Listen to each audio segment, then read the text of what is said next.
stream. Lore run. Yes. We're doing it again. It's not that I didn't want to. It was just the last time it was 4 days straight. 10, 11 hours.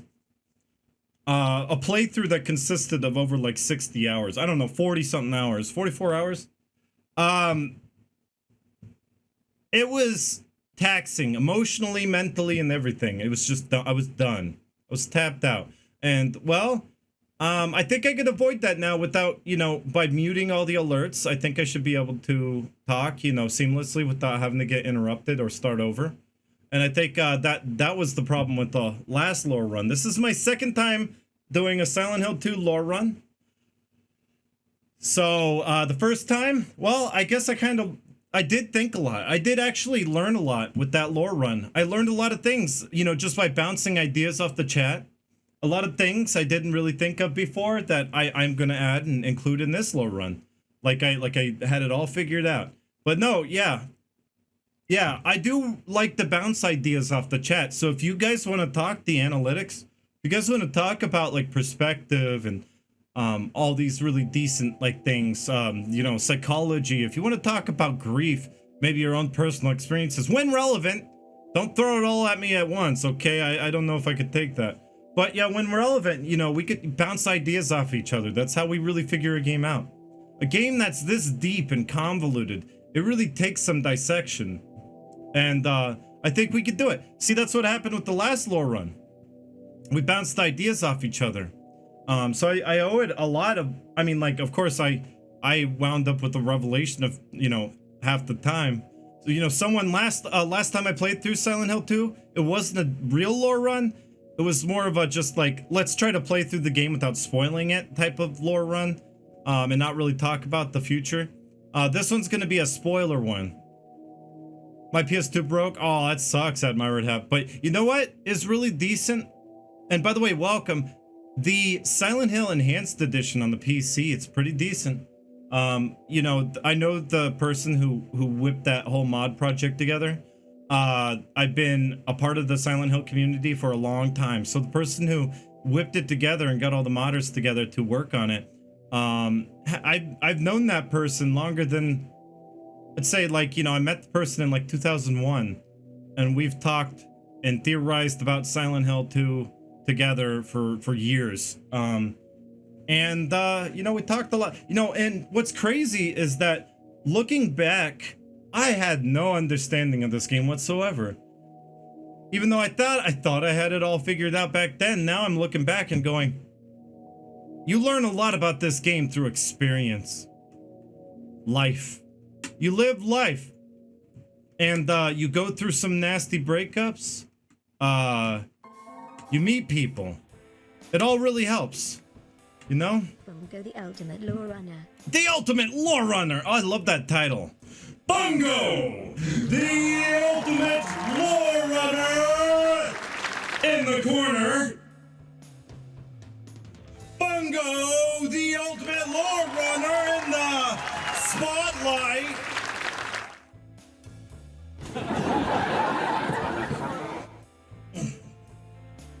I'm ready to talk sex and death and stuff, right? No, okay. So this is a fundamental misunderstanding. The commands do work right now. Sex and death. Sex and death? Okay, so what Sato is talking about with that applies to all horror. 38 bits. Thank you, Cheaterbot. That was supposed to be a trophy, unless it changed. Well, we watched the Silent Hill 2. Yeah, that's what we're doing. Cheaterbot, we're gonna go through the trailers first. Yes, yes. That's a big important thing, Montana. That one right there. That's the one that will help you really truly understand Silent Hill 2. Montana, losing a loved one. Just in whatever way. The nastier it is, I guess the more understanding you'll have. So, yeah. Be it a breakup, be it a death. Oh, you love the emo? You never noticed. Eternal Snow White, welcome. Ether and Eternal Snow White. Ayanami Dark, Montana. Purple Hellion, it's good to see you. Yes, 3 and 4 are very misunderstood. People don't really want to think deeply about those. But there's some really good deep themes that no one really thinks about. This one right here also has a lot of stuff that's misunderstood. But it is about perspective. Where'd you want to clip, Antithes? By the way, welcome, Antithes. So this is going to be a lore run to end all lore runs, I hope. But you know, I will be back to do another one. It never ends around here. And we're only 4 away from a wheel. But it's up to you. I'm still greeting, letting people get in. We're going to start watching some trailers. Maybe that would be a good time killer. We could do that. But I kind of want to show off the early trailers of Silent Hill 2.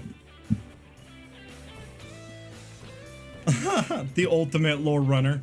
One day I will be crowned that. Yeah, this is a place for high energy lore runs, you know. The lore runs that won't necessarily put you to sleep, but I guess you wouldn't mind sleeping to it if you were really tired anyway.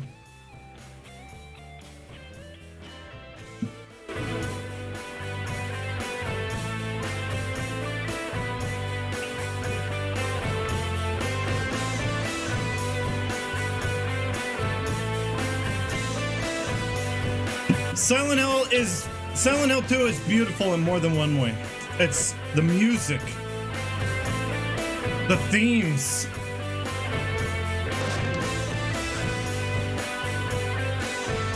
I've never ever experienced a story that dealt with these themes in such a perfect way. I don't know, Christian. I had a Red Bull right before I went live because I was afraid about my energy being too low. And now I'm like, oh boy, shouldn't have had that Red Bull, and now here I am drinking the Monster. Yes, jams.mp3. Whoa, Jet. Can't wait for you to do the lore run for my fave Silent Hill. Also, Fungo, give me 4 stones. Jet, thank you for the 100 bits. What's your favorite Silent Hill? Oh, this one. Oh, you're talking about this one. You're gonna like it. You're gonna have a lot of fun. You're gonna learn a lot. You think you know everything about Silent Hill? I know this sounds... Whoa! Looks like we're not done gifting those showing up in chat. If you are a non-sub just showing up, maybe this is your first time here. Well, I know there are some people here that are probably first timers. Well, now's your time to pop up in chat if you don't want to sit through ads. I'm sure someone will treat you. Yes, three more subs till a wheel. And thank you so much, Hollywood. I do really appreciate all your support. 27 subs total now. So that added up quick. Also on Patreon. So, you know, the support doesn't end just there. So yes, back to thinking about Silent Hill 2. When I was talking about sex and death. Shall I do it again? Oh, I can't. There. Sex and death? See, that's the thing. Sato wasn't necessarily talking about, you know, that's exclusive to Silent Hill 2. Basically, that applies to all horror. The misconception is, well, that is a prominent theme in this game. Though it is a prominent theme, it's not the most prominent theme. You got to look a little bit deeper than that. Sex and death is just a concept in all horror. It's that contrast, right? Something pleasurable with pain. You know, like an amusement park and death. Well, hello, Joy, and thank you for the 31 bits. I appreciate it. So yeah, like a place that's associated with fun times, turn it into a place that's associated with death. You know, it's that contrast. Not necessarily sex and death. There's other ways to contrast. You contrast color. I want Guy Sihi to speak at my eulogy. Chastity. You know, he has the most wonderful voice. In fact, I got the sample. I wasn't supposed to show anyone, but he didn't say I couldn't tell anyone. I got a sneak preview of like a new project he's voice acting for. He sent me an unlisted YouTube video and told me not to share it to anyone. He wanted to know my feedback, and to be honest, Guy C he is an amazing actor. I was really blown away in how I really didn't like feel. I didn't really like. Sometimes when I hear Guy C, I just think James Sunderland, right? Well, when I heard him there, I really kind of believed in this new character. I didn't really think of James, because you hear him, you think James Sunderland. Oh yeah, Guy's awesome. I'm sure if you talk to him and you're a nice person, he will share things like that to you. But I know he trusts me with that kind of stuff. Because well, we have a history. You know, we did a live stream together. He signed this game. He got Monica Taylor Horgan to sign this copy for me. I gotta find it now. It's gonna be a little weird though. Hey Ferret, you got a gift sub now from Purple Hellion. Purple Hellion and Hollywood almost tied with the amount of gift subs I'm seeing. 28, 27. Well, there you go, Ferret. You got a gift sub. So don't worry about ads. But this copy of Silent Hill 2 right here should be in a pristine glass case. What am I doing? Oh my god, the humidity, the moisture from my hands is destroying it right now. It's got a signature that, you know, some people, yeah, he handed out quite a few copies, you know, with his signature and Dave Shoffley, who is the voice actor for Eddie. James Eddie. But not many people got the one with Monica Taylor Horgan signing it. That was only 10 he got signed. So, yeah, I mean, like, I feel really honored. I was able to create content that, that he felt, you know, it really did help, though. Like, the content I created, was in defense of Guy C. when, he did that, when he did that whole lawsuit thing. Oh! Filthy McNasty! Release on payday. Man of my word. Gotta get back to work. Keep being awesome. You are. Thank you. And wow. Thank you for that. Is it 2 months now? So total 2 months? Cool. Thank you so much. You go back to work now. Don't let me keep you. This lore run will be back. Will be online on YouTube and stuff. It'll be around for you to check out later. But I do appreciate you being here. At least lurking. Honestly, if that's the most you could do, if you could just lurk. That really means a lot to me, being here. Everyone is crazy in the chat right now. I know you guys are hyped. Oh, okay, Jack's back. Jack is back, yo. Sorry. Maybe not that funny. Okay. Antithes, yes. So, back on track a little bit. Well, so I kind of want to go over something again real quick. Yeah, I'm a super Silent Hill fan. I was talking about Guy C, right? Want to go back to that. So yeah, he kind of spoke out. Well, what happened was he was being smeared. There was like a smear campaign against him. There's no royalties in video games, whatever, in voice acting. Well, in essence, yes, Guy C, he was in the right. He did have a lawsuit. I mean, why else would Konami have tried to re-record? Why did they re-record the voices if they didn't think they would win? I mean, if they thought they wouldn't, I don't know, whatever. I don't know. I can't really formulate a cohesive thought right now. But still, Konami re-recording the voices in Silent Hill 2 shows that they were kind of worried that maybe he was right. But here's the thing. It's not about that. It's about the way Konami treated him. So he came out saying, you know, I'm going to sue you guys. Yeah. You know, if you don't want to pay me the royalties or whatever, you know, using my performance. But here's the thing. Guy C had no idea there was such a large following behind the game. And when there was this whole smear campaign going around about him, it was really devastating. It was really sad. It was like he was just, you know, doing what was right. And he felt like he was like, you know, kind of like pushed around, shoved around by Konami and not really treated right. Konami blurred his face out in all the making of videos. Like he was really burned by that. Like they wouldn't even show his face. Like seriously. So, you know, there's a lot of stuff. And he just wanted to get back at Konami. But then when he saw the fans' support, he did an open letter and was like, I apologize. I had no idea. In fact, now I'm going to right my wrong. What I'm going to do, he was like, what I'm going to do is I'm going to get all the voice actors together and convince them to hand over their voice rights so that they can retain the original voices. That is why in the Silent Hill HD collection, that's another travesty. But this travesty right here, oh, which is also signed by Guy Seehee, which is why this has the option for original voices, because Guy Seehee made it happen.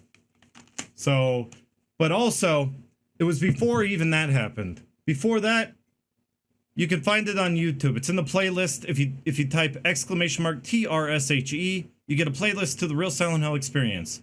It's a supplementary video. It's called Rest in Peace, James Sunderland. It's a really good video. I advise you go watch it. And because of that video, fan support kind of turned around and people really understood where he was coming from. And, you know, nowadays with the stuff going around about Konami, you wouldn't blame him, would you? From all the nasty stuff you heard they did to Hideo Kojima and stuff. But yes, so that's that. That's totally different story. Probably not even relevant right now. But fun fact, right? Yes, Guy signed the HD one, Chastity, because I thought it would be funny. In fact, when I went to meet Guy Seehee in person, I didn't even have it out of the shrink wrap. I legit, it was like brand new.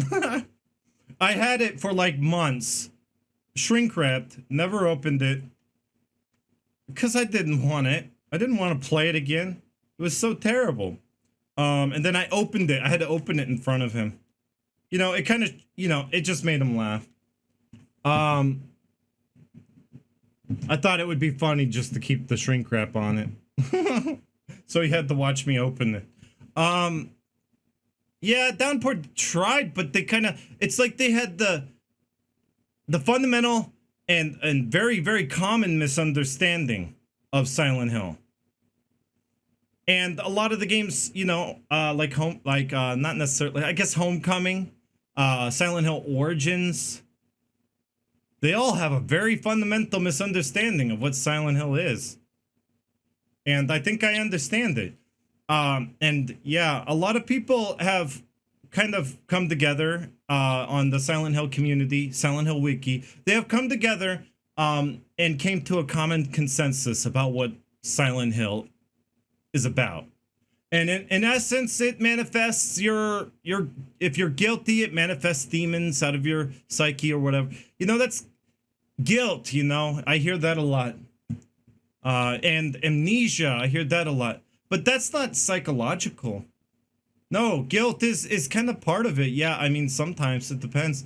But it's like, no, it's not guilt, it's denial. And denial is a more complicated emotion than guilt.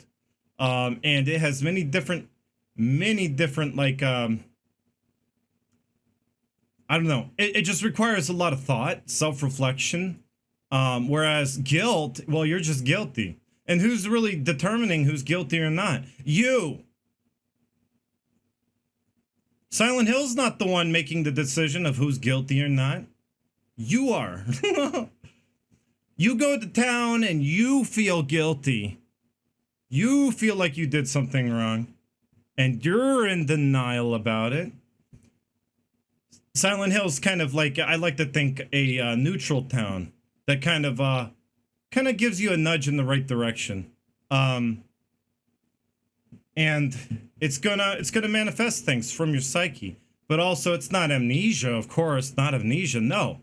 Because amnesia is, oops, got a bump on my head, you know, it's like Lost, you know? Like every, like, I don't know, what do they call it? Deus Ex Machina. Every scene transition in Lost is they get bumped on the head, amnesia or something. Lost? Yeah, it's just like, oof. Did I bring my glasses? And then they wake up and they don't remember what happened. Well, it's a little bit deeper than that in Silent Hill. It's repression. Very similar, yes. It's easy to confuse. Repression is more of a psychological thing, whereas amnesia is more of a, you know, it's more of a trauma that's more related to like physical trauma. Whereas, you know, amnesia is trauma that's more mental. Got it? Get it? Got it? Good? Well, this discussion's gonna go so well. If you totally got everything and you caught up to this point, we're gonna do just fine.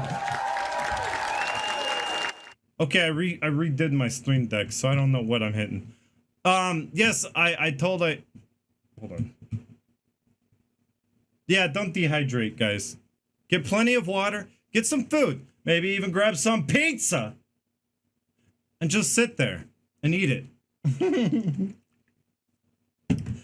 Are we waiting for that one gift sub before we actually do this? Because once we start... Well, actually, here's the thing. We're watching a few videos. So we can watch a video. We could watch at least one of the trailers. But there's not like a huge discussion about them. It's just interesting to see, you know, what first released and what we had. Oh, here we go. We're going to watch some of the trailers for Silent Hill 2. Oh, has the wheel been summoned? This is a spoiler run. So there are going to be spoilers here. I'm not against spoilers whatsoever, because this is a full discussion of the game. You know, with the, you know, now knowing what, you know, the ending spoiler plot twist is, we can understand the game a little bit better. But honestly, what's going to help you understand the game better is life. Live life, man. Live long and prosper, bruh.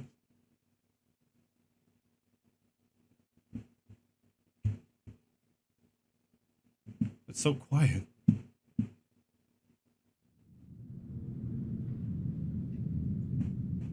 What is this? Oh, the fog. It is Silent Hill. Oh my god, it is Silent Hill. I know it's Silent Hill, isn't it? It's Silent Hill, isn't it?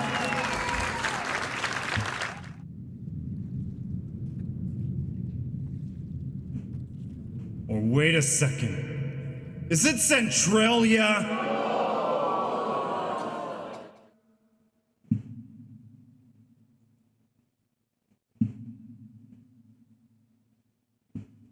I always look for an opportunity for a Centralia joke, don't I? Let's go back to the beginning. I won't do that again. Sorry. Apparently my stream deck interferes with the media player. Is it still playing? Okay, it is. No, my buttons interfere with the...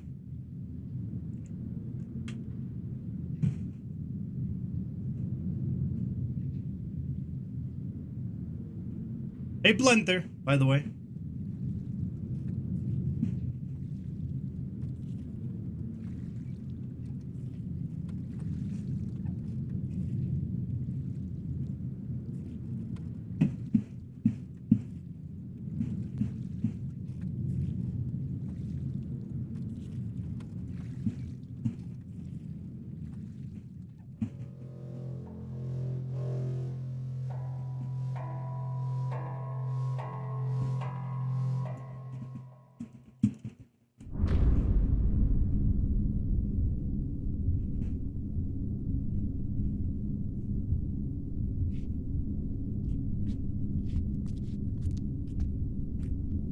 It's a fishing game. It's Deadly Premonition 2. I knew it. Oh, I hope this is coming out on the Switch.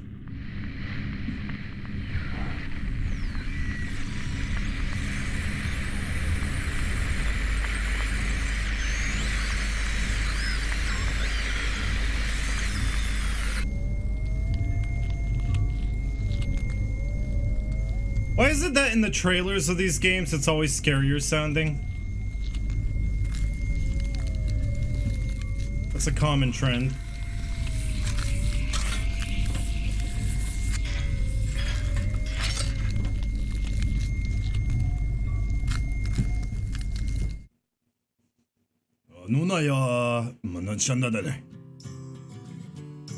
Sorry, that was my fake Japanese.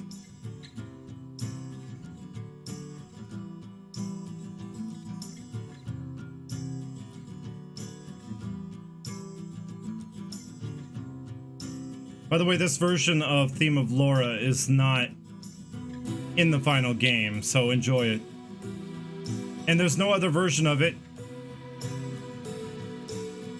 You have to listen to it with the sound effects. I like it. I think it's really good. Too bad it's unreleased.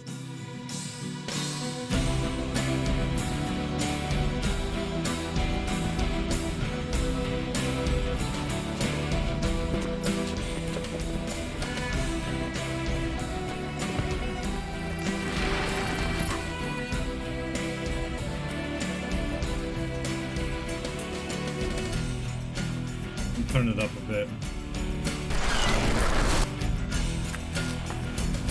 Look at this creepy stuff, though.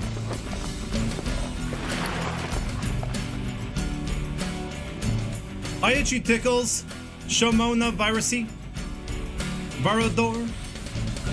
Look, that scene never takes place. Love!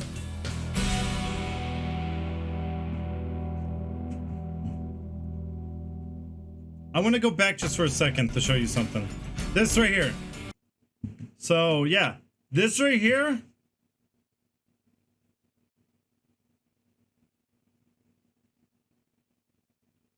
What's that building behind there? Is that the Brookhaven Hospital? I don't know. It's interesting. So it shows that there's a lot of unfinished areas, environments. You know, a lot of the pre-renders were unfinished and they were still... Also, the song, it's my theory that the song of this Theme of Laura version is probably before it got finished. It was probably early on before Akira Yamaoka was finished with it. So it was probably an early version of it. No, Silmik Suru, there's no way to listen to this with... Some people have made an edit of it, but it doesn't sound good.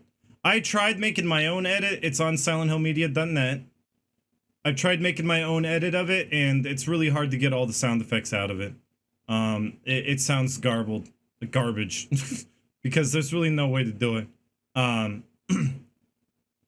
But yes, there's that, and then there's, like, you know, you got those scenes right here, which, you know, were probably just proof of concept here. They were probably just trying to, you know, because look, James stumbles upon this dead straitjacket monster. The what is it called? Patient demon. It has so many different names. Lying figure. Oh, is it not gonna play right now? Okay. So we'll continue from here and continue watching.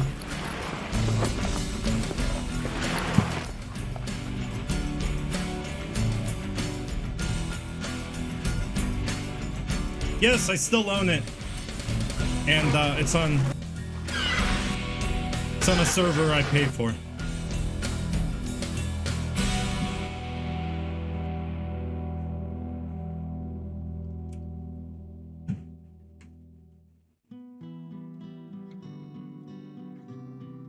Now this song, it's easy to get this part.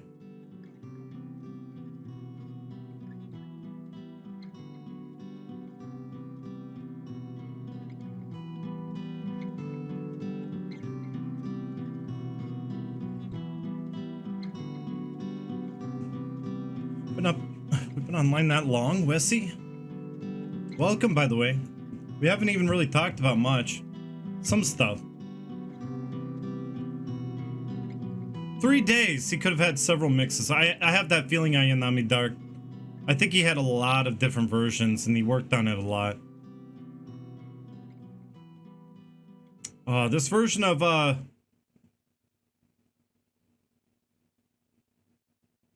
that version, it's called the third version, by the way, of Theme of Laura. I don't know what that says. Probably release date. But yes, the third version of Theme of Laura is what it's called. It's really pretty. But yeah, you can get that on SilentHillMedia.net if you really want. It's easy to grab that audio bit. Oh, yes, you figured it out. Yes, I guess I would just call you Lord Ransky. Well, Ransky... you see, I did use that in my Silent Hill 2 movie edit. Let's take another look at it again, because you pointed it out, Ransky. You know that pre-render where he's going, You know, he just takes a big deep breath. Well, that's happening right here. That whole pre-render is happening in real time instead of being a pre-render. It's happening in real time. That's interesting.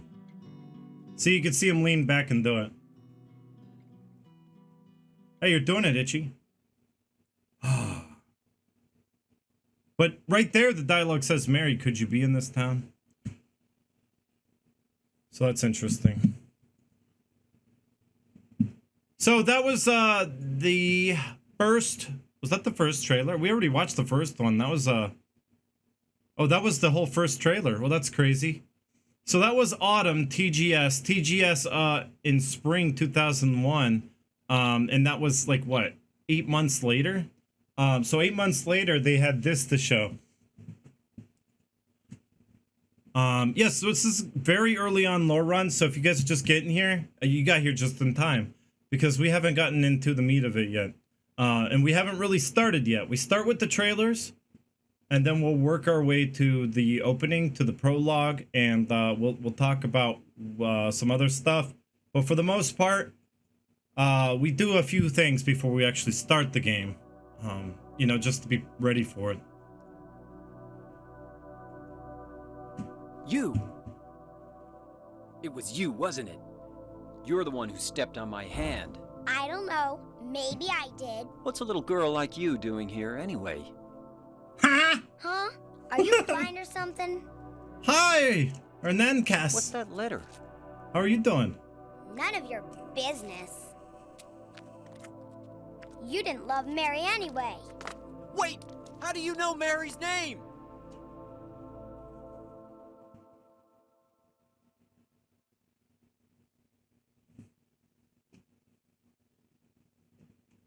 Very quiet now. I like, this is the first time we ever see a logo, by the way, for Silent Hill 2. So this is our first glimpse of a new logo, shiny and new. Nothing like the first Silent Hill logo, so that's really cool. I kind of like, I think the logo, I do have kind of like speculation about the logo. I know this game is really kind of deep, even it goes as far as the logo. Hello, King Cthulhu. Oh, you're greeting Hernandez. Hi, Quesadilla79 and Ryukino. How are you two? And Dante Swan, I don't think I greeted you properly. Hello. But yes, I feel like the logo itself has hidden meaning. Looks veiny. Well, think about it. A lot of Silent Hill 2 is mold, mildew, you know, organic growth, you know? That's kind of the theme of Silent Hill 2 because, well, I guess it goes along with the theme of depression, right? It basically what it is it's an organic thing that's kind of like growing over the logo. That's what I think it is. I don't know. It's whatever you want it to be. I guess you can speculate all you want, but I think that's what they were going for. They were going for something organic, and it's kind of growing. Also, it kind of looks like cobwebs, right? Let me kind of, it kind of looks like, let me back away from it a little bit, but it looks like cobwebs a little bit. But I don't know, the first impression that I get right here, first impression that I get is, that it's very old, cobwebs. Yo-ho. Trick Onion! Yo-ho! Trick Onion with 3 months in Twitch Prime. I appreciate the support, Trick Onion. We're already 4 out of 15. I did make the sub in wheel go a little bit shorter. Because, well, I don't know. You never know what's going to happen with it now. So I'm just testing things out. Thank you for the support, Trick Onion, and welcome. Happy Friday, yes. We have a lot of great things to talk about, and I can't wait. I'm excited. I'm glad things are going well so far. I was really worried at the beginning.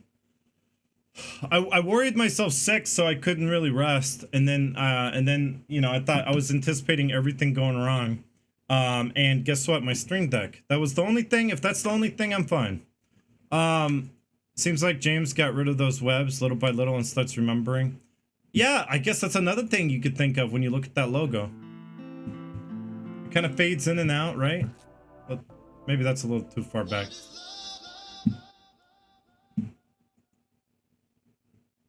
Now months. Lochner. Woot. I also think it's kind of like Lochner, thank you for the Twitch Prime in 6 months. Holy crap, it's been that long. Wow. Taping again? Come on. But yeah, I already said it. I don't want to be redundant about like the webs and organic growth. It's so peaceful. Is this the right way? Yeah. Oh, that Hollywood. Hard to see with this fog. I like that interpretation. See, that's why I talked to you guys in the chat.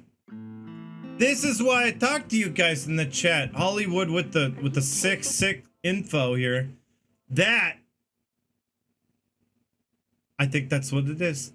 I think you got it. Hello, that alley cat.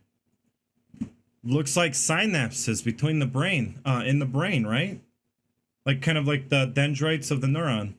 That's what Hollywood said. Dendrites of the neuron, synapses. That's what it looks like. Each letter is connected by synapses. Interesting. Because you know what it is? It's true psychological horror. Also, it kind of makes it look aged, too, because it kind of looks like maybe cobwebs or organic growth. But I like that one. Because you know what Silent Hill is? And what I've been preaching? It's a manifestation of usually the protagonist's psyche, but, you know, it could be other.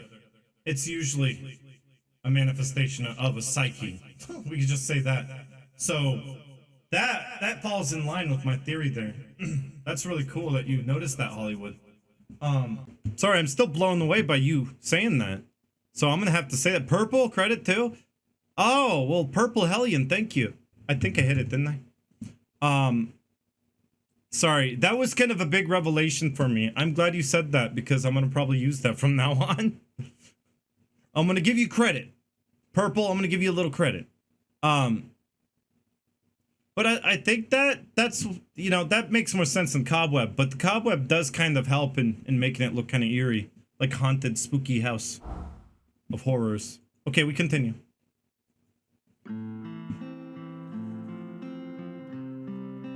Are you taping again? Come on. I don't know why, but I just love it here. It's so peaceful. Is this the right way? Yeah. It's hard to see with this fog, but there's only the one road. You can't miss it. Thanks. But Yes? Please promise you'll take Yet me another to- version of Theme of Laura. this town, there's something wrong with it. Mary? No, you're not. Do I look like your girlfriend? No, my late wife. I can't believe it. You could be her twin. Your face, your voice, just your hair and clothes are My different. name is Maria. This one sounds more like it belongs in a softcore porno. Do I? Is it dangerous? Whoa, Jesus.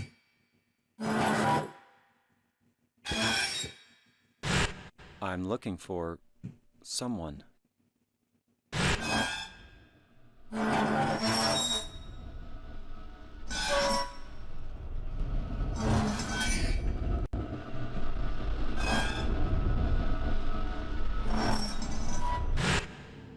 Eddie, be careful. James, you be careful too. Anyway!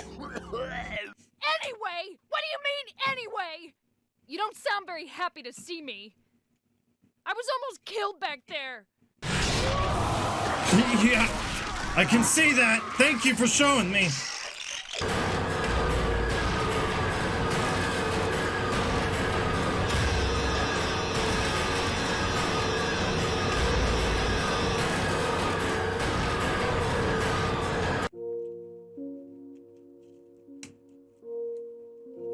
Killing a person ain't no blah. No big deal. That's what I expected to happen Say again. She died. Oh God!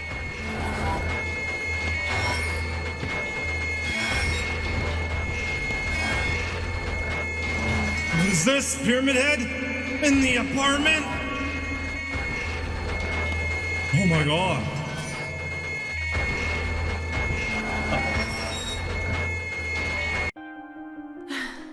And it shows him kind of walking around outside in the dark streets Yeah, she was too fast for me.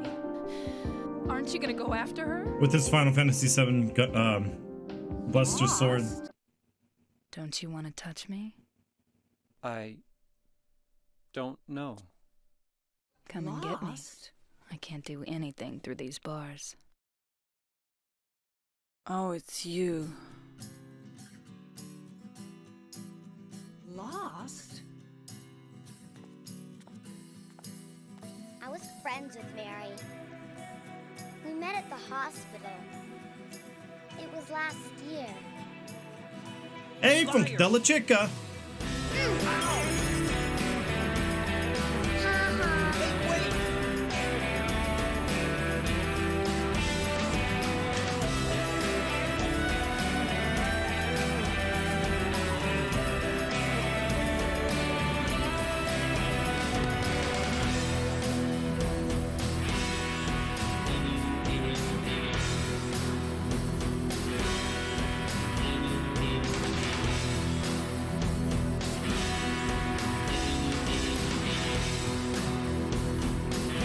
She said she was waiting in our special place.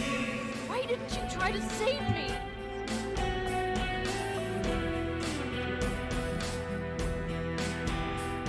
I've never been so scared in my whole life. What's about you?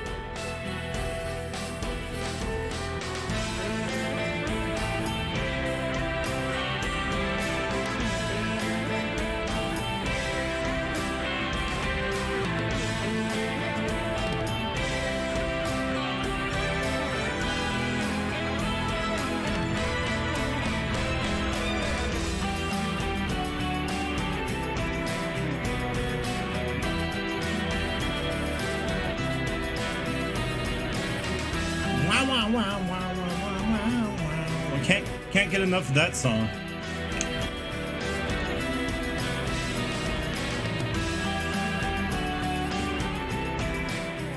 know what I heard? This whole area used to be a sacred place.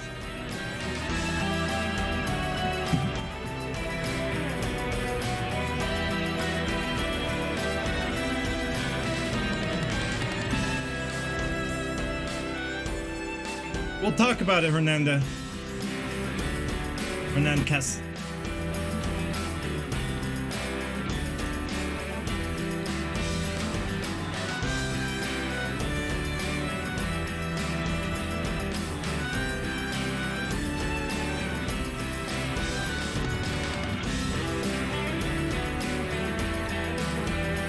Lo Fuego. Your haunt too, he is back.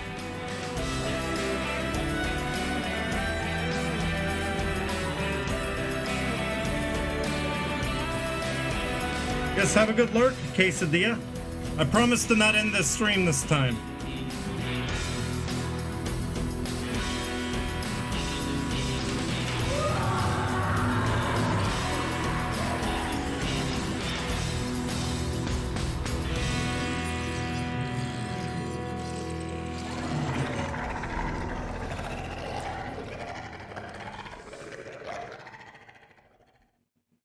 Now I lay me down to sleep.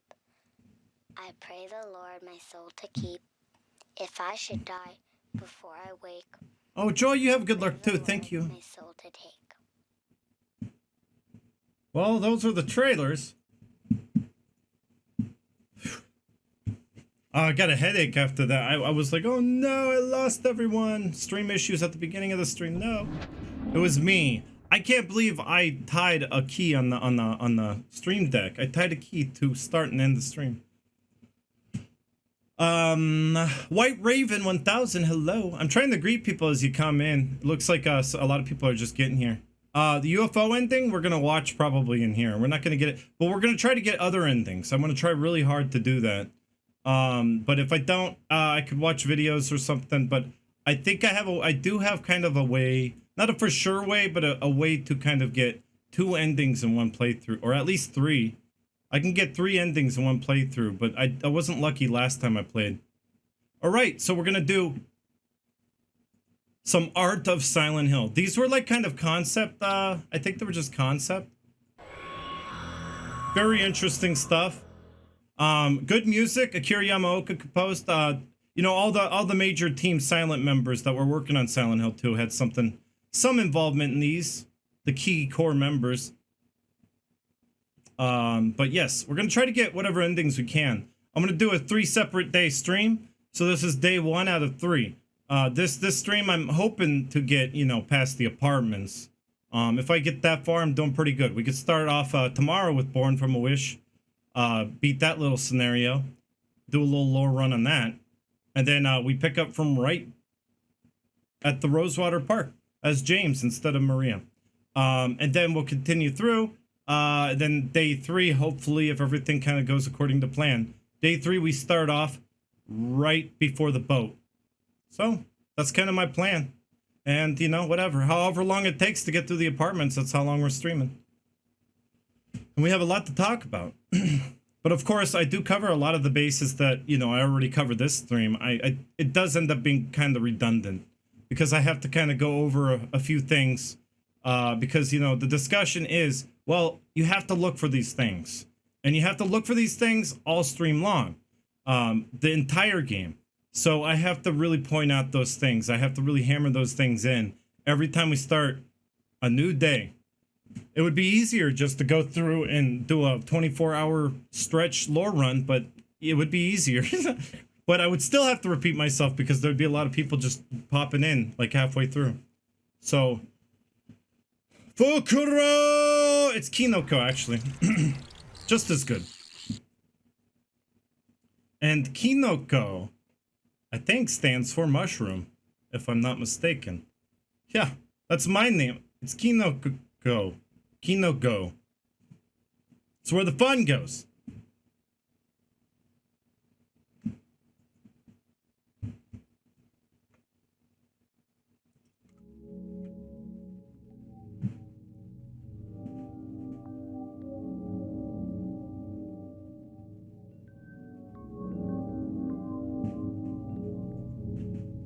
Yeah, this video is definitely different, I would say.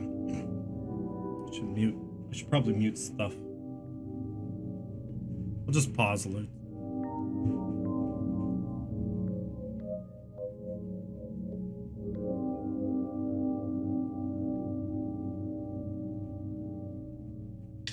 I mean, you could say what you want. Oh, of course, yeah, it looks phallic. Yes, it looks like... It looks kind of like... Yeah, I know what you're thinking. I mean, that's Masahiro Ito. Always putting some sort of sex into his designs.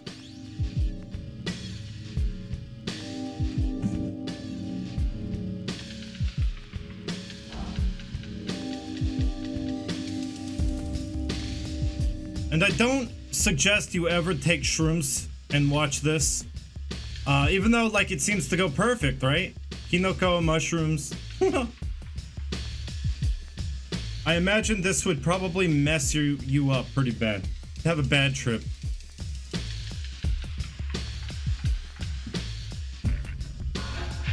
Hello, Nerding Pudic.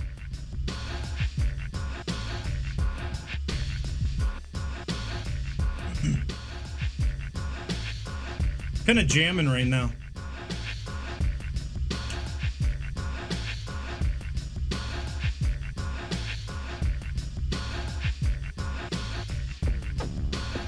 What the hell, the ocean? Oh, the legs are becoming some weird design.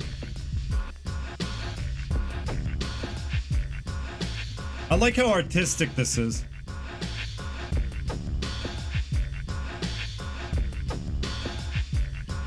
Very vibe. Very Nine Inch Nails. Why? Because, well, around the time Akira Yamaoka mentioned listening to Nine Inch Nails a lot.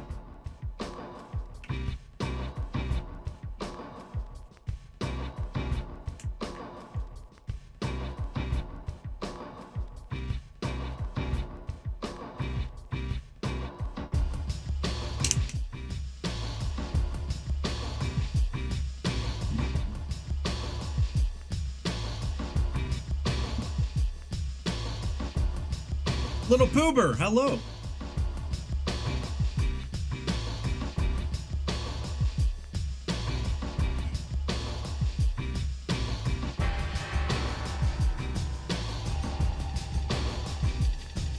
What is this, the UFO ending?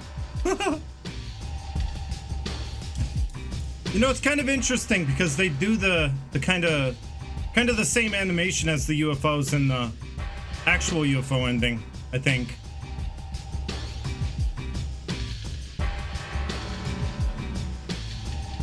I think they're the save icons. Yeah, Dexter. They might be. I love it. It's like art. You can interpret anything you see in this. I'll never get Japanese stuff sometimes. I mean, it's so off the wall sometimes. It's like, how do they come up with this stuff? Only in Japan you would see something like this come from Japan. This is the art and music of Silent Hill, the Lost Memories art and music of Silent Hill. Diablo Lord, welcome to the stream. So it's the second DVD to release. It includes all 3 games.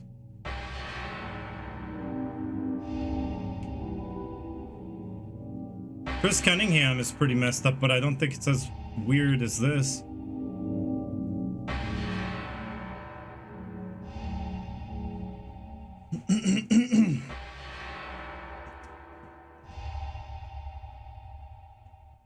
Like, is this James? Like, staring down at me? Like, what? What do you want, tough guy? Think you're so tough? Hey, Vibe, by the way, I didn't greet you, I don't think. Hello, Vibe. Yeah, that was different. Well, I like this one better. That one was more abstract, right? It was like a lot of, I guess, reused props and animations and stuff that they did end up using in the end. But a lot of it's just like, I don't know, an experiment, I guess. They were just having fun. And what's wrong with that? It didn't really go anywhere, did it? But it wound up on this disc. Shows what kind of passion. It shows what kind of passion Team Silent had for this project. I mean, they had a lot of fun. Their creativity just soared. Oh yeah. It's been great. Thank you for asking, Vibe. I got out today or yesterday. I got out and I was outside for a while. I didn't realize the UV rays were so high. I think I got a little sunburn. But at least I got some pigment in my face.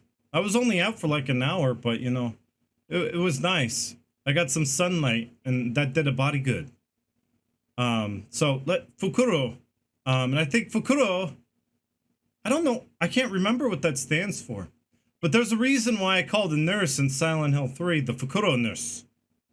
Because that nurse in Silent Hill 3 is a reused asset from this.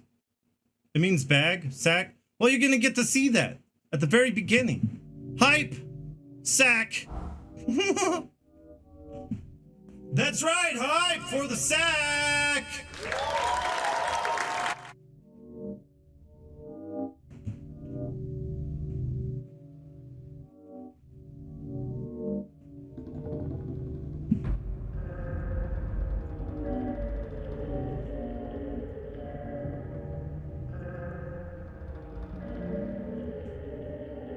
I don't like where this is going.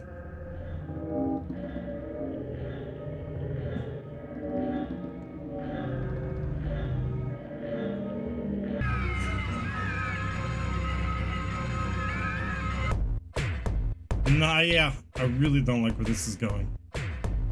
Or do I? So there's some bondage. There's a lot of sexual themes, yeah. There's moaning. Yeah, this does slap. Whack! Whack!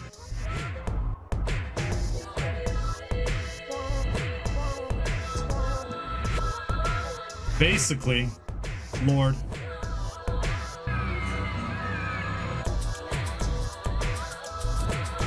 This is going hard. Just wait till you see Pyramid Head get started.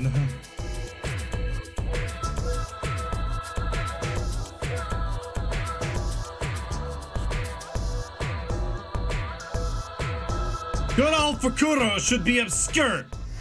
Hey Mel, welcome. Hope you had a happy birthday. It is pure art, I agree. It's beauty. I don't know what those are, and I don't know what that is. It's Masahiro Ito all over the place. I have a feeling he designed like everything.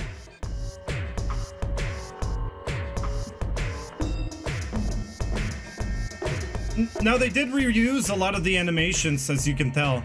A lot of them did end up in the final game.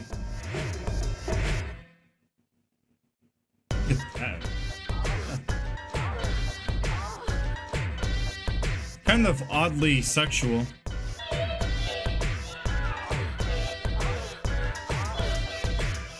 Ow! Ow! Hold on. Back up a bit. Where were we? I want to see this again. What the hell were we... I mean, like, there's so many parts in this that you could just pause and stare at it and go, what the hell am I looking at? This is a major one. What the hell is this? What are we looking at here? I don't know what I'm looking at. Yeah. But, like, the interesting part is, yeah, we do see this animation play during the boss fight of Pyramid Head in the apartments. You do see him doing that thing there. But what's that thing that red? Is that, like, a tongue? I don't know. It's really cool. There's, like, I don't know. Are these, like, are these tentacles? I know, like, Japan really loves tentacles. I mean, like, it wouldn't be too far-fetched, would it? Maybe they're, like, hoses? God only knows. I love it though, because that is true art. What the hell is this? Hello, Stuart Harper. Welcome to the stream. Thank you for redeeming that. Let me know you're here. This is Fukuro. And I shouldn't have paused it. We're at the end. What am I doing? Yeah. This is art.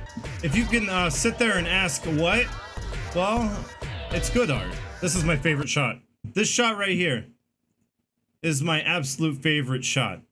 I would have that up on my wall. I don't know why. I'm not really into the, like, sexual posing. I mean, maybe that's why I want it up on my wall. I don't know. Like, does it really matter? Okay, it's not about what I care about. It's about the art. It's about the art. But yeah, I do really like this kind of, like, this abstract thing. You know what? You know, it's definitely, like, kind of pseudo-masochist. I mean, like, Ito loves that stuff. Hi, Pump Man. Welcome, just in time. You like this stuff. This stuff always gets you really hyped, Pump Man. So you got this subjugated monster beneath the Fukuro. And the Fukuro is subjugated herself. We got subjugated on subjugated action. So yeah, like, you got the tongue. So maybe it is a tongue sticking out. And, you know, Pyramid Head was kind of doing his thing to the backside of this monster earlier. We saw that. So that confirms it. What Pyramid Head was doing there. I always thought she was missing arms, but, you know, fun fact, they're just, well, I don't know if in this, but when we see the Fukuro nurse being abused terribly in Silent Hill 3, that's where she shows up again. You don't see her until 3. She does have arms. It's just like black arm kind of stockings for the arms. And they're kind of like behind there, tied behind, like bandaged. Yeah. And a stocking. Yeah. Said that. But yes, I appreciate the conversation. Yeah, this looks really interesting. I love this stuff. Let's go back to it.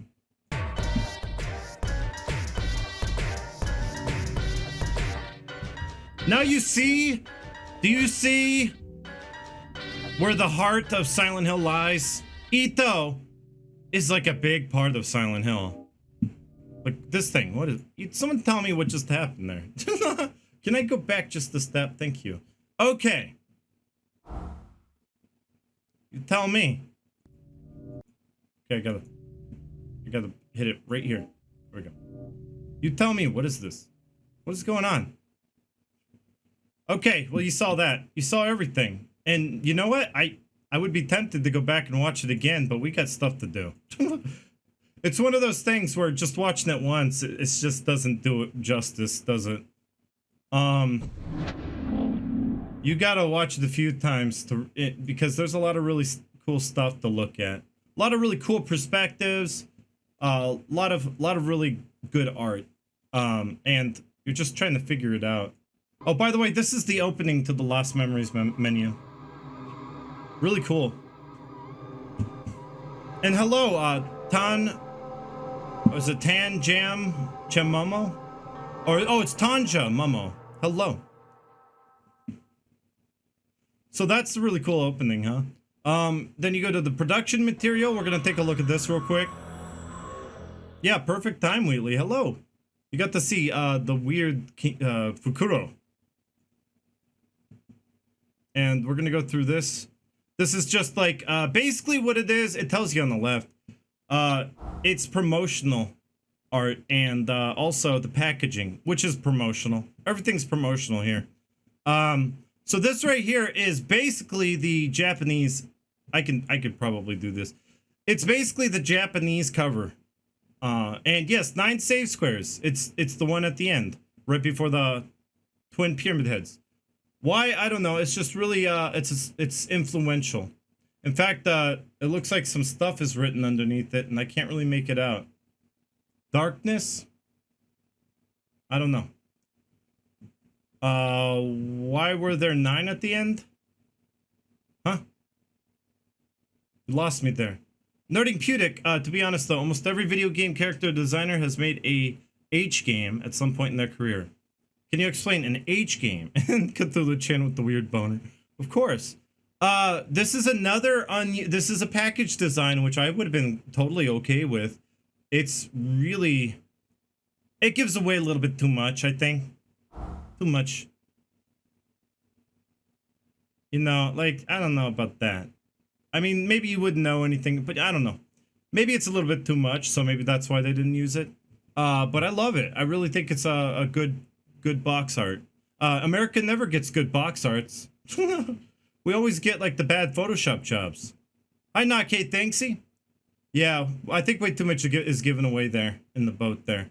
Here's another package design. This one,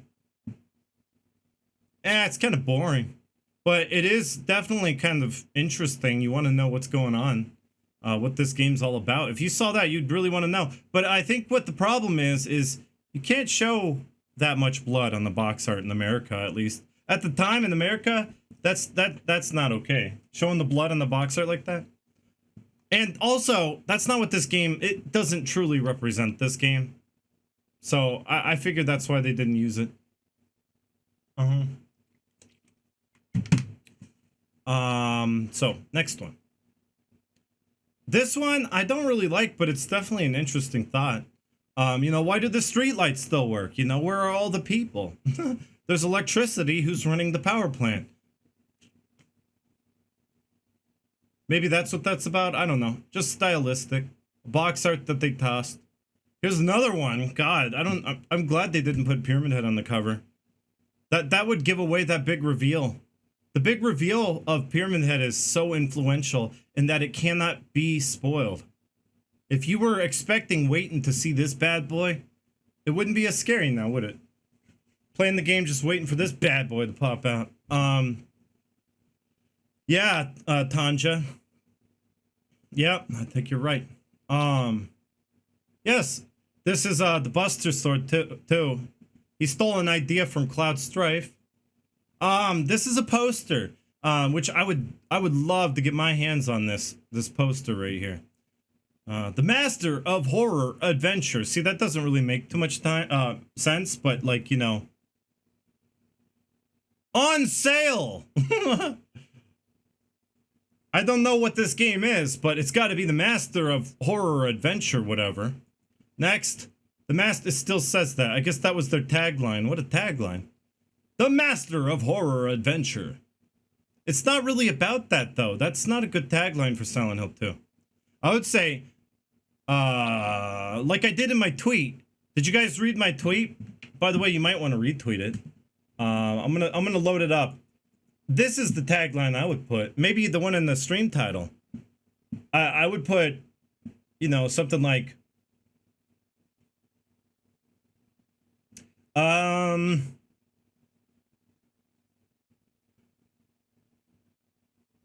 would call it the horror of emotions. Because that's psychological horror. I don't know, something like that would be cool.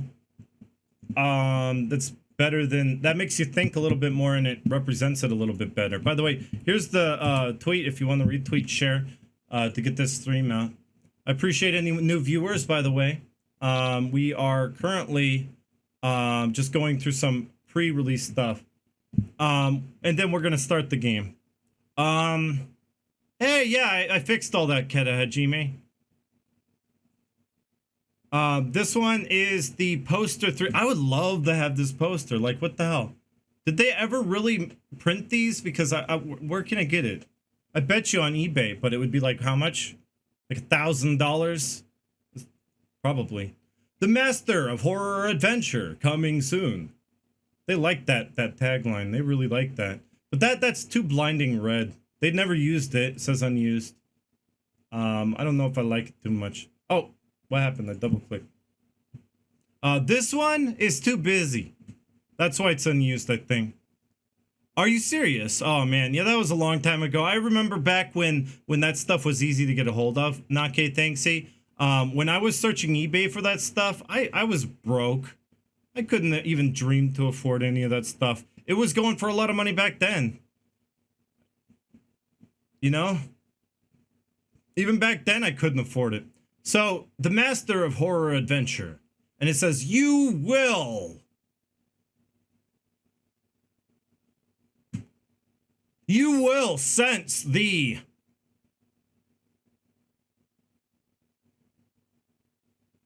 something horror adventure. What does that say? I can't really tell. You will sense the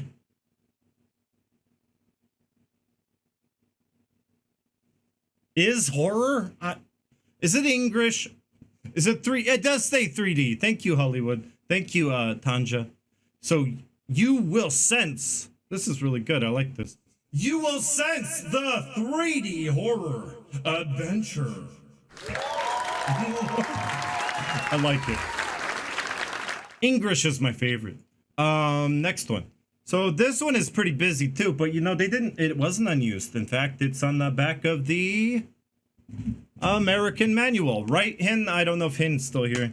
I hope you are, because you said you never knew this. You never knew that the manual, the manual had this picture on it.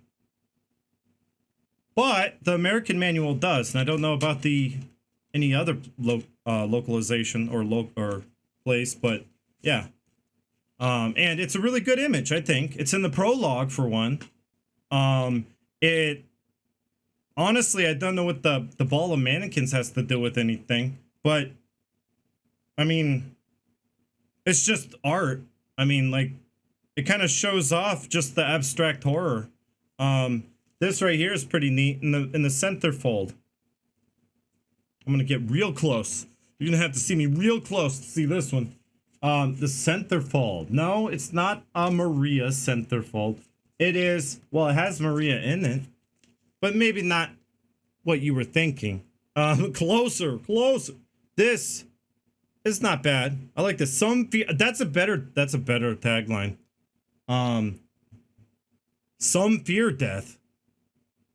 Others spray for it. Others spray for it. I like it. And it kind of has this like abstract art of James and Maria. Pretty good. I'd say this manual is a 9 out of 10. I'm gonna rate the manual now. The James jacket, it says 17,000. It goes up every day. It was $500. I have a song that when I sang about James's jacket in Silent Hill 2. It was $500 back when I went on eBay for it. And that was back when still can't afford anything. But you know, I couldn't afford it then either. And it was cheaper. It's 500. All right, next, the Master of Horror Adventure again. So, unused, has a few. You know what? They did use this on the website. I did see this one on the website. So they did use it.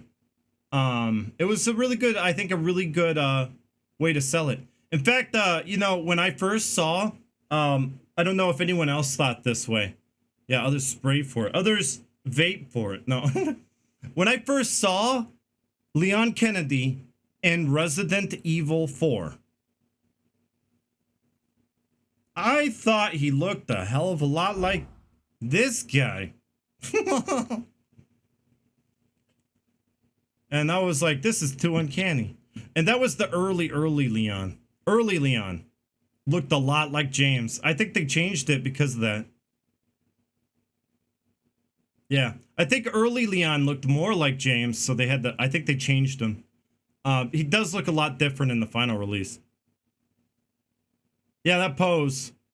And it looks like a bad Photoshop job, too. If you look really closely, it looks like he's just poorly cut out. Oh, no, what is this? +5, +5 to the will. +5, +5, I can't do that. Math. Somebody help me with this math. Can we get through this first? No, okay, thanks. Yeah, I'll redeem those as soon as I get through this. But that's pretty amazing, Nake. 2 of them. You had 2. Why didn't you just redeem the wheel? Nake, thank you. That one's good. Storyboards, we can look through this. The storyboards of the graveyard, and they only give you 3. It leaves a lot to be desired because you kind of want to see them all. But no, you only get 3 pages. But it's kind of a little glimpse at what they kind of used. You know, the storyboards are kind of neat. But too bad you can't maximize it. This is the best quality I have for you. That's it kind of makes me wish I could get a higher resolution somewhere. So, I guess you can kind of you can't really make out what's going on here. Not even. Okay, so you see a graveyard. Let me show my cursor so you can see this. Can you see my cursor? Yes. See, you see a graveyard here. Graveyard. Next scene, you see Angela turning and leaning down or kneeling down in front of a gravestone. I don't know what the text says because it's blurry. It's a blurry mess. Yeah, that's right, Blunder. It was a big hairstyle back in the time. I think I might have even had that hair. I don't know. I just have this weird memory. I never had hair, Ray. And then she kneels down. I think that's a really bad drawing of her looking. But this one at the bottom is her looking straight down at the gravestone. Next, she turns around, kind of wild, kind of childlike. You could see in the drawing here, she's turning kind of with flailing her arms like a child would. Right here, you kind of see her looking kind of sweet and younger. I'm not really sure what's going on here, but she has big lips. This next one, oh my god, she has her mouth open, kind of anime-like. And she's going, oh, it's muted. Okay, I'll do it. She's going. Lost? And then,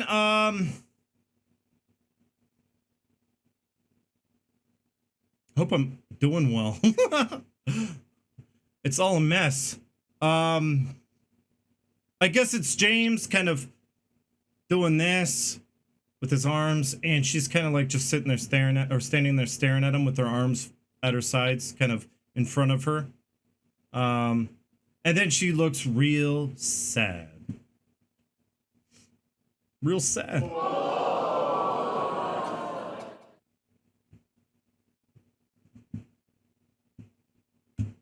Oh, wait, that's where she says lost. They actually wrote it in English. I was wrong. Lost? Right at the very top, it says lost. Question mark. So, there you go. They wrote it in English. And then this weird thing. Just for fun.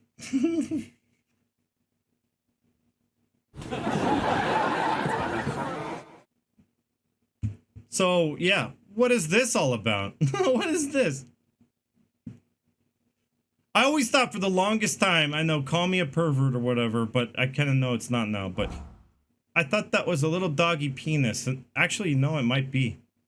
But I think it's Pyramid Head's foot, actually. I think it's Pyramid Head's foot, because that's not where the penis goes. So, yes. No, that's Pyramid Head's foot. Oh, it is whatever you want it to be, okay? So this is, what, Mira from the dog ending? And, you know, to make things even more crazy, it's a giant dog in space. It's in space.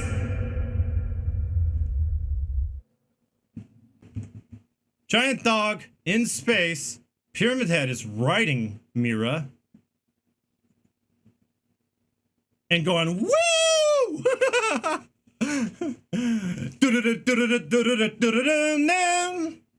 Okay, and then he's like, I missed my ride.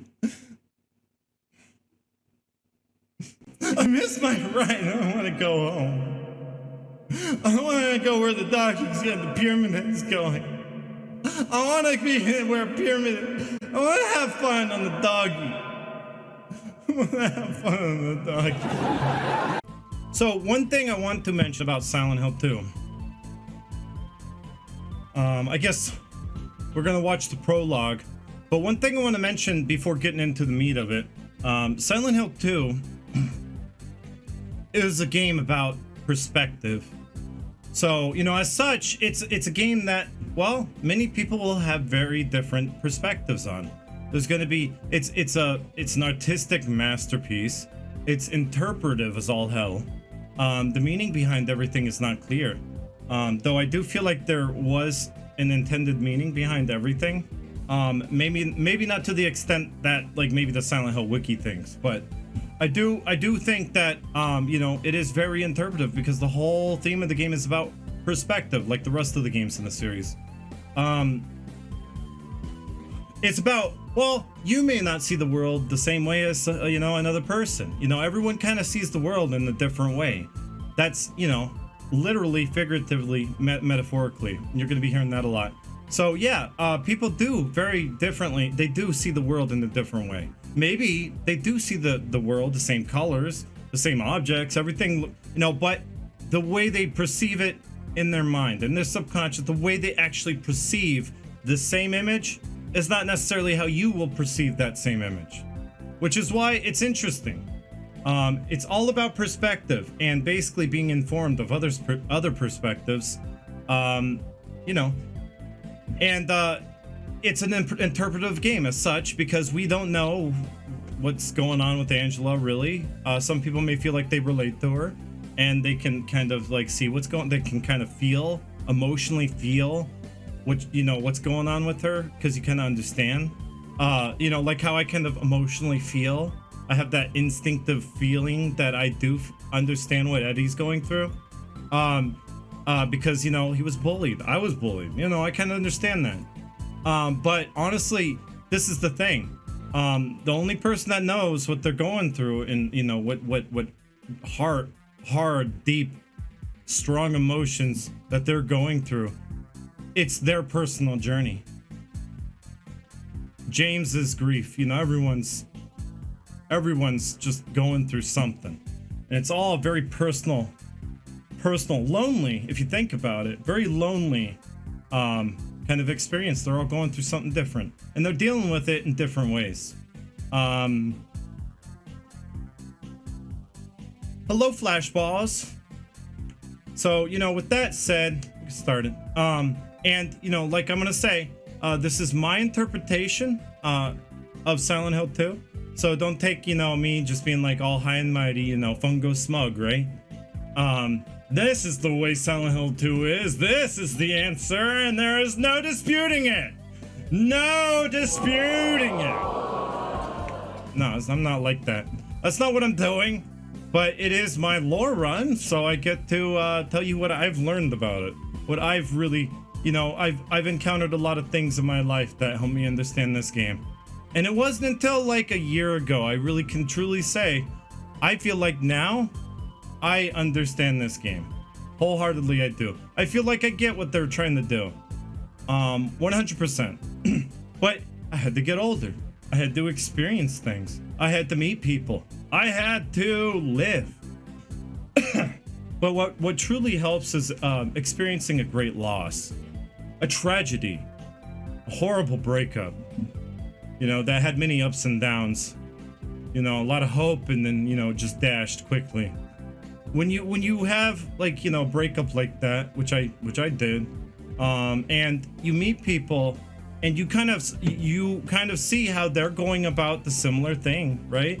How they go about something, but they're going about something very similar that you went through in a completely different way.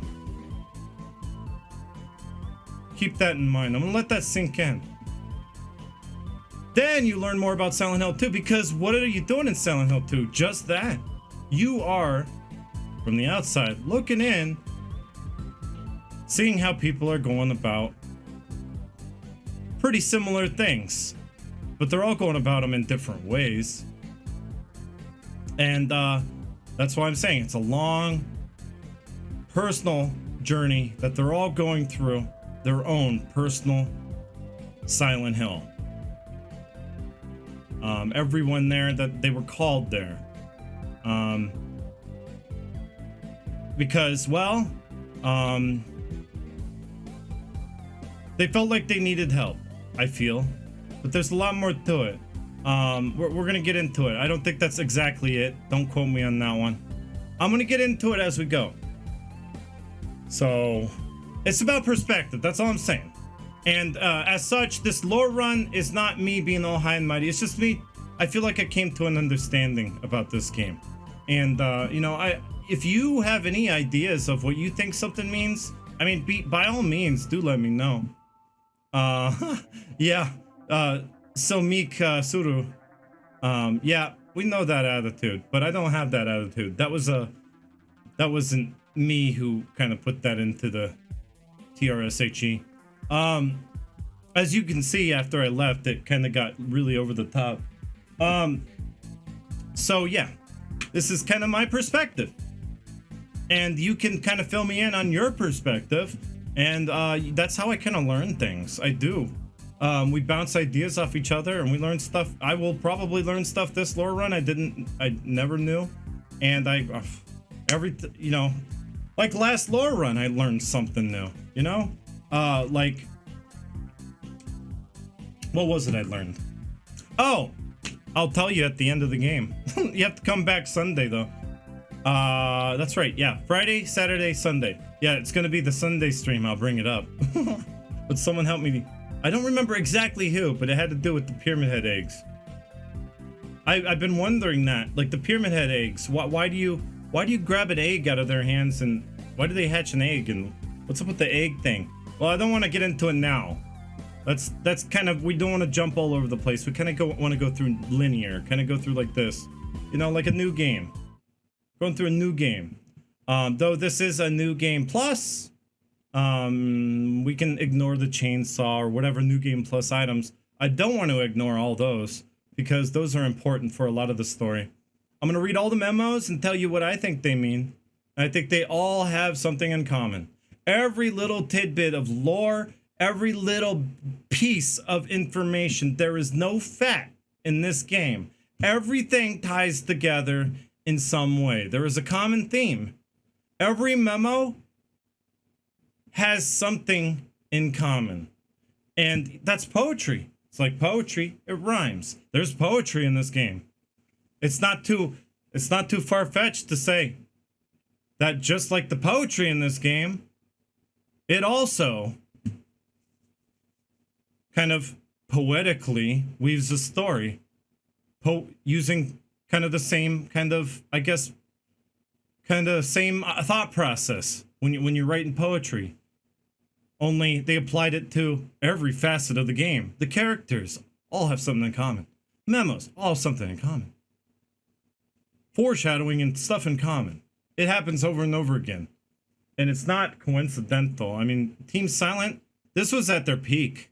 And they were geniuses. And, you know, if Team Silent were still around and Konami didn't, you know, do what they did with them, and I'm sure, I know it was Konami. You can't tell me it wasn't Konami who kind of pushed them all away. I know Team Silent would be on, like, one of the biggest developers right now. It's too bad. So sometimes when I think about it, I get sad. I'm going to play it on normal. Why? Normal. Because that is the intended way. That was their intention for most people to start on normal. That was the intended way to play for most people. They also considered easy difficulty as well. So normal, or easy is the difficulty that they designed for you to play through. And the puzzles do change, but between normal and easy, the really big important puzzles, they don't change much. So, and the meaning behind them. And I'm saying, this may sound really cryptic right now, and I will get to your chat, Master. Hi, welcome. This may sound really cryptic, but it's because I have something really important to explain about the riddles and how they connect. Some of the riddles, I don't know if all of them, but they probably do. I haven't figured it out yet. But a lot of the riddles do connect to the characters in some way. They connect to the story. You just gotta find what part of the story they're connecting to. So here we go. We're gonna actually watch the prologue. I'm sorry, another movie, I know. But this is the one thing we didn't do. We do it every lore run. But I can't alt-tab if I do this, so I'm gonna alt-tab and, well, I'm gonna just play it, but I'm gonna catch up on the chat here.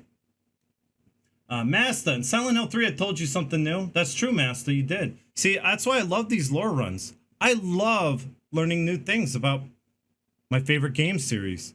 Ain't nothing wrong with that. Oh, this is the trailer. We don't want that. Let's do the voice version. Because what happens, I don't know if you know, but you know, this is a lore run. I might as well tell you about all the little details. The introduction collage is what they called it on the PC release. Hey, Hollywood, thank you. The introduction collage is actually the prologue. That's what they call it in Silent Hill 1. I do want to mention I do think the prologue, like Silent Hill 1, does have the events preceding the game. So it's kind of trying to build a story very subtly of events that are taking place prior to when you hit new game. It's not doing as much as Silent Hill 1 did, but keep that in mind when you're watching it, because I don't want to really get into too deep about it until later, until like the third day, and then I'll talk about it in more depth. So here we go. The first version that you will hear if you have no save data is the one without voices. They cut the voices out because, well, they spoil. So after you beat the game, you get the one with voices, and the one with voices, well, they spoil. So we're gonna watch that one. Well, there it is. There's the link right there. If you have the PC version of the game, this is the best way to play Silent Hill 2 in HD. Yeah, suck it, HD collection. Trumps this. Throw this garbage out, but it has Guy CE's signature on it. Why would I do that?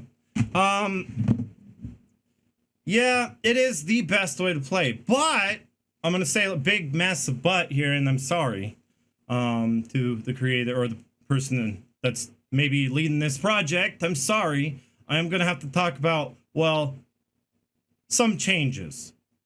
There were some creative changes, just like a certain person had the wise idea to change the sign at the beginning of the game.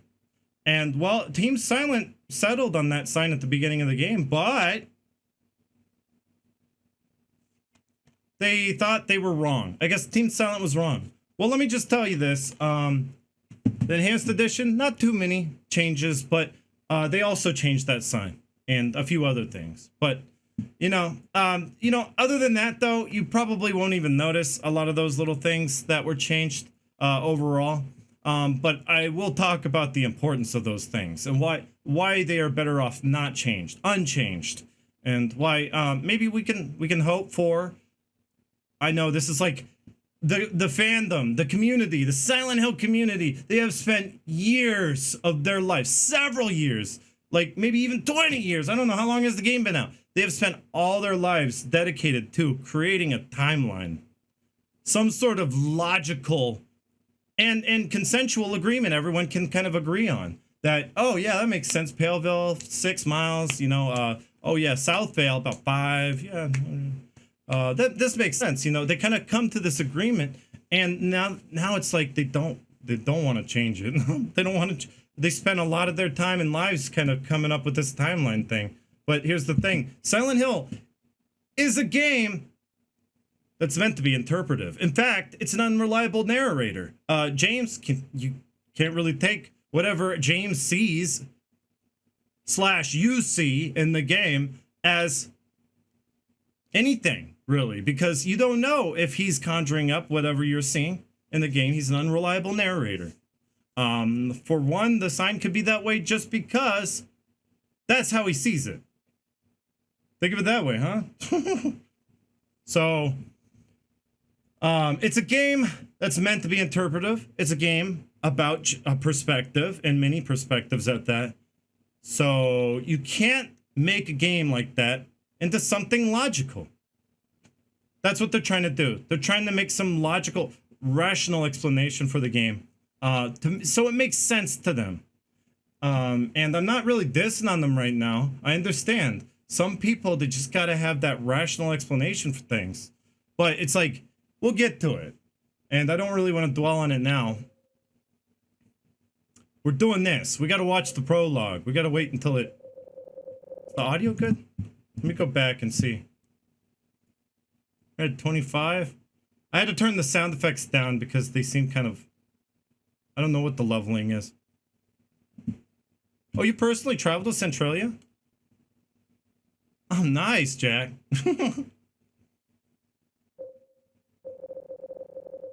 I think we have to wait. Let it sit. Yeah, just can't put a timeline to a game that's really has an unreliable narrator, for one. Can't put a timeline to a game that goes outside time and space. Like, you know, distance and miles. Maybe I don't know. It's just like all these little changes, maybe they were meant to be there. You know, these little mistakes were meant to be there to mess with your subconscious. Because I always talk about that. I'm always preaching it. And boy, do I preach. You know, it's really about those subconscious things, those little details that really make you feel off. And those little subconscious, it's not in your active conscious, but if you play the game enough times, like maybe the Silent Hill community did, and you're starting to think about those things and they're getting you kind of uncomfortable, well, it's doing its job, but it kind of got too far. You got it into your thinking conscience, or conscious. James, honey, did something That's happen not where it's to you supposed to be. after we got separated in that long hallway? Are you confusing me with someone else? What about time and space? It's outside time and space in some areas. So forgetful. Remember that time in the hotel? Maria? You said you took everything, but you forgot that videotape we made. I think that it was on purpose, Doggo. We'll talk about it. We'll talk about it when we get to it. How do you know about that? Aren't you Maria? I always thought that too. I thought the decimal point was just like rubbed off or something.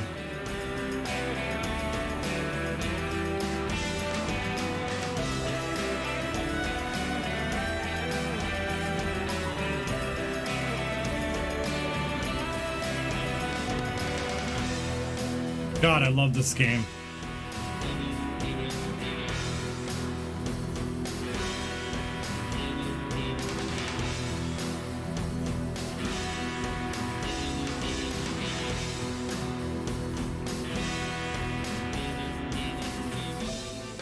Are you taping again? Come on. know why, but I just love it here. It's so peaceful. You know what I heard? This whole area used to be a sacred place. This game is perfection. I think I can see why. It's too bad we have to leave. Please promise you'll take me again, James. I don't look like a ghost, do I? Anyway, I'm glad you're alive. Anyway? What do you mean, anyway? You don't sound very happy to see me. I was almost killed back there. Why didn't you try to save me? By the way, the sound will drop All I care about is that dead wife of yours. periodically. It's a weird I've been glitch. so scared my whole life. I think the high resolution scenes are lagging behind. I think that's why. Coming too. Eddie, you can't just kill someone because of the way they looked at you. I don't know. Maybe I did. What's a little girl Don't like tempt me, guys. I would do the TV overlay. Huh? Are you blind or something? Well, it's nice to hear, Fuego. Oh, it's you. Became a fan after watching me streaming it.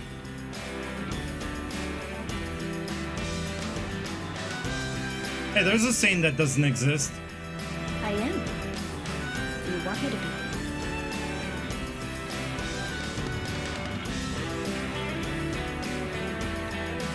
Oh, beautifully. Hernancas. These were beautifully upscaled, unlike the HD collection. What about Laura? Did you find her? I know they didn't take them from the HD collection. They did it. They did them over. They redid them. Find her.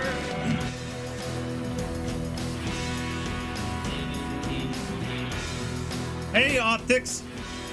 There's Maria. I know. Get a good look. Here's a scene that looks like it might be a prior event. It doesn't matter who I am. I'm here for you, James. Yeah, little poober. I'm real. Ooh, this is... Man, that's so impactful, that last line delivery there. So good. Yeah, little pooper, they totally, from scratch, using the original source files, I think from the PlayStation 2 game. I don't remember exactly, because the PC port had really, really poor resolution. Really, really poor, piss poor resolution files. So they had to go on the PS2 and extract those from the PS2. And what they did was they up-resed and HDified it and did a lot of little tricks to make it look really nice. And it does. It looks nice. But it was like, I forget who did it, but it's a modder that it does list all the credits of everyone who worked on it. There's like 80 people total that worked on this.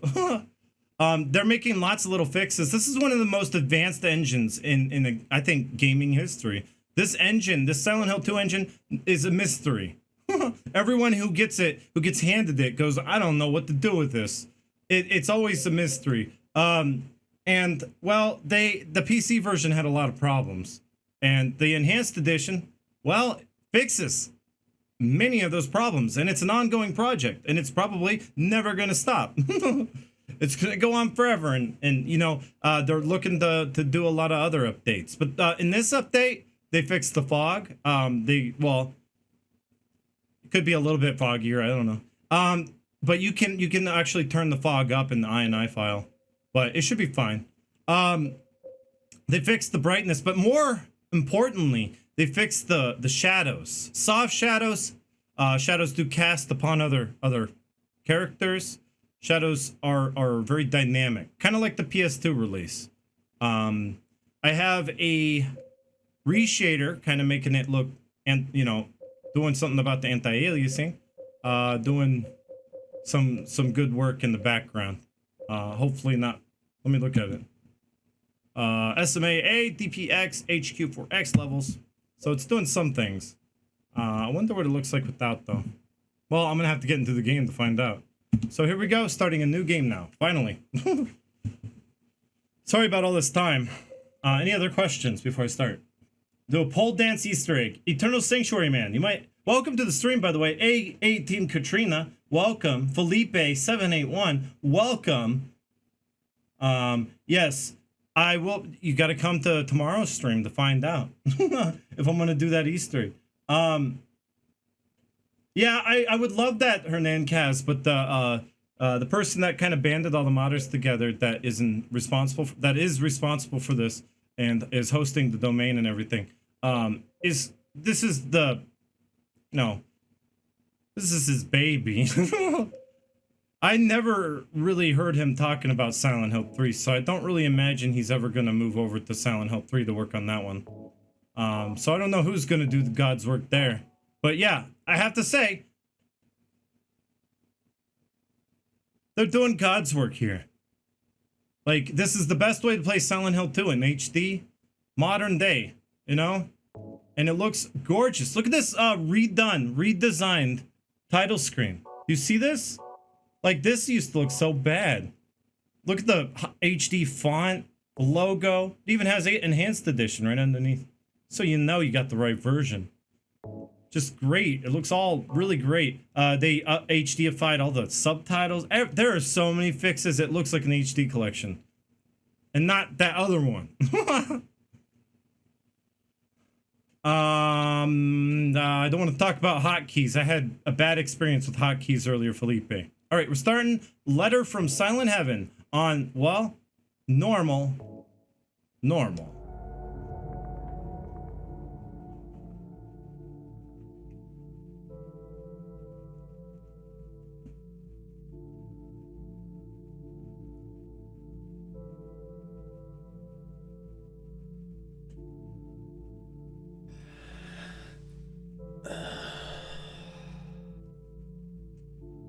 Oh, by the way, they did add depth of field. So as you can see here, they re-added the depth of field. And by the way, I think it might have been updated because they actually made it look better than the last time I played it. And yes, they do a live update every time you start the game. Could you really be in this town? That's right, you don't have to download all the new updates every time you start the game. It'll update for you. And what, you know, they do actually illustrate on their YouTube update videos. They tell you what they're changing and stuff. They try to tell you all of it. So they're very transparent about it. And look at this reflection, right? Now I want to focus on one key thing right now. I gotta hammer it in because I feel like this is a big important thing, and it's gonna add up later. What is the first thing he's doing? He's self-reflecting. This is important. I figured it out. My previous lore runs I was talking about, yeah, I would point out that they're self-reflecting, literally and metaphorically, but I figured out what it's about now. You know, you see James looking into a mirror, he's self-reflecting. Later on, you see Angela looking into a mirror, she's self-reflecting. And, well, I mean, why do people self-reflect? It's important to understand, why do people do this? Like, literally, why do they self-reflect? People do it to better themselves. Perhaps they're not good enough at a sport, and they want to do better. Perhaps they want to they gotta, you know, kind of self-reflect and see, you know, where they can use improvement. People self-reflect to kind of remember their mistakes and do better. There's many different reasons to self-reflect, but for the most part, you know, and here's the thing, not all of us self-reflect. Some people live day by day, and that's fine. I mean, there's people that do it, there's people that don't. Self-reflection, noun. Self-reflection, meditation or serious thought about one's character, actions, and motives. There he is doing it. Self-reflection. But right after he's done, you know, doing all that, Mary, could you really be in this town? He's thinking the right questions. He is, but he's not doing it enough. So we got to sit here and self-reflect longer. We got to self-reflect longer, James. It's gonna take a while. Get a good look at yourself. God, I'm ugly. I don't want to look anymore. No, I'm just joking. But yes, no, we don't want to get too far ahead of ourselves.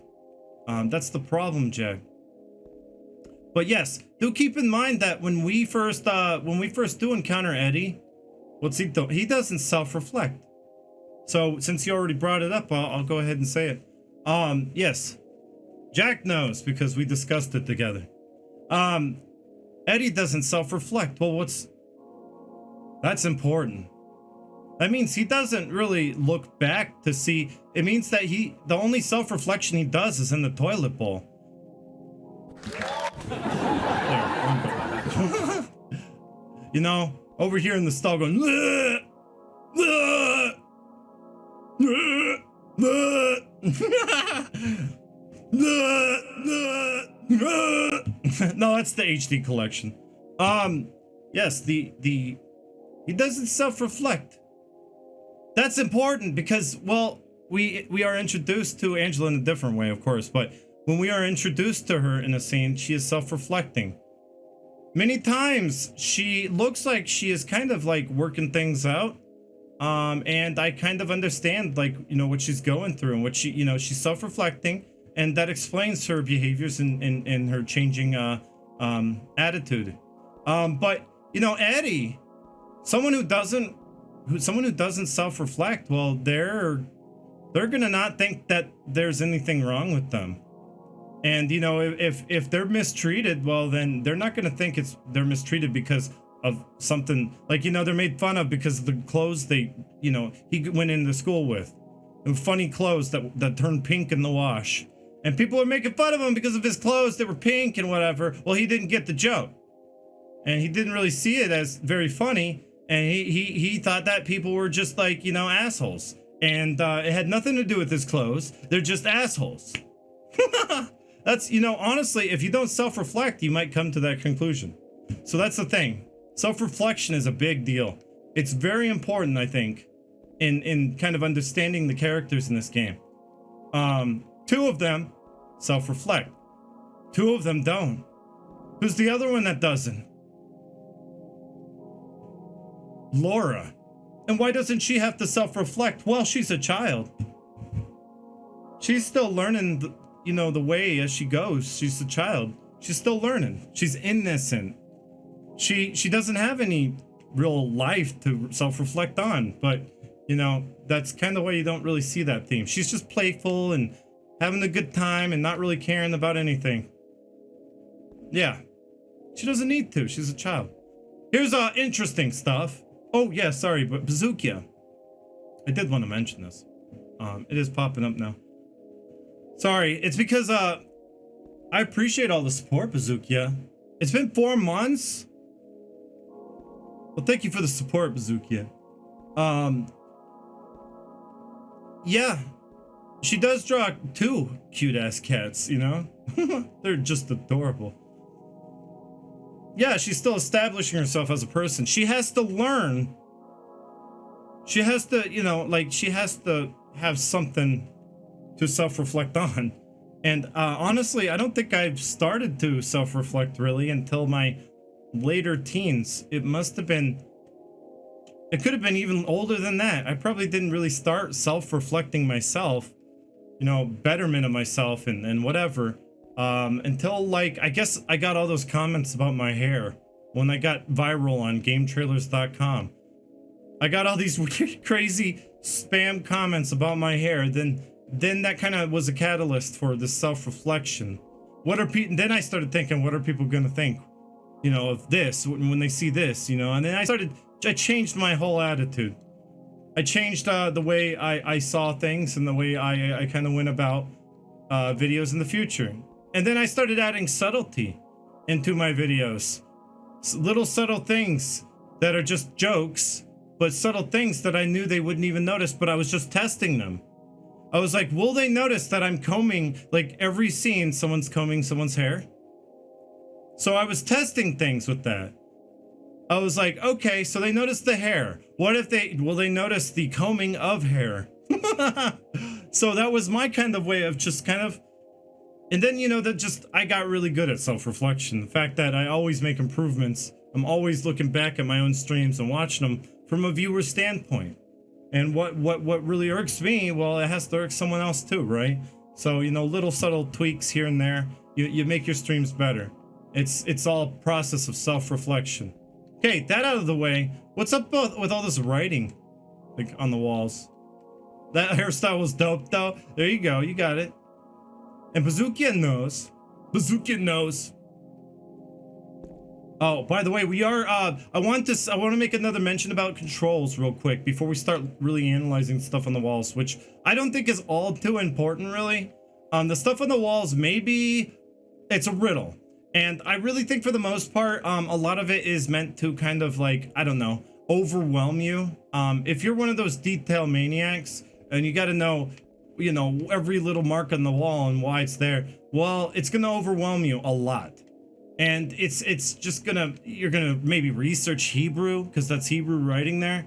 Maybe you'll look into it. You know, it's a funny picture. Maybe it's an homage to Silent Hill 1 and the way Harry Mason looks in Silent Hill 1. Oh, that picture, it's a picture that Cheryl drew of me. It looks just like me. It could be an homage to that. But yeah, that is like Hebrew writing here. And it is biblical, yes. I think someone did look into it. There's a lot of detail that is really just meant to overwhelm you, and especially those people who are kind of like detail maniacs. And yes, this bathroom has a lot of detail. It would overwhelm you. It's a lot of stuff. Yeah, modern Snorkid, was it you who kind of researched it? Maybe you can kind of tell me again what you said. I think it might have been you. So right here, it does have some biblical writing all over the walls. I don't know. See, the first impression that I get, honestly, if you can remember Snorkid, it's okay if you don't remember. I mean, it's just still interesting. Yeah, a lot of detail in the room. You spend less than a minute in. And why? Because this was the first room they ever began developing. Why the bathroom? Hi, 85 Yachi. I don't think I greeted you earlier, but hi. I hope you're doing well, and it's good to have you here. Blunder 3, Little Poober. We got a lot of really awesome folks up in here now, and a good view count. And the lurkers out there, thank you so much for watching. I do appreciate it. It says, like, the first impression that I get is just something religious. Like, you know, maybe there's a lot of religious aspects to this game. I don't know. I get like this kind of like holier than thou kind of presence. Perhaps it's trying to set the stage in your subconscious. It's trying to set the stage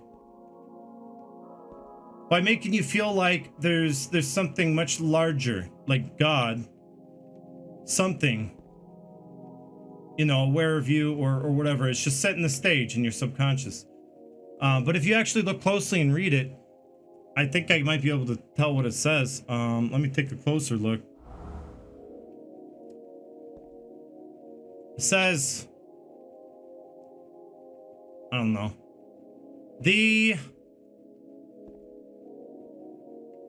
What? I don't know. Hold on, I need to zoom out. There we go. The blank fashioned blank thou. See, it's not even like clear what it says. That's why I think thou pops out in your mind, right? It's like, oh, biblical. Oh, that's God. That's God speaking. Thou. I am delaying this. I am delaying blank something that. I don't know. I'm delaying progressing the game. That's for sure. Oh, decaying. Thank you. That's better. I am decaying. And you know what? That is kind of, I noticed a big, strong theme with this game. This game has, you know, as you can see on the walls and stuff, it has this like different nightmare.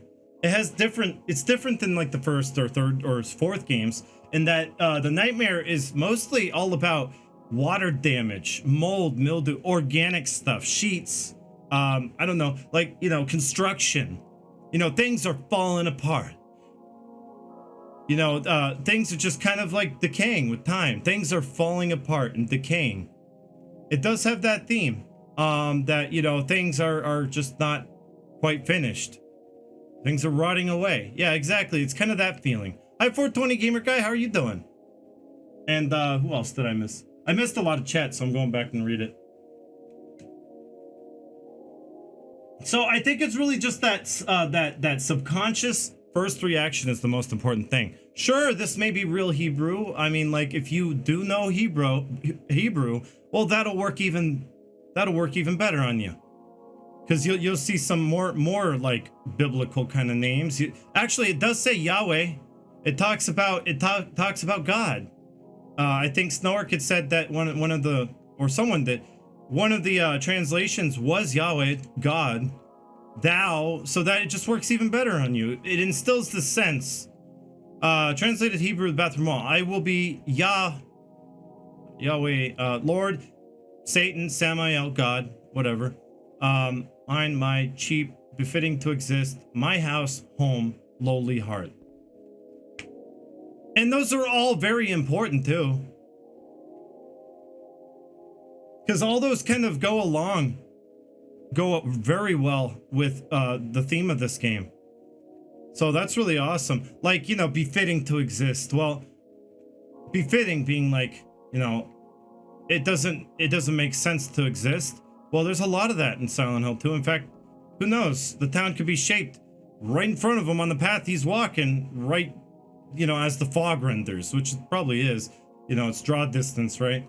But, you know, it's being shaped right for him from his perspective. Befitting to exist is about right. My house, home, lowly heart. They go well together. James has a lowly heart. And his home is a toilet. And I'm making it my home right now. I think I might stay here.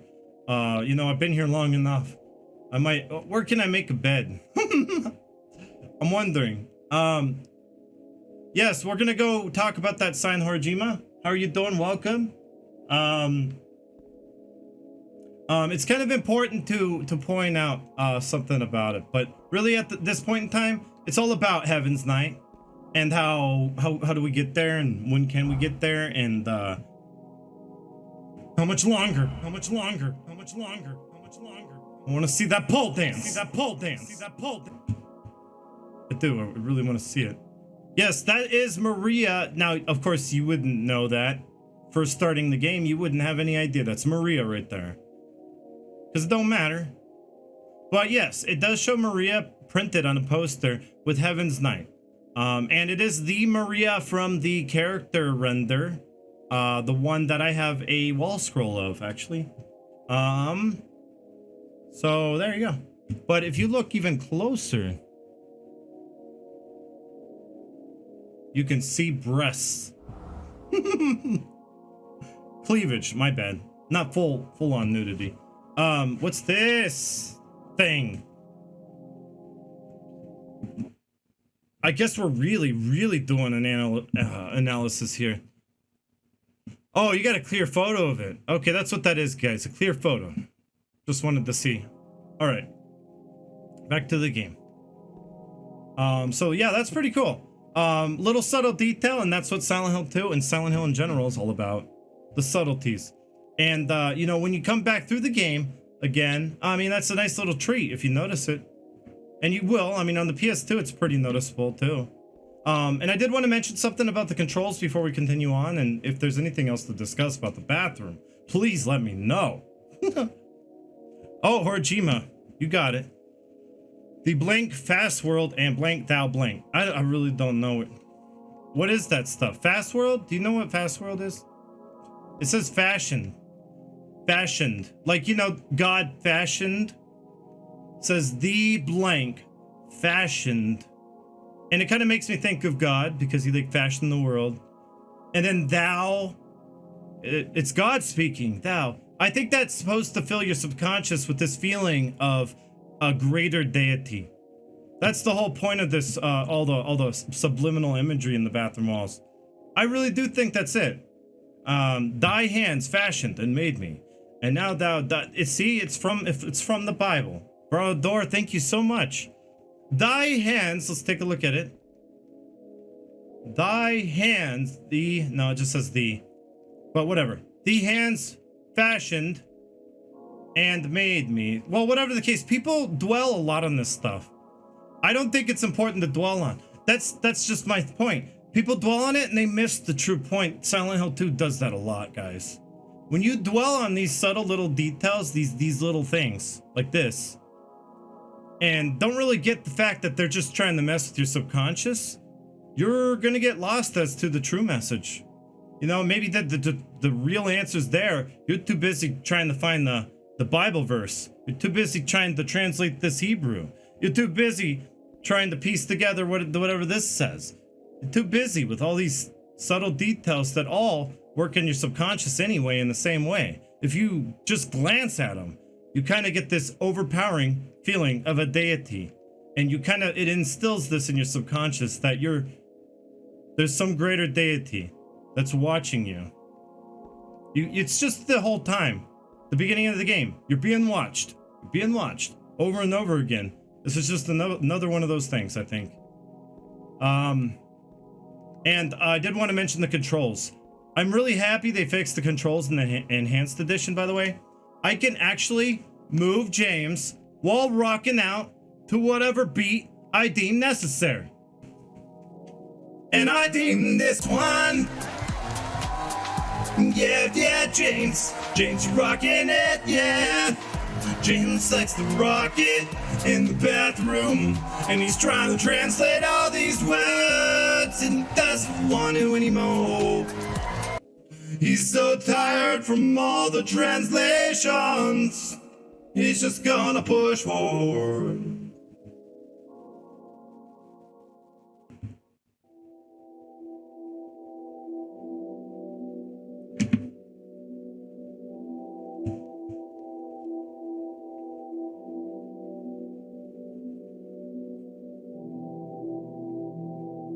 Also, I think it does set the stage too. Dreams. I see that town. You know, like the cult. Silent Hill. It plants a cult at the very beginning of the game. I think that was important You too. promised you'd take me there again someday. But you never did. Well, I know you I'm could, alone Chris John. in our special place. Waiting for you.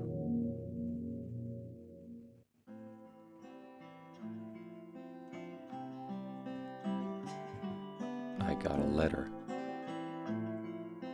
The name on the envelope said Mary. My wife's name. It's ridiculous. Couldn't possibly be true. That's what I keep telling myself. A dead person can't write a letter. Mary died of that damn disease 3 years ago. So then, why am I looking for This her? would have been so much better in electric. Our special place. What could she mean? This whole town is our special place. Does she mean the park on the lake? We Yeah, spent it's a the beautiful whole day song. there. Just the two of us, staring at the water. Could Mary really be there?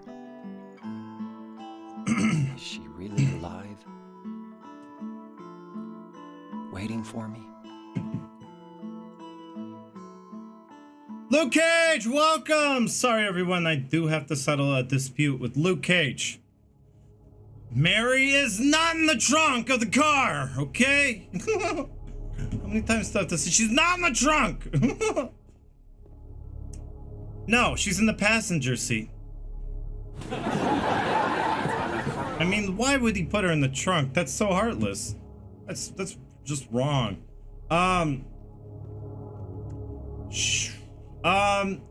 So that scene is really so important. Why?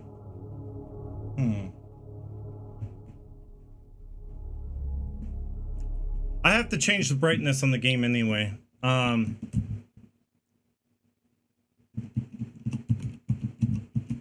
That scene is really so important. Do players sympathy with James' words? Do players want to try to search Mary? It is a beautiful acoustic rendition, I think, of Theme of Laura, because, and with the delivery of the voice acting by Guy Seehee on top of that, you really kind of care for him. You must care. You care. You're invested. Just like that. Easy.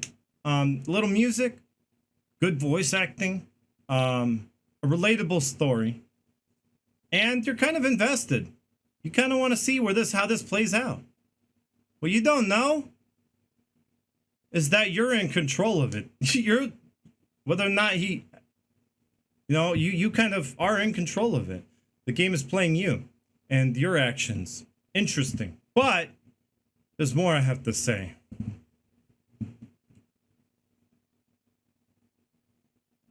I don't remember all the commands. I don't remember them. But anyway, I think this one. No. Shaking people's heart deeply. Well, yeah, that's important too. But I'm gonna change the brightness settings. What, I can't think of them. Is that it? No. Oh, I'm gonna have to open up the exclamation mark SFX right now. Hey, Viva du Fruit. How are you doing? Welcome. I do really want to talk about something, but I need to get this voice command first. I knew I should have kept the page up, but it is going to kind of help me kind of, talk about something that is important. So I'm going to just do this. There's one yeah, that's important too. The fog is really one of the most important things. To show the environments clearly is not necessarily good way. It's not necessarily a good way. There's a reason for that. I have a theory. I think it's a pretty good one. I do have some substantial evidence to back that up, but I want to talk more about the fog a little later. But for now, this one right here. This one also was talking about the music. When they changed it to electric guitar with Troy Baker's heavy breathing voice acting. It's not so the blue. To lie so heavy on my mind. It doesn't look like most. Well, serious. it's bad English, right? What he's saying, it's not sad enough. It doesn't lie heavily on my mind. The scene is ruined. That's what he's saying. Because of that just musical change. It's not blue. It's not sad. And it's just really hard to interpret that. Also, one more thing. This one.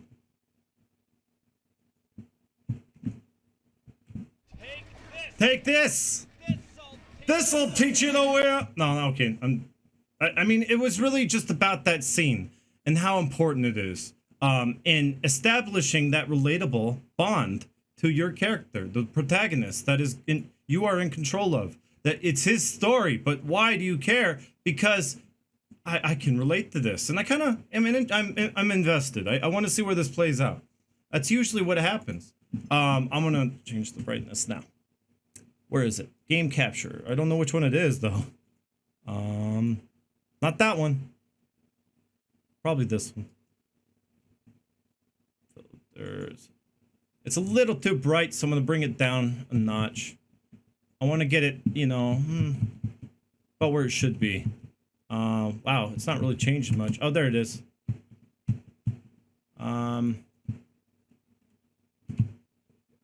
Which one am I changing here? Contrast? Oh. This one has to be really high. If this is going to be so high. Do 8. Contrast up a little. Maybe 25. Turn this up to 2, 3, 4, 5. This is what I usually do.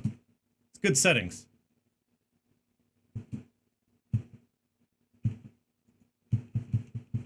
Trust me, it's my pro setup. Pro settings, just making sure it looks really, really, really, really good, okay? This game deserves that respect. All right. So, we got that out of the way. Okay, about a prior discussion. Is James, I wonder if Mary being died for 3 years, James, we're going to talk about that. But we have to get through a little bit of the game, so at that point, I will talk about it. She is not in the trunk of the car! That would be heartless. Why would James drop her in the trunk, just slam it on her? I mean, he don't love her. He don't care about her. That is what Masahiro Ito did say. He said, no, to me, he said she would be in the passenger seat. Right? But to him, he sees nothing. There's nothing on the passenger seat.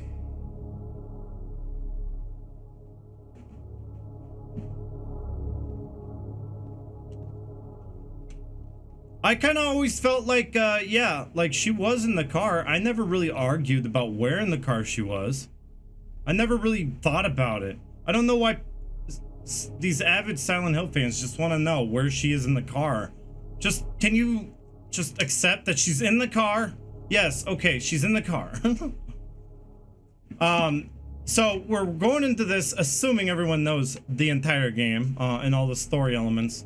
So I guess I can't answer your question now. I don't mind. You did ask, you know, okay, so he does say, at some point in the game, he does say, oh, by the way, Pterodactyl, please, hello.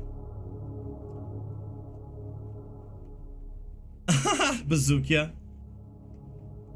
He does say that his wife died of that damn disease 3 years ago. But then later you realize, no, 3 years ago is when she got sick.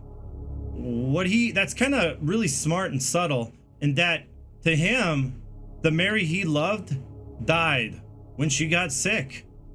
Because she was not the same. She changed. And it was a bunch of ups and downs, a roller coaster of emotion. It was hard for him to go through all that. And he just wanted to erase it from his memory. And just pretend she died when she got sick. And then he just kind of made believe this was his own, made up this story. He's in denial. And he made up this story that, you know, what he didn't do. You know, she died of the disease, you know, she was dying anyway, so I can believe that she died from it. She died 3 years ago, sure. I mean, yeah, I can just like erase those last 3 years of just hell. And go into denial, and I can grieve better. I can cope with this new reality I made up. I can cope better. That's kind of the point. He's in denial, and he the whole game, by the way, he is in denial. The entire game, and it comes time and time again. And there are many times his consciousness makes jabs at him. There are many times where his subconscious locks him in the jail cells, locks him into wells with no possible obvious escape in the well. You know, so many traps over and over again because he, you know, subconscious desires to be punished. Throughout the whole game, he's in denial. But he knows. He's self-reflecting. That self-reflecting in the mirror is the reason why he still questions she might still be alive. And he still searches her. He could go on living and just accept the fact he died. But no, something told him he needed to get better. Something within him. By the way, there are some sound glitches once in a while, so don't mind the sound glitches. I did try to volume the level, or level volume as much as I could. But she's not in the passenger seat. We could see that now. No, Mary's not in the passenger seat. I could see that right now. But this is an unreliable narrator. Right? He sees nothing. It's about what James is seeing, not what you're seeing. That's why, that leads me right to the sign, by the way. Got the map of Silent Hill. She's not in the trunk. Masaru Ito said she's not in the trunk. That would show that he has no emotion for her. And that He would not do that. Because he does have emotion for her. By the way, this is Eddie's truck, but we'll get to that because that leads right to unreliable narrator. Could it be that's why this sign did not make sense originally? Could that be why? We have an unreliable narrator here. That could be an explanation. Maybe he's seeing it like, you have to go a long ways, James. This is gonna be hard. You better take your stuff, maybe pack a meal. You know, maybe image is just meant to look like you have to go further than you really do. You don't know. I mean, you don't know. The sign originally said, oh, every time I get to it, I can't remember the original sign. I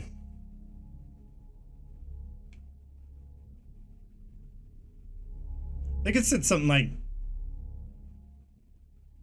1050, 265, 365, something like that. I don't know. This is different though. This is one of those things the enhanced edition changed. They changed it. And why? Well, the same reason why maybe the Hijinks Studios changed the sign too. They both kind of thought it was wrong. But here's the thing, you know, like I was in the Silent Hill community for a long time. What people tried to argue, and I never really appreciated people thinking it was wrong. You know, they would say, oh, maybe, you know, it's kilometers, you know, miles are an American thing. Maybe Japanese people just didn't think to convert it into miles. Well, they know what they're doing. This is set in America. They did sightseeing. They scouted areas. They know what they're doing. They know miles. They know what they're doing. This is basically just saying, you know, change that sign. You're basically just saying, I know better than Team Silent, and I can make this sign right. Well, what if it was meant to mess with your subconscious and make you feel like you have to go further than you really do? That Brams can't be 265 miles. If it's the town next door, if it's the town over, that's not possible, Keta Hajime. You have to explain this to me. It doesn't make sense. Well, you can't put logic, you can't rationalize a game that is meant to be interpretive. And also, you got to consider this one fact. Unreliable narrator. This guy.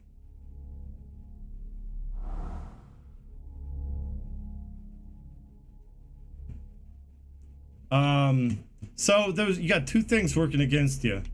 You got a game that's irrational, many times all the way through. Irrational things. It goes outside time and space. How did that happen? That prison doesn't exist. And then you're seeing it through James's perspective. Also, this is a very interesting thing I like to talk about, the WeCom. WeCom! That kind of sounds like Ravenheart's thing. WeCom!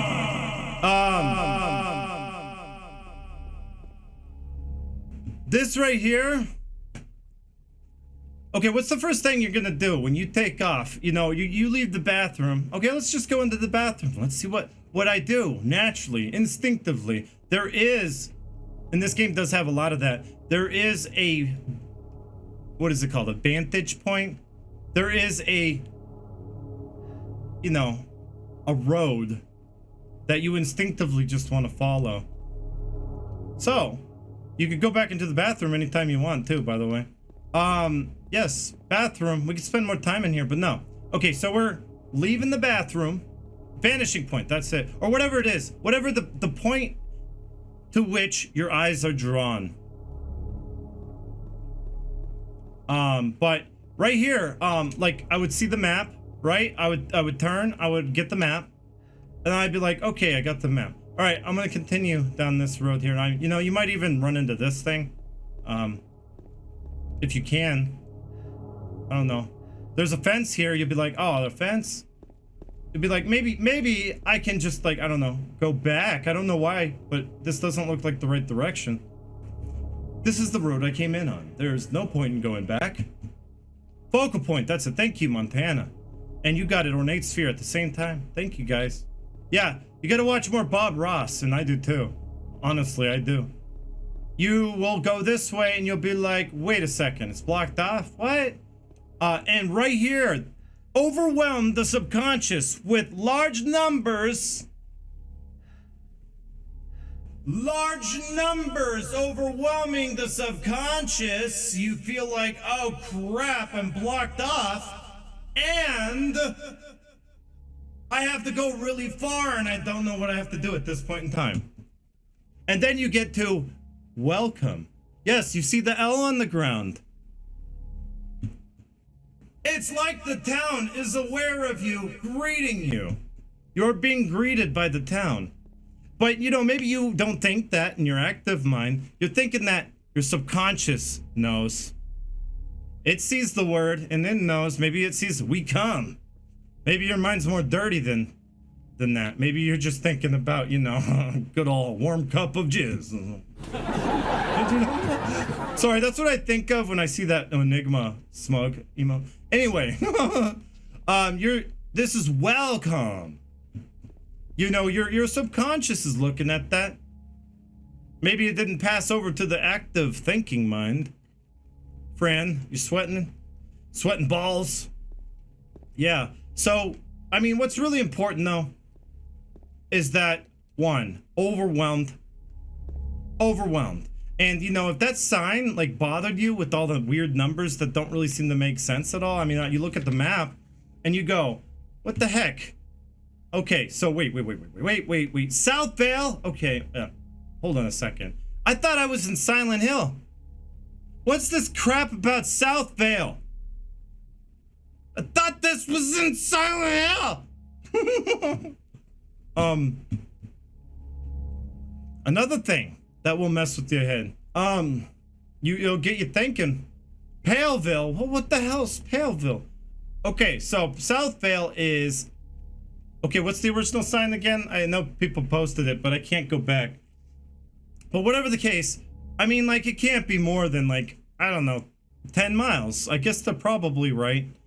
And then, like, you look at Paleville, and you go, okay, so that's probably more like 10 miles across the... it's probably more like, I don't know, 30 miles, I would say, to Paleville. What do they put? 26.5. That's an oddly specific number, by the way. 26.5. For Brams. Wait a second. Hold on. I gotta look at my map again. I'm a little lost. Sorry. I keep looking at my map. By the way, hello, IO Keys. I hope you're doing well. Labust, everyone. I'm kind of in a thought process. But yeah, you're looking at this. Okay, you're trying to make sense of it. All right. This is, honestly, if you have spent this long... If you've spent longer on this question, well, you're doing it wrong. I mean, you're letting the little details that are meant to stay in your subconscious, you're thinking about it, and you're really not. When you start thinking about it, and you really obsess over it, and it really bothers you. I had someone pop in here during my last lore run. Believe it or not, my last lore run, I was talking about this sign. Someone popped in and said, I am glad that the enhanced edition changed this sign because I have OCD. And it really, I could not. I got to the sign and I had to drop the controller. And it was, I dropped the controller. I couldn't move anymore. Oh no. Now, I'm not making fun of OCD here. I'm not making fun of OCD, don't get me wrong. It's a problem, yes. But like, yes, OCD can make you kind of obsess over a sign like this. Maybe that's why. Maybe that's why people felt like they had to change it. Because, you know, you're trying to put rationality, you're trying to logically, you know, make it make sense. Like, you know, because Silent Hill's right here, right? That's like 10 miles, 26.5 because I did the math. Lots of math. And it's 10 in the PS2 version. Well, then Paleville makes sense. Oh, that's 10. No, that's 26.5. Who said that? Katahajime, that's 26.5 miles. Actually, no. Brams is 26.5 miles. So Brams is over there. It's off of Nathan Avenue. You just off the map. Brams is just really close. It's not far away at all. You know what? You know what? They didn't even just change the numbers either. They moved Brams up on the sign too. And I don't want to spend too much time on the sign, but they even moved Brams up when it was at the bottom. So, you know, so Old Silent Hill 50 miles. Okay, I can agree with that, sure. So the community kind of came to a consensus. Everyone kind of agreed. That makes sense. Good job. But no one ever stopped to ask why they thought it needed to be changed. Notes, it's good to have you here. Hello, Shomona Virusy. Hello. And yeah, because in the game about so many screwed up things with so many grating sounds and visuals, caring about OCD would be top priority. Well, I mean, like those little things, yeah, they would really irk you. I mean, like you would. I mean, you're trying to make sense of this game. You love it so much, right? You just want it to make sense in your mind. Perhaps you're not one to self-reflect because, well, some people don't want it to be changed. Pete's Bolorama, baby! Maybe that's where Eddie got the idea to go to Pete's Bolorama. He had a good idea. I mean, like, why am I not eating pizza right now? I mean, I should be with Eddie, Pete's Bolorama, eating pizza. Hey, do you see any monsters around? I don't. So no, I'm not just gonna sit here and eat pizza. Can't make me. Because I can't. Yeah, so now I'm even more confused by this sign change, honestly. I've spent more time staring at that sign than I ever had on the original sign, which of course it looked wrong, but I was like, maybe that was the way it was meant to be. Of course it looks wrong. It was meant to be that way. This is Eddie's van, some people say. I don't know, you can interpret it whatever way you want, if this is Eddie's van or not. I mean, it's a van. We see Eddie by it in the prologue. He's not sitting in it, but he's sitting outside it. Is it Eddie's van? Well, he had to get here some way, right? Okay. I don't really care. I don't know. If it's his van or not, I don't know.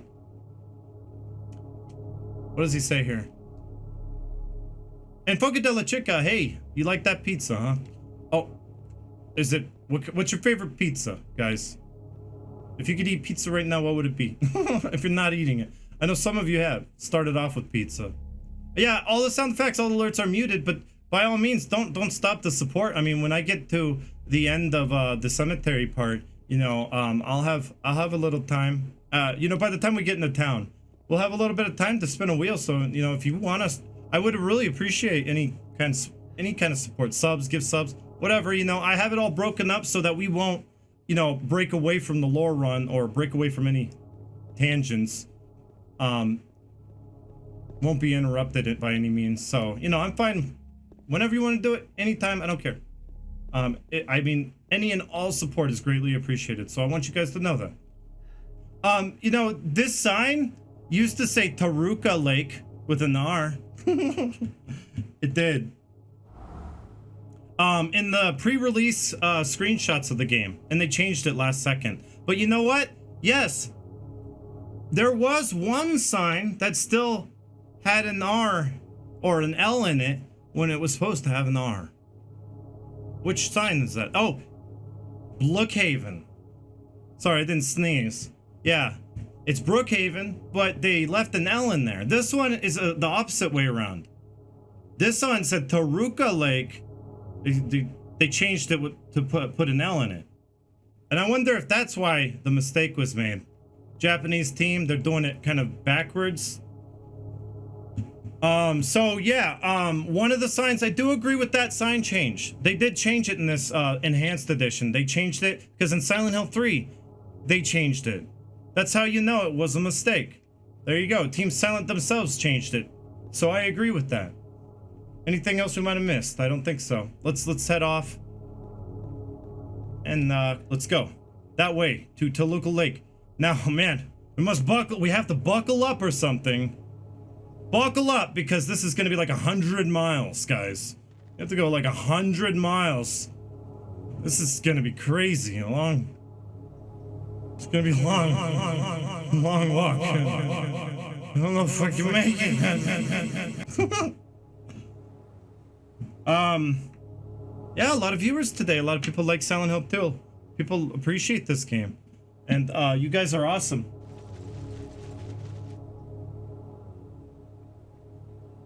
I'm just catching up on chat.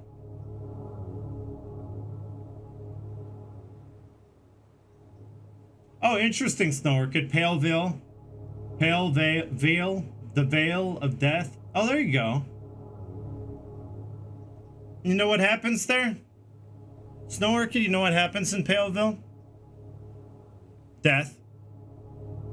I think Maria dies in that area for the first time. That's an interesting observation. Probably intentional. Hey, Xanax! Long time no see, huh? Leech Hound, I don't know if I greeted you properly. What kind of trees are these? See, now you're thinking the wrong way. Don't they spawn? Thinking about the trees now. That's not important. All right, we're gonna kind of walk, run, whatever. We're just gonna kind of take it easy in this part of the game. The camera's really zoomed out. It seems like the camera's a little too far away. We'll see.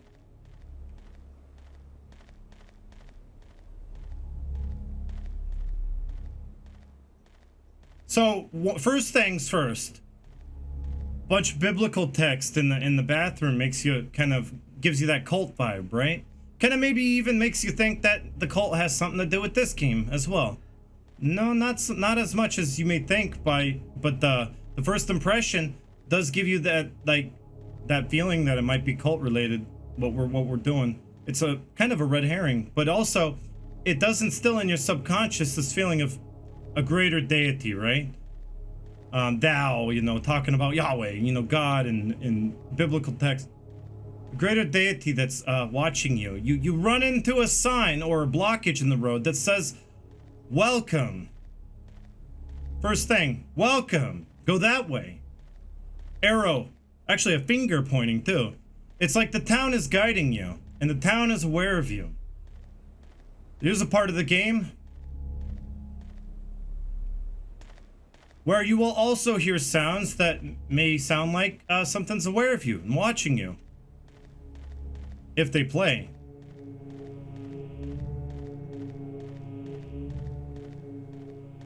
Which they may not. I'll run back just to be sure. They did play at the beginning. Silent Hill fans of day one release yet know if the game was a direct sequel or no. I don't think they really said. They kept it kind of vague. They said that it was about, a guy who was searching for his wife in Silent Hill, but, she's dead. But she died. But he got a letter from his dead wife. It talks about that. And, whether or not it has some cult influence, the other themes, it was really up in the air. What it was going to talk about. Yeah, me too, One Big Strawberry. I'm missing them. I'm missing those Silent Hills games. The good ones like this. And I love the ambience too. I hope you can hear it just fine. I could turn up the volume, but you never know. Audio's up and down all over the place. They did actually did take the high quality audio from the PlayStation 2 disc and replaced all the PC audio with this high quality audio, and it sounds fantastic. Only problem is the volume doesn't seem quite level. I'm gonna turn up the background music just a tad, but I feel like I might have to bring up the sound effects too. So we're gonna play it this way. So let's see if we get it. Maybe you'll hear the sound effect. It's kind of one of the, it's not a one-off sound effect, so I don't know why it stopped playing. But it might be one of those, you never know. With the enhanced edition, you don't know what's been changed because, they didn't like it or whatever. But there it is. That really does instill this like dread and kind of fear You don't know if something's gonna jump out at you at any second. Is it gonna, oh my god, is it gonna be one of those doggos from like Silent Hill 4 The Room, the mesquite dogs? I've had enough with them.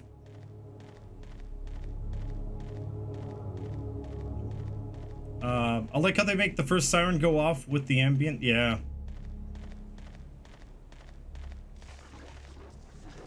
And it kind of goes around you and surround. By the way, this game had fantastic 5.1 surround sound. If you guys have a surround system in an original PlayStation 2 and an optical cord, and the way to kind of transmit the audio into like an amp or something, play it. Pop that bad boy in, pop PlayStation 2 disc in, and play the game in surround. It was so advanced. It sounds great. When I emulate this game, I emulate it in 5.1 surround. Because it sounds better. Whoa! Prince Fendir. Well, thank you so much. I appreciate that. That Twitch Prime. Prince Fendir. Or Fender. You remember the first time you played this? That's right. Self-reflection this way. Speaking of which, this is kind of hammering that in. This whole theme of self-reflection. And how it, you know, 2 of the characters do it, 2 of them do not. There's something in the well. What's that? Looking at this makes me feel like someone's groping around inside my skull. Gives me a weird feeling. It's kind of talking about, you know, when you're self-reflecting, you're looking inside yourself. Funnily enough, it kind of works well with the save system. You're checking your memories, right? Your saves are your memories. You're self-reflecting. It gives you a weird feeling. Well, because it sounds like he hasn't really self-reflected in a while, has he? Like, really, really self-reflected. So, I have a lot of weird saves. I have one here so I can practice the out of bounds in Silent Hill 2 for speedruns.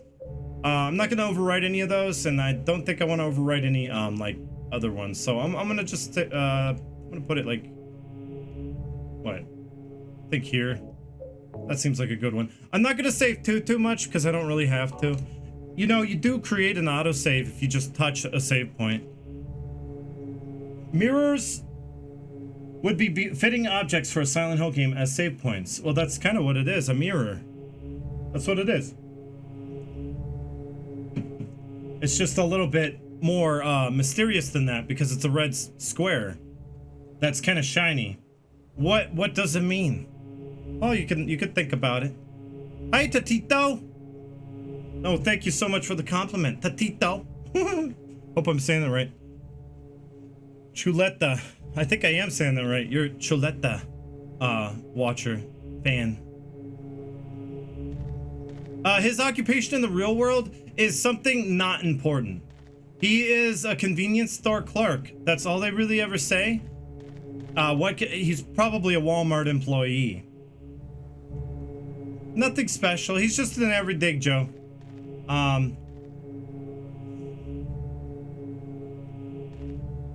Next cutscene. I'm feeling it.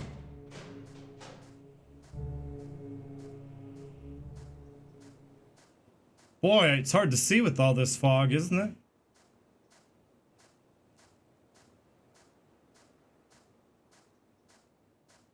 By the way, we are 9 away from a wheel, and I won't cut away to do anything, of course, but I will once I get into town. It would be after encountering the first monster.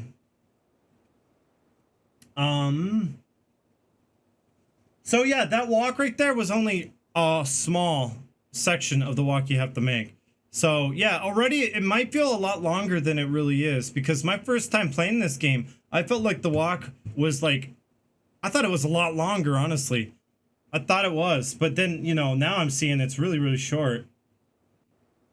But you can get through this walk in, like, I don't know, speed run it like 30 seconds. You can get through this pretty quickly. I mean, like, wow, you make 10 miles in 30 seconds. I wish I had that guy's stamina. Whoa. You- I believe it makes an autosave every time you check the square. Any save square. The game might be a little bit up on the vibrancy. Yeah, a little bit. All right. So here's another interesting thing. You can see if you look at it. Now the camera does try to pull away. The camera does try to pull away. See, as you notice here, you could speed walk backwards. By the way, see, you could direct it right in front of you, right? The camera's trying to pull it away because it kind of wants you. It kind of wants you to just walk into the fog, right? But you can see right here, Angela, clear as day. There's Angela, looking at a gravestone. Now you gotta think, why? Why is she doing what she's doing? There's a lot of stuff that makes you have to think why. You gotta ask these questions. The most important ones. I changed the contrast and brightness. Oh yeah, the vibrancy's up. I did it. It's my fault. That was me. My bad. Let me see if I can turn down the vibrancy. I'm sorry. Before the scene, look at that fog though. Look at that amazing fog. Like, see, the enhanced edition fixed it. No, the HD collection, it has like a fog hovering layer, but everything else is gray right here. But you have like this ceiling of fog. That's the best they could do. Like, come on. I'm gonna turn down the contrast because obviously it's making it look really weird. I want to make sure the game looks good. Just want to bring the brightness up a little bit. All right, that's toning it down a bit. That should be good right there. Maybe yeah, that was good. I'll put it on there. Not as vibrant. It's actually pretty close to what I'm seeing. So yeah. I make it a little bit brighter because, well, Twitch tends to make things darker, so I just wanted to make it a little bit brighter for broadcast. Yeah, the PS2 was able to do this crazy technology that, well, we're having a strange glitch now because we minimized, but it's gonna go away. Don't worry about it. Actually, no, maybe I'll reset the area just to be sure. I want the scene to not be glitched.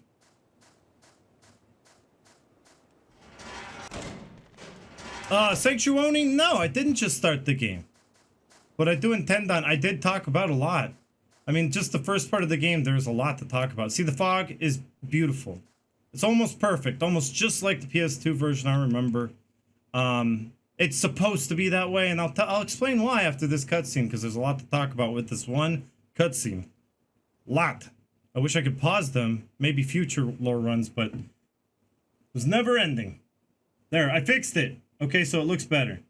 And all the alerts are muted, guys, but you can definitely throw in some support. Subs, bits, whatever you want to do. Any and all is appreciated. And don't you think that I don't appreciate your support. I do, very much. Like, all that support I got on my Silent Hill 4 speedrun day on Wednesday, like from Keys, you're one of them. Vorpal, you're definitely one of them. Dr. Darkheart, I don't know if Doctor is here, but jeez. Purple and Hollywood, thank you so much for all that support. That was a lot more than I expected for a speedrun of Silent Hill 4. That's probably the most I've ever gotten on a speedrun of Silent Hill 4. So thank you. But yes, I mean, don't feel like you're interrupting because, like, I'm gonna pause alerts during cutscenes.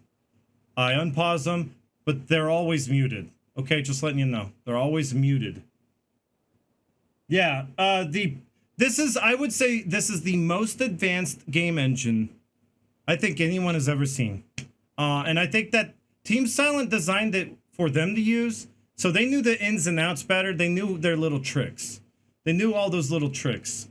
And they knew what to do. They knew how to use it. But then people see these translucent animated textures. That's what they are, by the way, the fog. I'll talk more about it after this, though.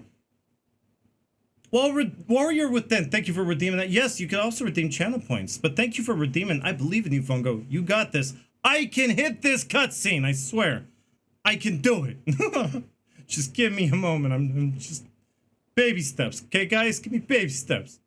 Remember the PS... Oh, I read that. Yeah, the fog's great now.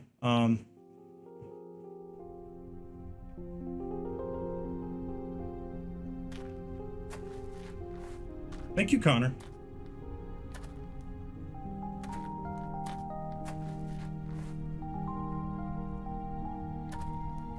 I'll talk about that if you want to talk about it. Excuse me, Oh, I'm sorry.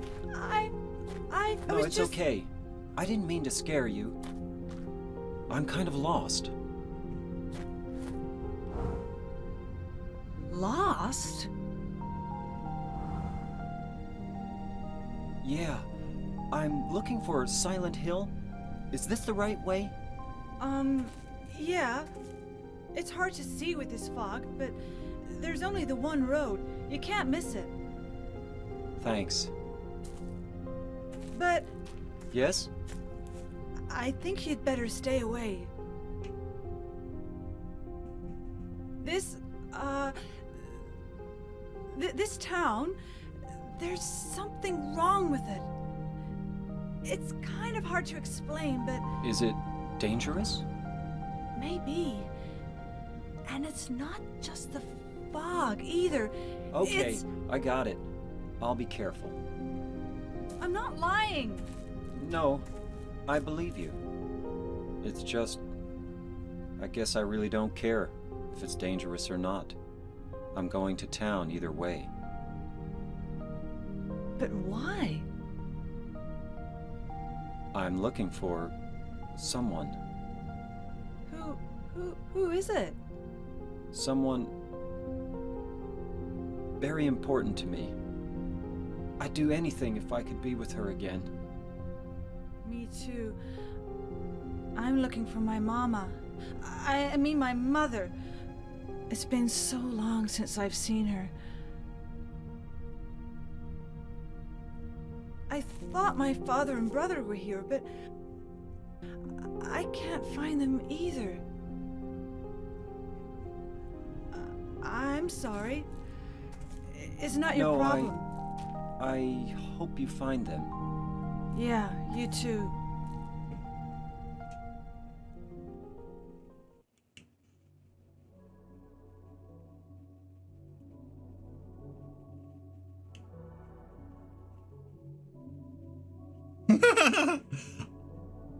Did you know that Fungo was in fact responsible for all the thick, fat clouds in Silent Hill?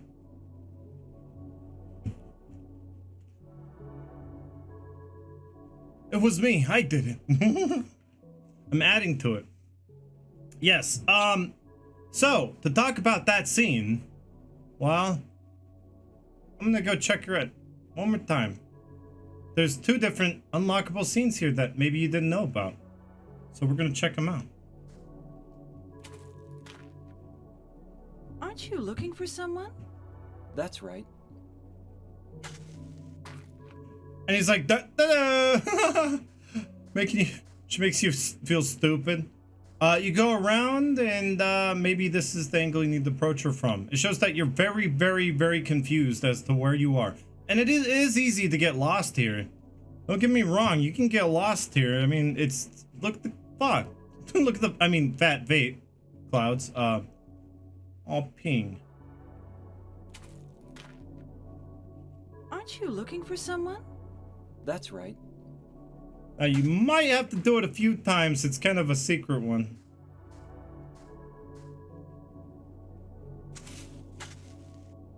What is it? Oh. Nothing. Sure is quiet here, huh? I guess. Oh boy, she sounded really annoyed.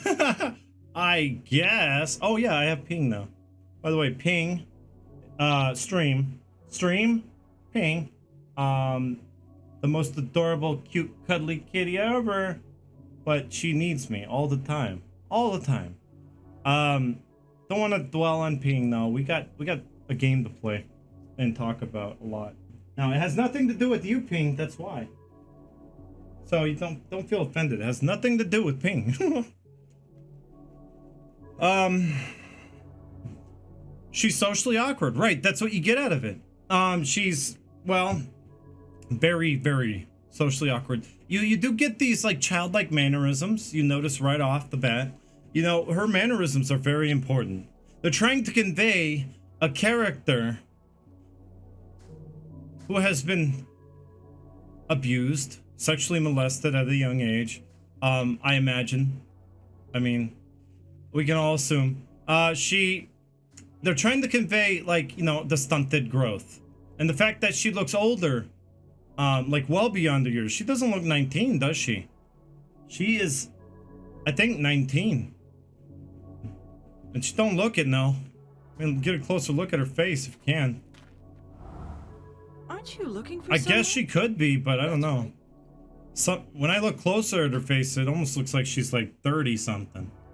So so yeah, she's supposed to look older, beyond their years. You know, that kind of just, that is common. It's psychology. They studied psychology, you know, and she kind of was created out of like a, I guess like a, you know, what, you know, they were going along with like what was studied in like psychological books about, you know, kind of talking about you know, abuse and childhood abuse and molestation and stunted growth, and they did a lot of research to kind of really inform this character. But most importantly, what's really interesting is how she this isn't what most important. What's really interesting is how she over exaggerates that lost, like completely over exaggerates it. You know, like it's the most wildest thing. Like, how could I be lost? I can see everything. It's not sarcasm here. No, it's no joke. She's just like looking at him like wild, like lost, and then she has to think about it. And she goes, oh, that's right. Yeah, the fog. Yeah, I see what you mean by being lost. Right. See, that's the thing. It is my theory that the fog is one of the most important things. That line from earlier, because it is a metaphorical and it's a literal thing. It is used metaphorically. In this case, it's used to represent the density of the cloud of their own minds and how lost they really are, because they are kind of living this whole kind of thing where they are not accepting reality. They're lost. It's a metaphorical representation of just how lost they really are in their own heads about the truth. And that's why she's just like lost, because she didn't really think of it that way. She was probably thinking of it as a metaphorical kind of way. Are you lost? And she overreacted to that. Two, yeah, she then realizes that, yes, I mean, it is pretty easy to get lost here, right?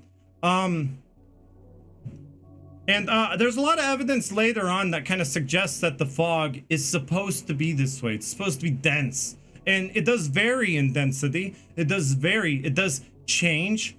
It all goes along with James and his experience. And you know, when he's starting to see some truth, the fog lifts up a little bit. When he starts going back into denial or being lost again, it starts to get heavy again. You know, it's interesting. It's kind of like the fog of their minds. It's a physical manifestation of their own minds. So, you know, I also believe, because I believe that Silent Hill is the legit manifestation of the subconscious. And in this case, you're seeing James's perspective. You're seeing his subconscious, not in parallel dimension, guys. No. That theory's so out of whack. I don't even know how'd you come up with that? It is the town is his psychology, his mind is being manifested onto the town. Now, that doesn't necessarily mean that Angela's seeing what James is seeing. You know, they could very well be seeing very different things. But it is about perspective, like I said at the beginning of the stream, right? It's about perspective. This is James's journey, James's perspective, the unreliable narrator. He is manifesting, what you're seeing is James's manifestations. You do see Angela's kind of version of events, but through the lens of James later on in the game. So that's not necessarily what, you know, Angela was seeing, but, you know, that's kind of what James kind of turned it into. So just letting you know. I will talk about it more as we progress. I'm going to check out the questions and statements. I think she's socially awkward so much her voice changes that way. No, they even talk about it in the making of Silmiksuru. They talk about it in the making of that they did that mannerism on purpose, kind of wanted to make her more childlike on purpose.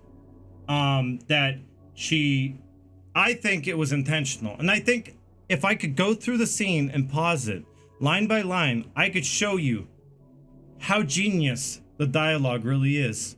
Because too bad the whole scene's over. There's a lot to talk about. But I'm serious. Like, it is like, they are self-aware. And I think some of the best horror ever made is self-aware. They have to be aware of what the player is experiencing and aware of how certain lines can be interpreted by different people. Like, you know, that Lost, I interpreted as, you know, she looked so dazed and out of it and so confused. Like, that was, maybe it didn't even register. Maybe that was it. She was so lost in thought, she didn't register the word. The one word, lost. That could be another explanation. Who knows? The whole fire thing, Barador, I'm going to get into, but as we progress with Angela's character, it's better to go through it, you know, step by step. So yeah, I'm going to move on because it's like, you know, I've said enough. All right, I'm not lost anymore. Bye-bye. Yes, fogged mind and Silent Hill. What Silent Hill does, and you know, this theory isn't betrayed by any means in any of the first 4 Team Silent games. The Silent Hill 1 through 4, the whole manifestation of one's psyche upon the real world or upon a heaven-like world, a heavenly world. That is what I think it is, and it's all perspective. That's why I say Silent Hill's all about perspective. Well, one person can see that manifestation, whereas others may not be able to see the same thing.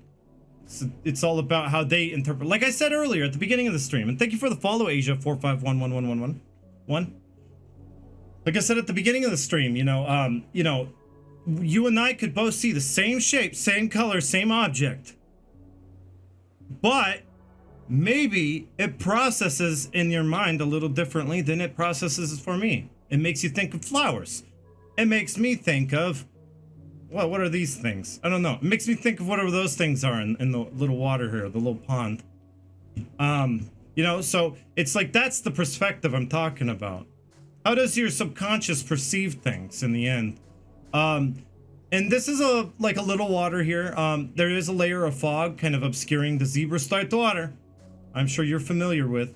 It looks, you know, passable here, but, you know, Silent Hill never had a strong suit for water. Those are probably cattails. That's it, cattails. I kind of knew the name, I haven't said it in a while, doggo, thank you. She's kind of trapped, yeah, I don't know, we'll talk more about her as we go. But that right there was the first impression. She's in the cemetery. You gotta think about this. This is a little weird. She's in the cemetery looking for her mother.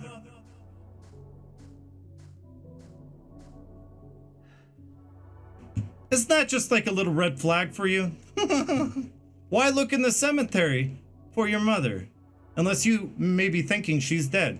Well, it's nothing strange, I guess, if she hasn't seen him in a while. But if she really is 19, she does look kind of young. You could believe that she's young. Well, you know, you would know. I guess you would think she would. I don't know. She would kind of know something. I don't know. She would know where she's buried, for one. And I'm thinking about other lines. Also, James says, I don't care if it's dangerous or not. I'm going to town either way. And he delivers that in such a flat, monotone line. I don't care if it's dangerous or not. Oh, Galeon. This is, yeah, my first time ever playing Silent Hill 2. And I'm really a pro at it. Seem to understand everything like I know the game. And it just kind of shows his kind of mental blockage too. He wants to go to town regardless. He doesn't care. He's going there anyway. So even if someone came out, maybe like, you know, someone handed him a newspaper, or, you know, someone handed him a newspaper saying, here's the obituary for your wife.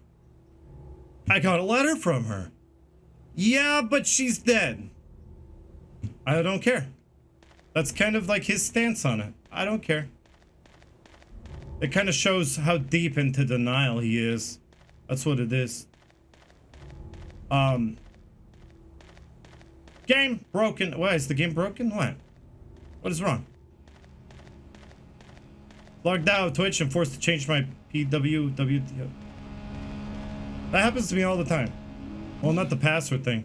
So that only unlocks, the chainsaw only unlocks on the second playthrough. And yes, the Silent Hill Ranch sign is not in Comic Sans. When I need a phone, I'll use my Comic Sans. When I need a font and I need it fast, I'll grab my Comic Sans. But no, this is not Comic Sans, but still I like Comic Sans so much. I wish it was. Okay.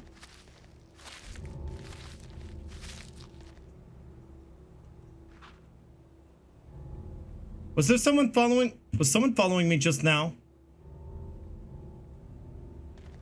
Remember all the stuff, all the signs at the beginning? Just trying to constantly make you feel like you're being watched or followed. More of that. Footsteps that you hear right behind you. And it is like emulated. It sounds like it's right behind me. And nothing. Kind of crazy.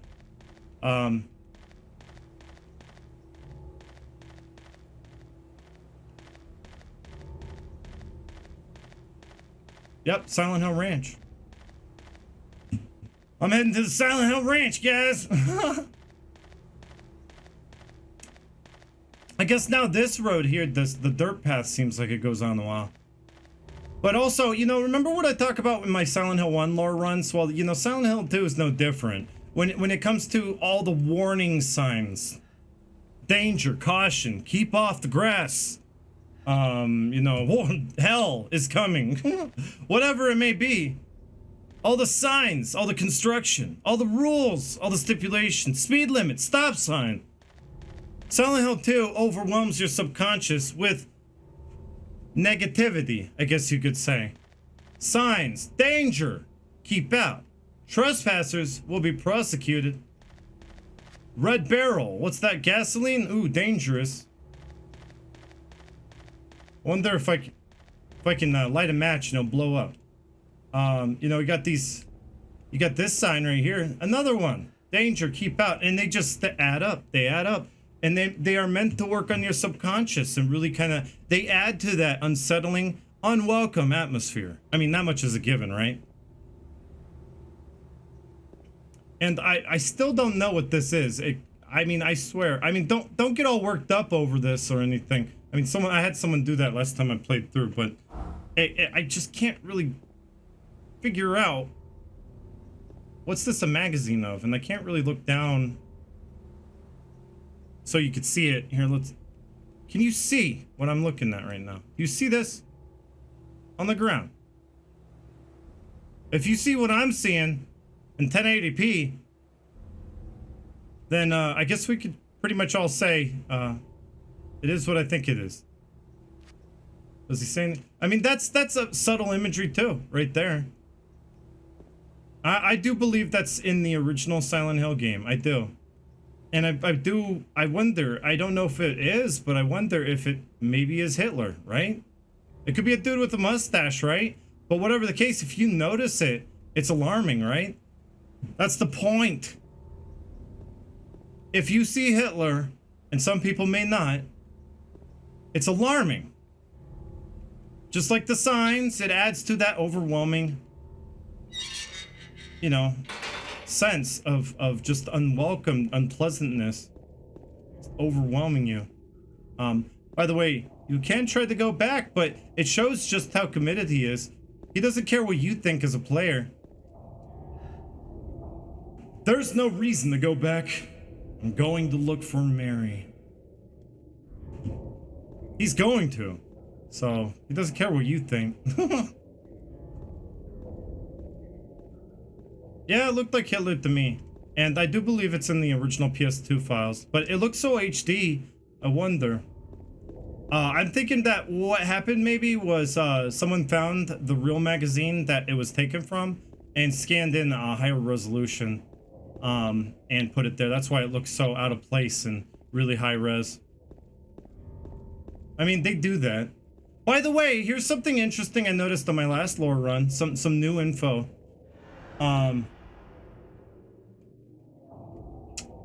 If you look off to the right, a canal. And that's it. No, I'm just joking. I knew about that. But what I kind of thought about was interesting. By the way, these sound. First, I want to talk about the sounds. When I first loaded up Silent Hill 2 and I heard these sounds, it felt familiar. I thought I was going to be encountering a lot of the same creatures from Silent Hill 1. I thought that those were the air screamers. And I think that was intentional. I think they wanted to, you know, if you were a fan of Silent Hill 1 going into 2, they wanted to kind of make you think you might be encountering those air screamers. And then just like betray all expectations. It's just one of those sounds that works on your imagination, and this game is chock full of them. This game is the reason why I wanted to become a sound engineer for a while, and I did do a lot of sound engineering in this game. And for these streams, I sound engineer all the sounds. But did you ever look across the canal and think about White Claudia? Because that's not corn. That's a little too short for corn. It looked kind of like the picture of White Claudia, the picture in the book at the end of Silent Hill 1, in the room in nowhere. Looks just like the picture. It matches the description. Said something like a perennial herb peculiar to Silent Hill. This is Silent Hill, right? It grows around here, wouldn't it? About 11 to 15 inches in length. Stalks. The hallucinogenic effect was key. It was in the seeds, I believe. And it talks about it. It grows near water. It looks like a farm growing near water. Is this farm harvesting White Claudia? I don't know. There may be no answer to this. It could be just corn. It looks like White Claudia, though. Could be a reference to Children of the Corn. I don't know. There's a lot of I don't know. And then you got this right here, the Road Runner.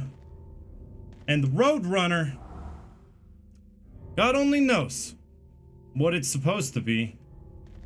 I don't know. Maybe, I don't know. I think I see, is that Santa? Hold on, let me get a closer look here. Is that Santa being pulled by two horses on a sleigh? Oh boy, oh man, I can't wait to come here next Christmas. I really don't know what that picture is, but it does kind of confuse you. Children of Claudia. It could be Children of the Claudia. Maybe it's like their little reference, but yeah, it looks a lot like the image from the botanical book. Lots of water, and it's being grown in a farm.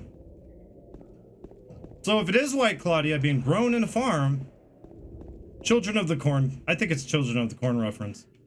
But yes, it is Silent Hill Farms.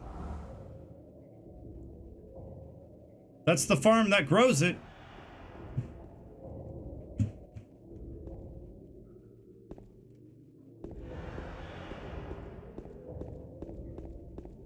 Does he talk about trash? Loose reference to, yeah, I think you're right, Anythies.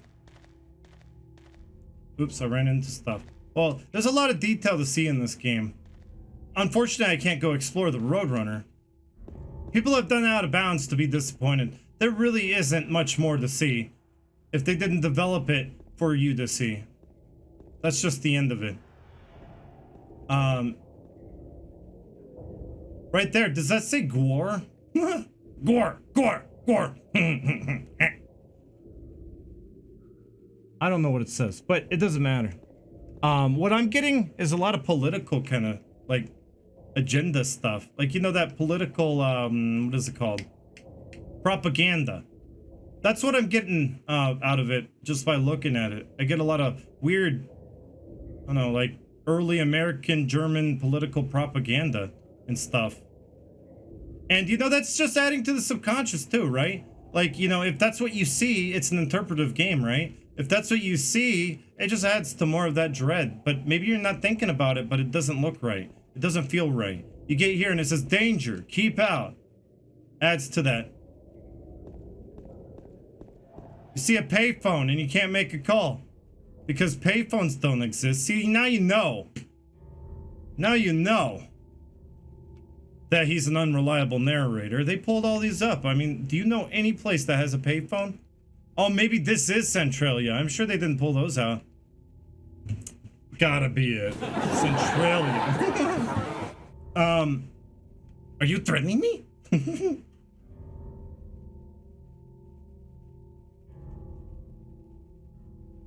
You know what, Brador? You probably came up with the most obvious yet simple statement. And you know, isn't it?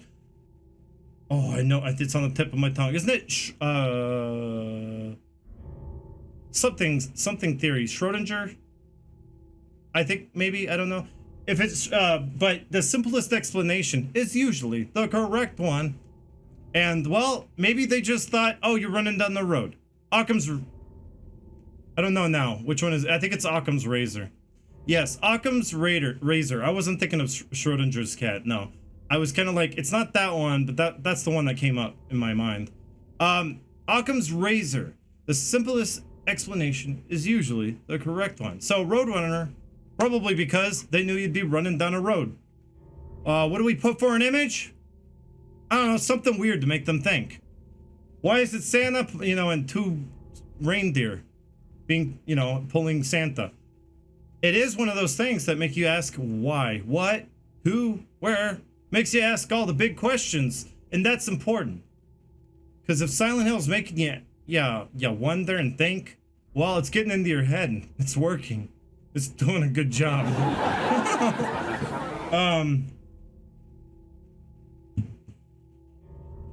That's right, we need to keep payphones around so that we, you know, that's how they keep us in the Matrix. That's right, Gay Leon. And some people probably do believe that, honestly. That they're getting rid of the payphones because we're all in the Matrix. I'm sure that's a popular theory, that people think we're all in like some program. I love the reference though. The Matrix was really popular around the time this game came out. But I doubt that was an inspiration, I'm just saying. And then there's like a refrigerated truck here. A little bit more, the camera angle does change. You try the door. Nothing. You kind of get the idea right away that you can't really go into many of these buildings. So don't even try, but you can if you want. But I think what's really interesting, and this is always what I bring up in a lore run, is the second you come out, you're like, yeah, I'm in Silent Hill. You may continue to run forward just to orient yourself. First thing you run into, flowers. Celebrating 70 years. 70 years. Celebrating 70 years. And I think that really is what it's trying to infer to you, without really having to think about it, is that, wow, this town has history. It has age. 70 years is a long time. This has been around a while. We're in an old part of Silent Hill. So, but this isn't old Silent Hill. So, geez. It really adds a lot of history to this town. And it also makes you feel, it kind of furthers that feeling of abandonment, the feeling of loneliness. It puts all that in your subconscious, just like that, with just 70 years written on the thing. At least that's what it does to me. Just with 70 years written down on that thing, I'm thinking I'm feeling more lonely and isolated, just like that.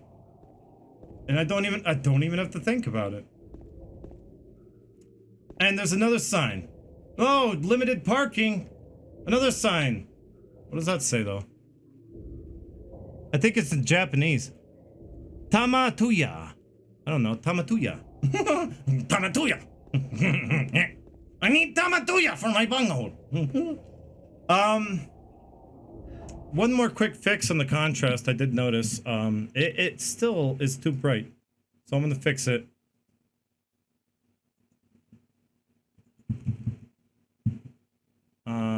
I don't know why it's so bright. Just turn this down. Maybe a little bit. In fact, a lot. That should do it. That should do it right there. Let me look back at it.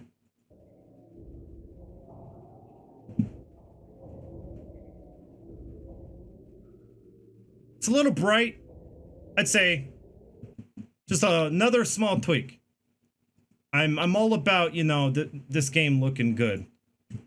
It's really important, I think. I'm gonna turn down the gamma all the way down. That seemed to do it. Okay, that did it. Sorry, I missed a lot of chat while you guys I'm gonna just really quickly read the chat. If you don't mind, I'm not gonna cut away from the game. I just gonna stand here, catch up on chat. Yes, there's a lot of repeated car models, but Hernandez, they do kind of change them slightly. They alter them slightly, so they add more repetition. Flowers by Irene.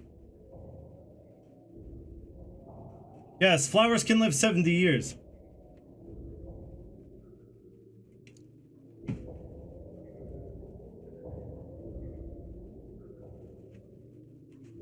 That's right, Anithes. It contradicts common sense.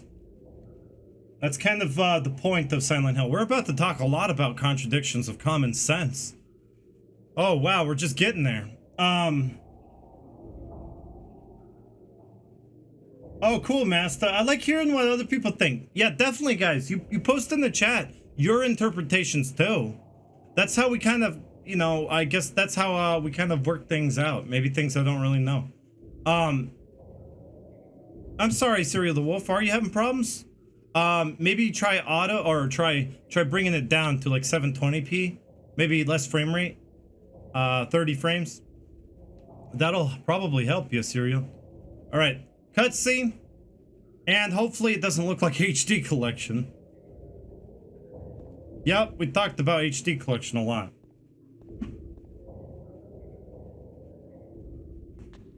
Are these marks blood?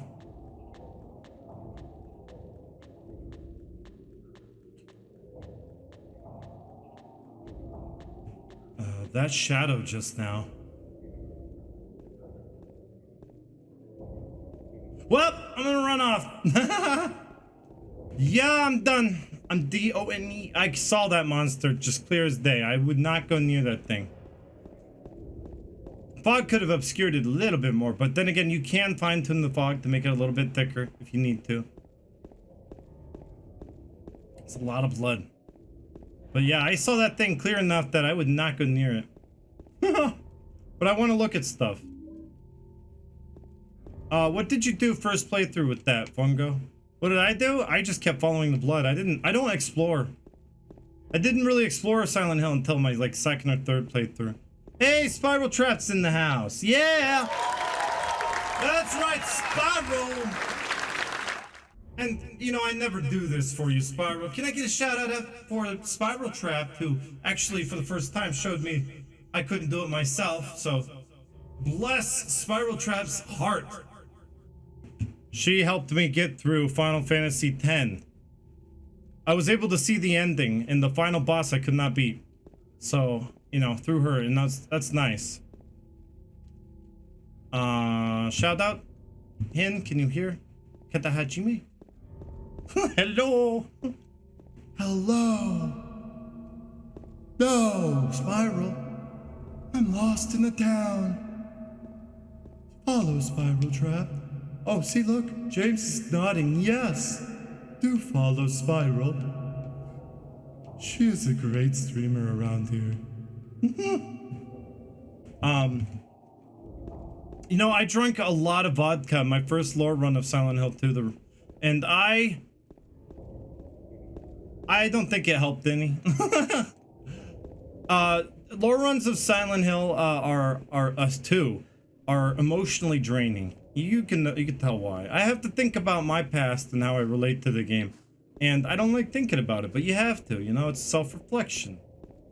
How can you avoid history repeating itself if you don't reflect on yourself? All right, so.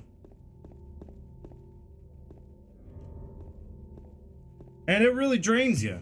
And how, you know, everyone that relates to this game is, you know, we are all brought to here by some common theme. And what is that theme? What's the closed? Yeah, big sign. You got it. You're getting it. Now you're looking for it and you see it. Just about every sign that is legible, just about every sign you see makes you feel unwelcome. And that's the point. But yes. Hey, the Veil's Curse. Welcome, I hope you're doing well. Sir Crocodile! I was drinking Tito's handmade vodka. It was so amazing. I love that vodka. But I loved it so much that I couldn't stop drinking it. It was a problem. Phoenix Body. Some say I got a body like a phoenix. Yeah, know what I mean? Okay, fine. Just laugh.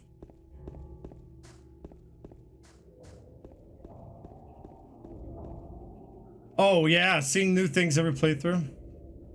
That shadow just now bothers me. I don't know why I don't know why I made him British. That shadow just now bothers me. What was that? Okay. Well, you can keep running that way if you want to, but it's best to kind of follow the shadow. But I do want to point out one specific sign I noticed last playthrough, if I can find it again. I thought it was really, really interesting. Though it may be relevant to the business. Oh, hi, Lopez Miko. There it is. This sign. And, well, put in the chat what you think it is, what it kind of reminds you of. First thought. Don't research it. Don't. Just, what would you think it looked like?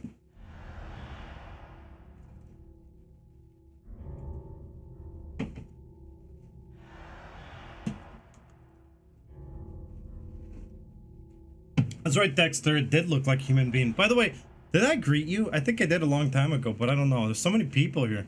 Inveneron! Long time no see. Oh, two of you. Crimson Rosebud, too. Long time no see. Both yes.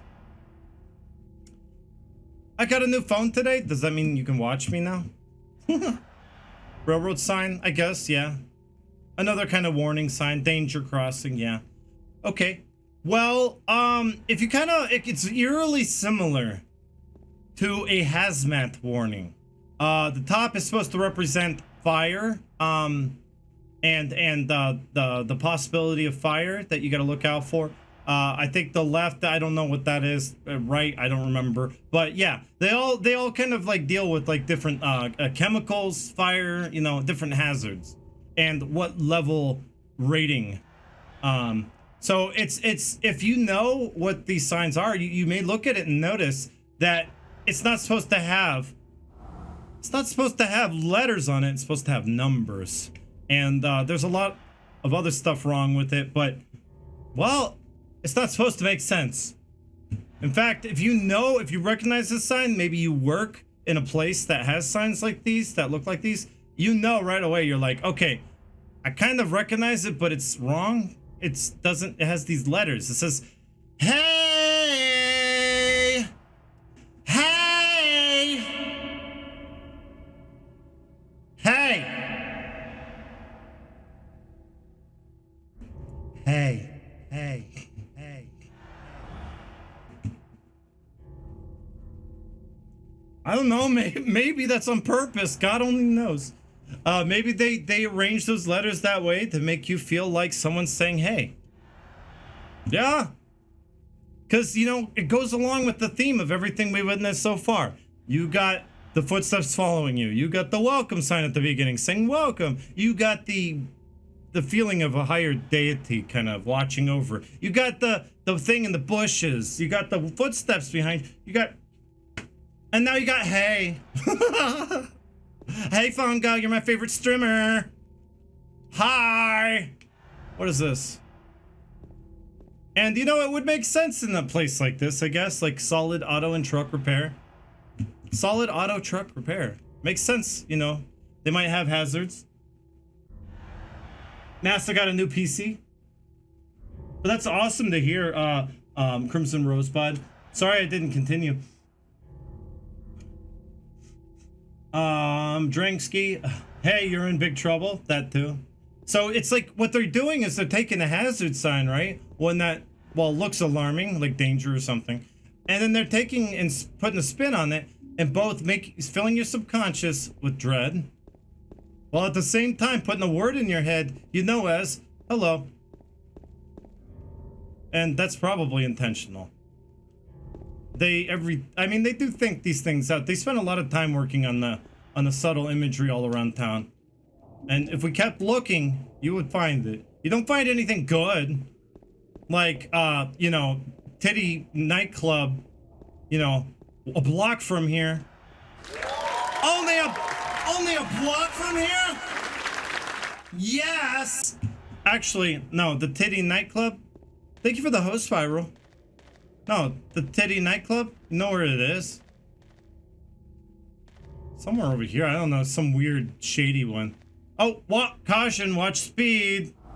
Watch out, guys. No, you know, this sign will tell us everything we need to know. Right here. This one. Yeah. It says... Girls, girls, girls! Yeah, whoa, yeah, you want a good night. You want a good night. Come to Girls, Girls, Girls. Titty Nightclub, just one block.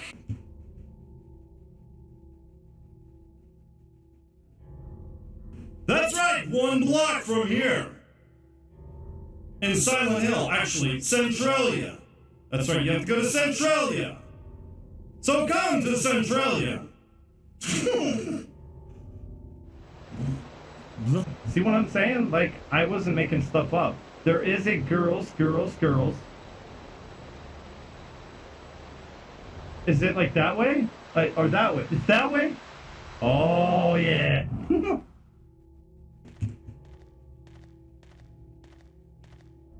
Wait a second. What if Silent Hill's lying to me? I want to do something before the monsters spawn. I don't want to kill him. So, because I don't know, I guess I'm a...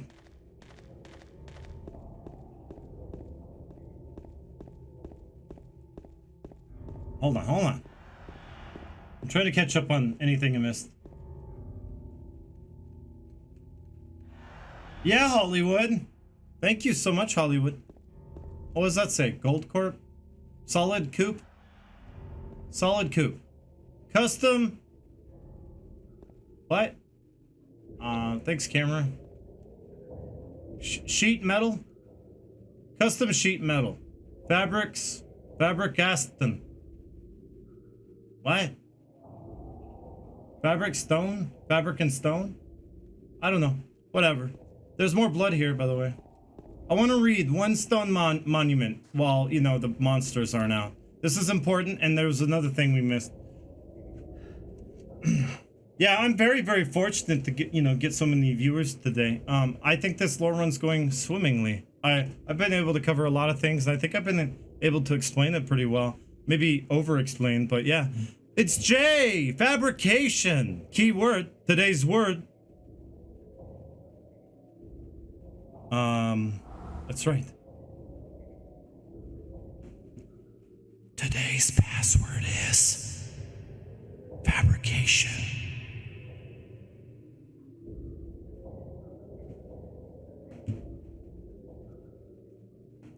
Something is written on it. Too bad I can't read it because the surface has been rubbed away. Remains of swamp. Yeah, it's that swamp again. No. I'll read it with the bleeps, then I'll read it without. With what I think it says. The of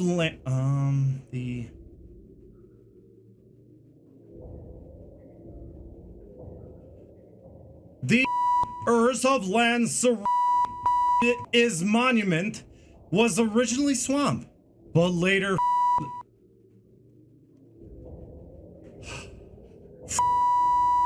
Fungo nicknamed Blood Swamp because Earth poured the used to wash the execution tools in here. Perhaps it's that many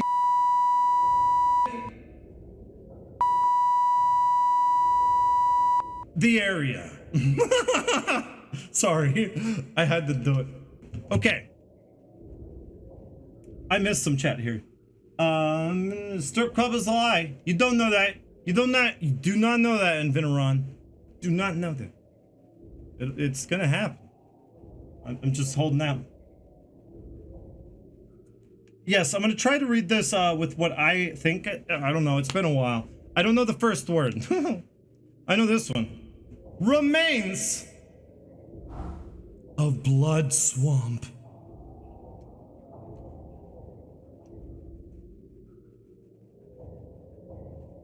I don't know what it says, but the something of land surrounding this monument was originally swamp, but later filled in from long ago. The settlers nicknamed Blood Swamp because the executioners poured the water used to wash the executioner tools in here. Perhaps it's for the best that many people seem to have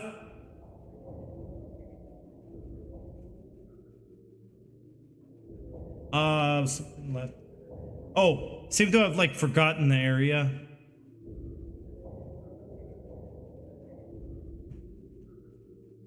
I'm not really sure. Like a couple words. I need to look it up. But yeah, like that's a fan translation, by the way. Like people have come together to really kind of solve it. And that's kind of another intention of this game is that, you know, get people to come together to kind of solve, you know, the mystery of it. And there's so many mysteries and people aren't looking in the right places, which is why you get games like Downpour, which is why you get games like Origins and Homecoming, and I don't know where Book of Memories came from though. I still don't know that one. But basically, if you can kind of get if you can read, basically what it's teaching you is to read between the lines. There's much subtext between the lines in this game. If you can read between the lines, you can, with inference, use inference because, you know, it talks about stuff that you can easily use inference to fill in the blanks. You can use inference to understand this monument. That this monument is talking about how the executioners used to wash their tools in this swamp that doesn't exist because where's the swamp? Well, I guess it used to be here, but it says, you know, all this relevant information, but what's really important here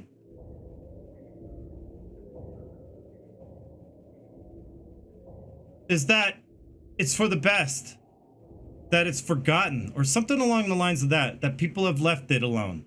People have forgotten the area. People just moved on and just left this monument. And this monument, see what this is kind of trying to show you, and this is important because I noticed this common theme, like I said, this common theme between all the monuments in this game. There is one common theme, and they all talk about things being forgotten in time, and that memories fade. Why is this important to James Sunderland? Why? Because he's in denial. And if he were to just face up to the truth, things get better. Memories fade with time. And also, it could be that, or it could be like, it's just about memories. That's the point. It's the point. James the whole time is repressing memories. And he won't accept the truth. So, and it's also kind of teaching you to read between the lines, like literally and metaphorically. Let me tell you, this game does that a lot. I will say it over and over again. There's, most things that are metaphorical are also displayed in literal sense too. Like literally there and metaphorically this. It's so crazy. And it's genius. Like this caution tape. Well, that's alarming, right? I just wanted to go show you this caution tape because, well, that's barring access to the area we need to go.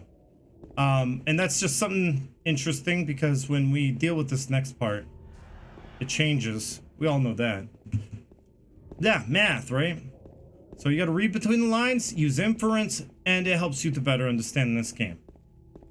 But it does talk about memories. Every monument, every one of them. And you know what's funny about all the monuments is that a lot of the text is corroded and lost, and we will never know what those words really said.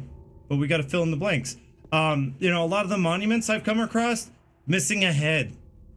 You'll never see the monument. You never see the person's face because the head has crumbled with time. So that there's kind of irony. There's some irony in the Rosewater Park, and we'll get there next, like tomorrow. There's a lot of irony. So there's another like save square. This area looks good. It don't look like the HD collection. Thank God. I'm gonna read back because you guys had some interesting stuff.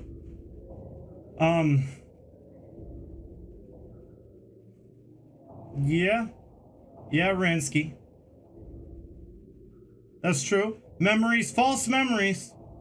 I have, honestly, this game is a lot about denial because what James is going through, 90% of the game, he is in denial. All the way up until he watches the videotape, he is denying things. And then after watching the videotape, he starts to slip into denial again, which is, by the way, one of the stages of grief.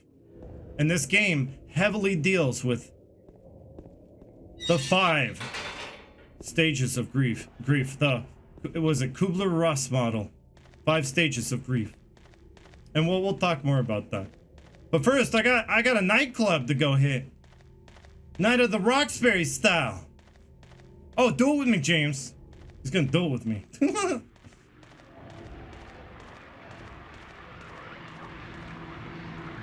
Can you do it? Oh, well, we will in a minute, I guess. No rush.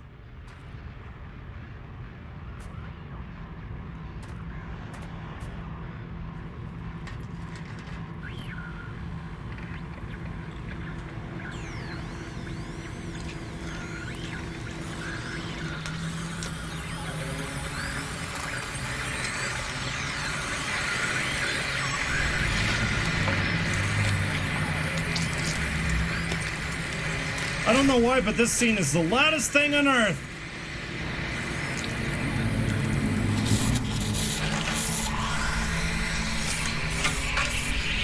Criminy! That buttocks! I'm gonna spank that ass! Oh no, I'm not doing it. Let's use your... Yeah, I'm not gonna spank it, no. But I like the overhead one. That one's better. Is it dead? What the hell is it? It's not human. Well, thank you for pointing out the obvious, Captain Obvious. Not human. That's not a gas car. Look who's here. There we go. Quote remove. You're removing a quote? It's not good enough, is it? Oh, you messed up. So he does comment here, the dead body that the creature was, I guess, feasting on, because I've never seen him feast on dead bodies, but I guess it does it here. Dead. Could it have been that creature? What's going on in this town? By the way, I think that's Angela's model. Yeah, Angela's character model right there, I believe, because I can see it clearly. They recolored it. I think it's the same one that they used at the beginning of Silent Hill 3. It has the same colors. And oh yeah, by the way, we have to talk about the menu and stuff in it. Did someone redeem something? Did I miss it? Hold on, let me click the channel point thing. I have to click out for this. Please don't freeze. Okay, just making sure. Making sure. Okay. I want to make sure I didn't miss anything.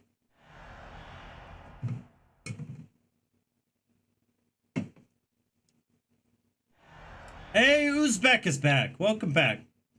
My feelings when first playing through the game. Well, I'm kind of giving you my interpretation. You know, the feeling of isolation, loneliness. Uzbek. The feeling of being of the town is kind of, you know, you're unwanted in town. It's aware of you and knows you're there. You know, all those feelings kind of, you're not thinking about them though. But hey, Marty MMXX, welcome Sned and Marty. You should never see a dead person says. By the way, you can turn the radio off. It really damages the atmosphere. You can adjust the volume if you wanted to, you know, if it's kind of too loud for you. I guess it was a little loud. Well, you know, that's kind of nice. It has features, guys. It's like a Bethesda. No, it's not like Bethesda. Not at all. It's, you can turn it off, but honestly, it really hurts the atmosphere. See, the power of the radio. The power of the radio. It just works. Like that. I don't know what that was. That blink, that wink. Differences between regions. As far as I know, him, and welcome by the way, him. Welcome. Regions are fairly similar. They're all very similar. There's not like Silent Hill 1. And just trying to catch up. You guys miss a lot of those good old songs, don't you? I made a song earlier about Comic Sans. I did a callback. No one clipped it, I don't think, but you know, I don't know if it was as good as the original. I have to work on my vocoders. How did you perform the different attacks on PC? Because on PS2 you attack with the plank differently if you push the attack button soft or hard. This one, it's double tap and hold. Double tap. You know, the PC developers, the people who ported it, the porters of the PC version, they did that. They fixed it. Also, there is a forward attack. Most weapons, you hold forward and hit the attack button. But this weapon doesn't have a forward attack. It's the same as this one.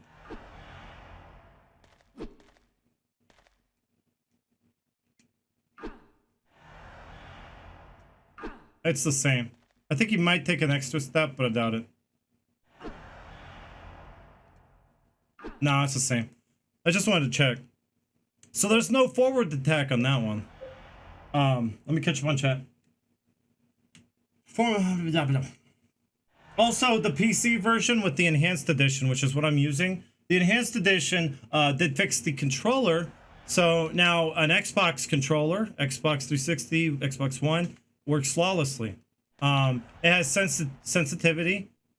You can walk slowly with the stick, slowly, like softly press forward.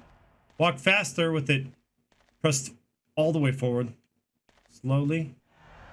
So it has sensitivity. Also, you weren't able to move while moving the camera before. You weren't able to do this before. So that's kind of a nice new feature. Enhanced Edition is the way to play the game on the PC in these wonderful graphics. And they are amazing. I might edit the INI file and maybe put in a little bit more fog, but other than that, we're going to see the darkness. I don't know what the darkness looks like yet. I did see it before, but I don't remember. Yeah, there's most weapons has three different attacks. Most weapons. In fact, I could pull out the chainsaw and maybe we can show you with that. Even though I'm not supposed to technically have it at this point in the game on a fresh new playthrough. That's a thrust forward attack. There aren't two attacks. Oh, what's that? Let's hold it down. That's the forward attack. Oh, Warrior Within, thank you for the host. Okay, so this one doesn't have a forward attack. I don't think.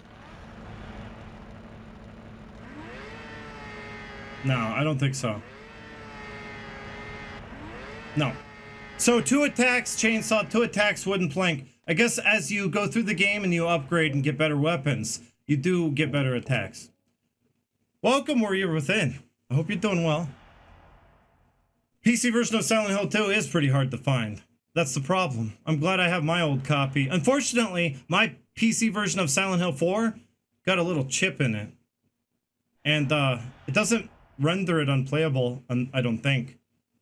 I think I could still install the data, but it does have problems. Alright, we're continuing forward.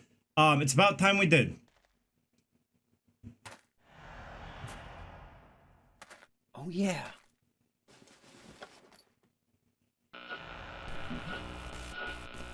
This thing broken?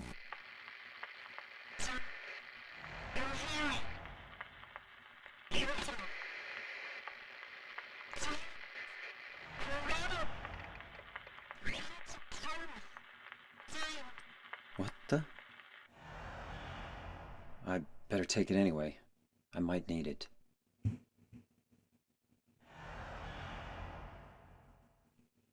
So yes, the radio has some good use. Oh, yeah, it has some good use. It works on the atmosphere, but it's not like the radio in Silent Hill 1. So when I first went into this, yes, hi, Akai Soba, welcome back. How are you doing? In Silent Hill 1, it was more of a useful tool. It kind of pinpointed exactly where the enemies were in stereo. So where they were, you can tell by the radio, which is why if someone redeems that blindfold Silent Hill 1 playthrough, I'm going to be relying on that radio to get through it. I'm going to rely on that radio and hope it does me good. But in this one, it just plays a broad, generalized static sound. It's just kind of atmospheric. So yeah, it did work 2 ways in the first game. More so helping you as a useful tool to find the enemies and where they are hiding. And also to kind of build dread and atmosphere. This one, it tells you that enemies are in the area. But for the most part, it's really just to build that tension and dread and atmosphere. And it works really well. What happens if he tries to go back? I've never done that. We gotta try new things once in a while. Well, I guess he can go all the way back and the monster's gone. I wouldn't think anything of it. Does he comment on the back fence? On the back gate? No? Nothing? Alright, then we move forward. We encountered our first monster.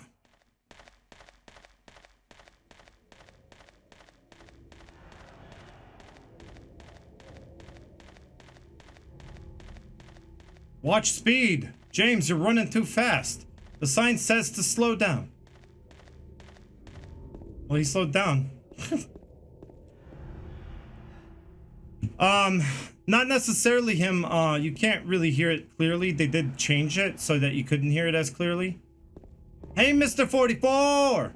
I know in the trailer, one of the original trailers, yeah, you could hear that message pretty clearly, but, you know, unless you're really paying attention and watching the trailer over and over again, you probably wouldn't notice. But I think people did catch on to that. In fact, the whole plot twist at the end of the game was spoiled. And Silent Hill fans already knew what the ending was going to be. It was spoiled early on. But here's the thing. It's not about the plot twist. That's not what the impact was. It's the way they went about it.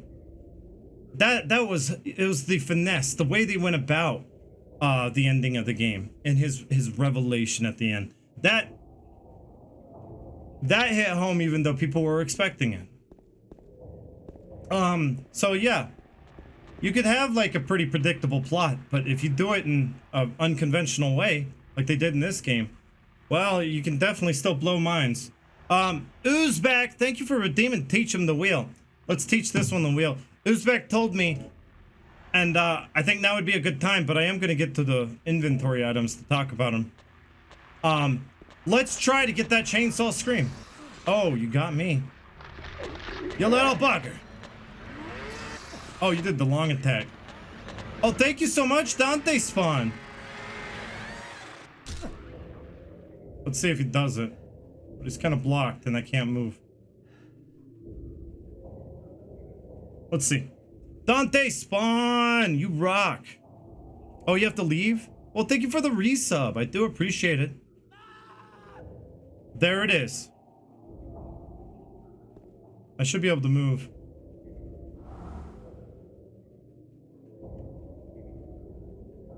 You should be able to do it again.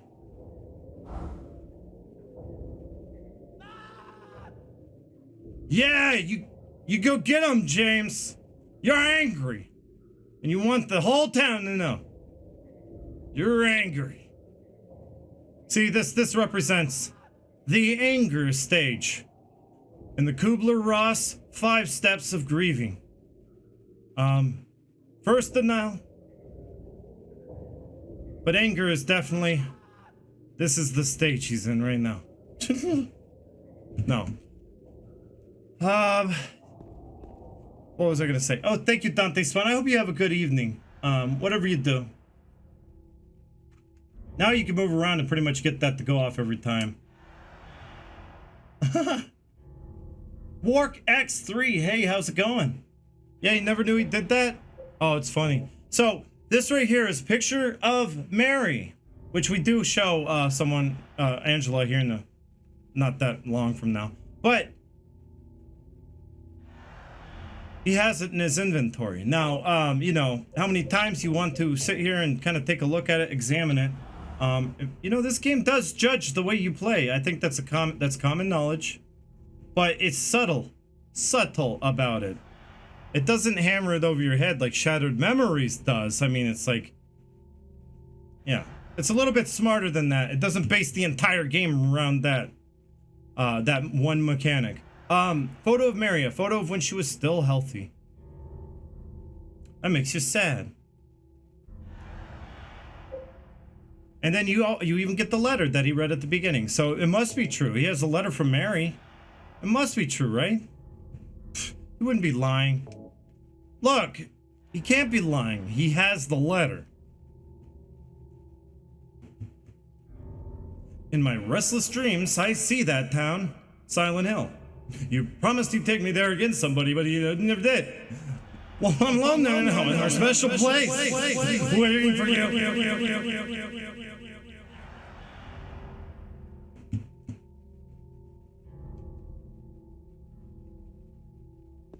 That was my madness. Yes, Devil May Die, welcome to the chat. How are you doing? This is a thorough, in-depth, very, very analytical, psychological lore run. So, welcome on in. If you don't know me, I am Fungo. I'm pretty well known for the real Silent Hill experience. Maybe you know of that. It's a little documentary series I collaborated on and created way back. I Silent Hill Media, I don't know. I've been in the community for a while. We're gonna take a look around town like we did that one time. All alerts are on and everything is unmuted for this section of the game. Because we are just observing the town.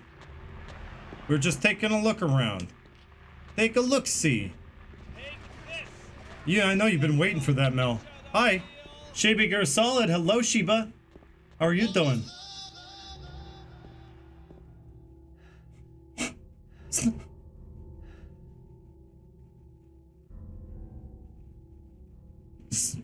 Sasuke with 10 months of support. Yes, that means a lot to me, Sasuke.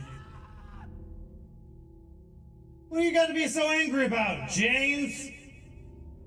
No, I really do appreciate the support. Thank you.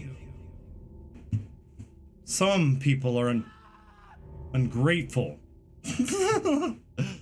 Oh, 10 months though. Jeez. It's, you know, I'm surprised I haven't seen it yet. It's gonna be a year. You're gonna start seeing 1 year or 12-month resubs this stream. I don't know who's gonna have it. Someone has to.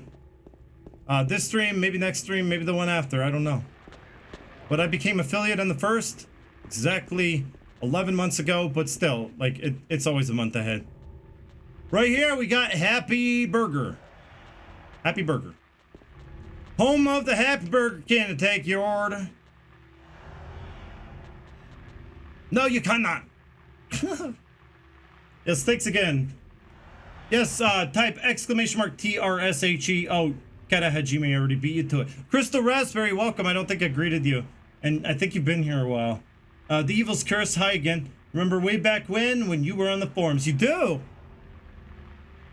We go way back then. See, we got someone. Proof and more proof that I have been in the Silent Hill community for a long time.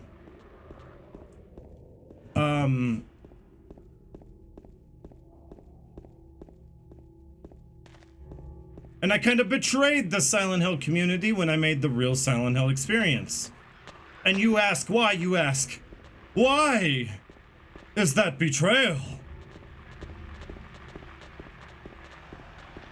Because it didn't go along with what the community unanimously all agreed on. I had some ideas, some thoughts that, you know, I didn't agree with. I didn't agree with some things, and well, like the parallel dimension theory for one. It's the best way to play. The enhanced edition most certainly. I would say on modern systems, best way to play is if you have a PC version of Silent Hill 2. Just very easy mod to download. They made it very user friendly. Just pick it up, get, you know, the FMV pack, get the sound pack, get all the good old goody, good sounding, good looking stuff, and get it going. And it looks great.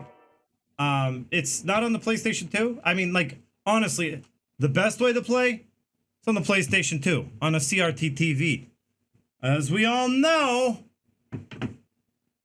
that's not entirely possible. But with the TV overlay, it is. Yeah, with the TV overlay. There's a memo lying on the sofa. I'll wait at Bar Neely's. I guess I'll circle that on the map. Copied it on the map. TV overlay! I am not going to distract too much. But yes, I love the TV overlay. By the way, it was introduced to this game in this masterpiece called the Silent Hill HD Collection. Do not pick it up. Yes, do not.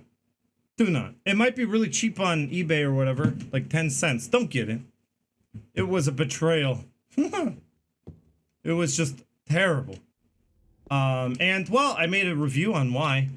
HD collection review in the real Silent Hill experience. Some would say it's the best one. It's 2 hours long. How many 2-hour long reviews have you seen of the HD collection? Well, you go watch it. It's good. I also did a review on this game.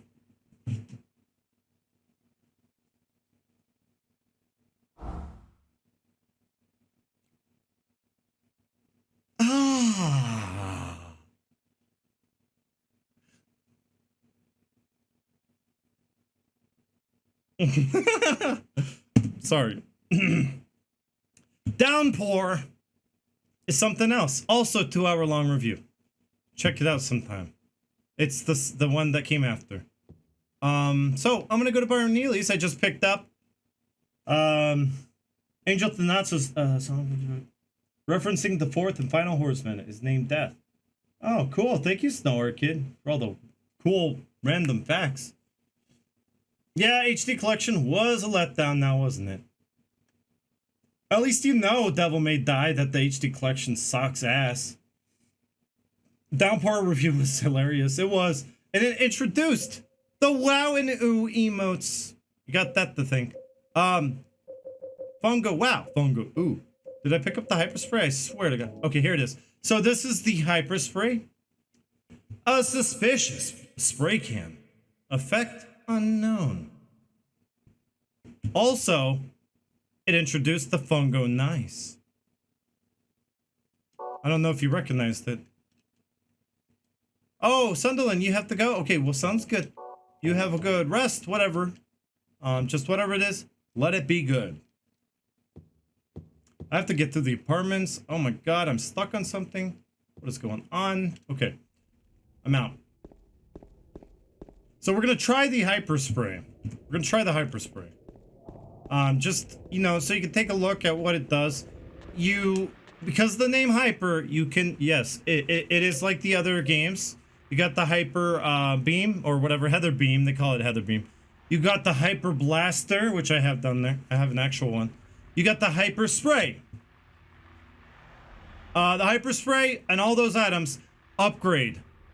They upgrade in, I guess, effect, damage. They do more damage and more effect the higher your rank.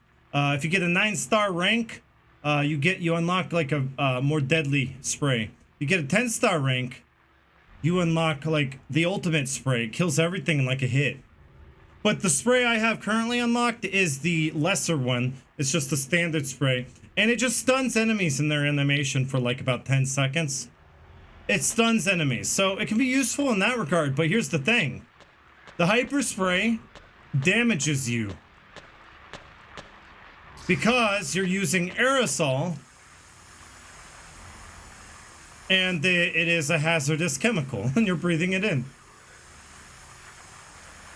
Watch as my health deteriorates.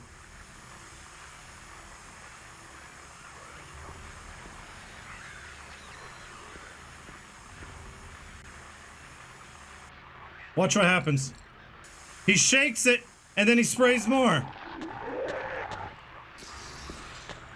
See, it just stuns him for a second. See, look at my health.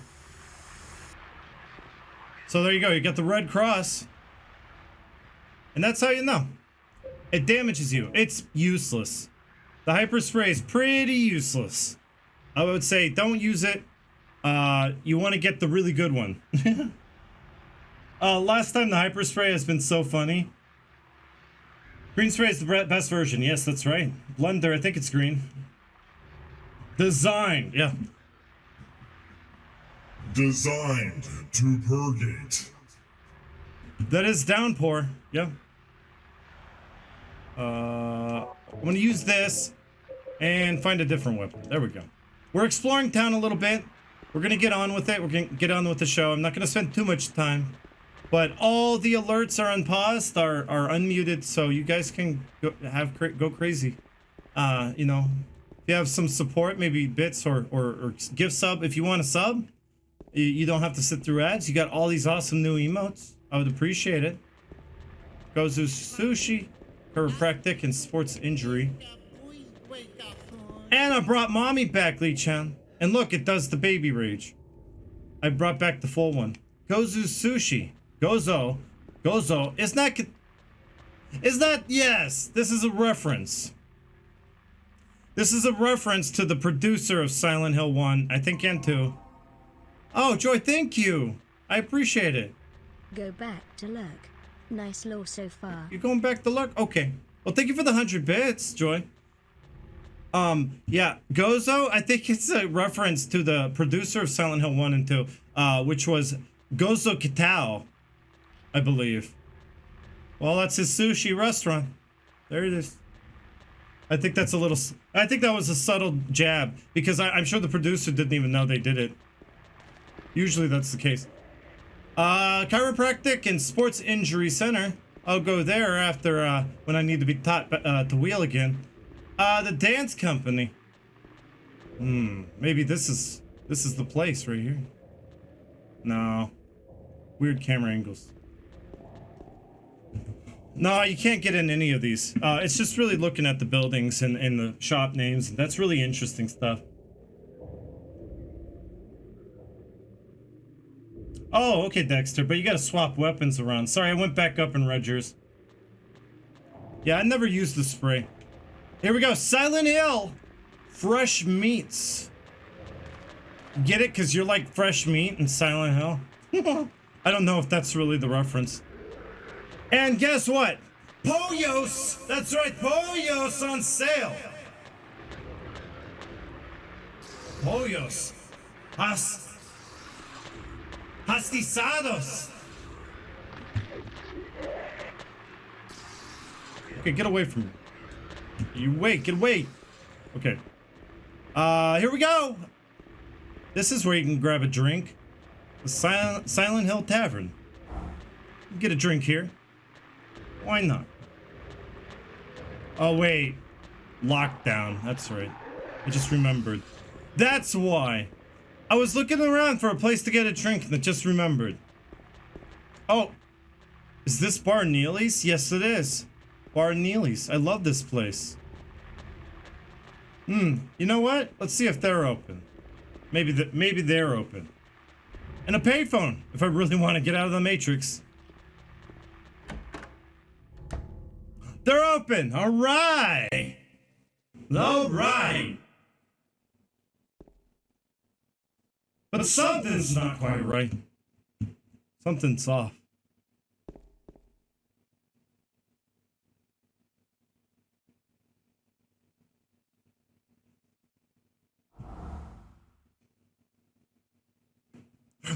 There was here. It's gone now.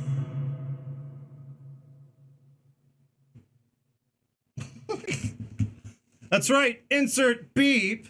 Your word goes there. Whatever word. It's always a classic, you know? I like to make the glory hole theory joke. I do have the glory hole theory. I believe what this message really truly means is that, well, I think that, you know, whoever came in here and wrote the message, they were looking for the glory hole. But, you know, when they came back, I guess they patched it all up. I think someone caught on to it. There was a glory hole in here and they patched it up. There was a glory hole here. It's gone now. There was a hole here. It's gone now. Now there's many different interpretations for this, and it's kind of fun. I love it. It's so fun. But first, I'm going to go over it, because I always do. First, I love this map, and I want to grab it. Someone left the map behind. Well, this is interesting. It looks like they've explored every place on the map, and they came from the opposite direction.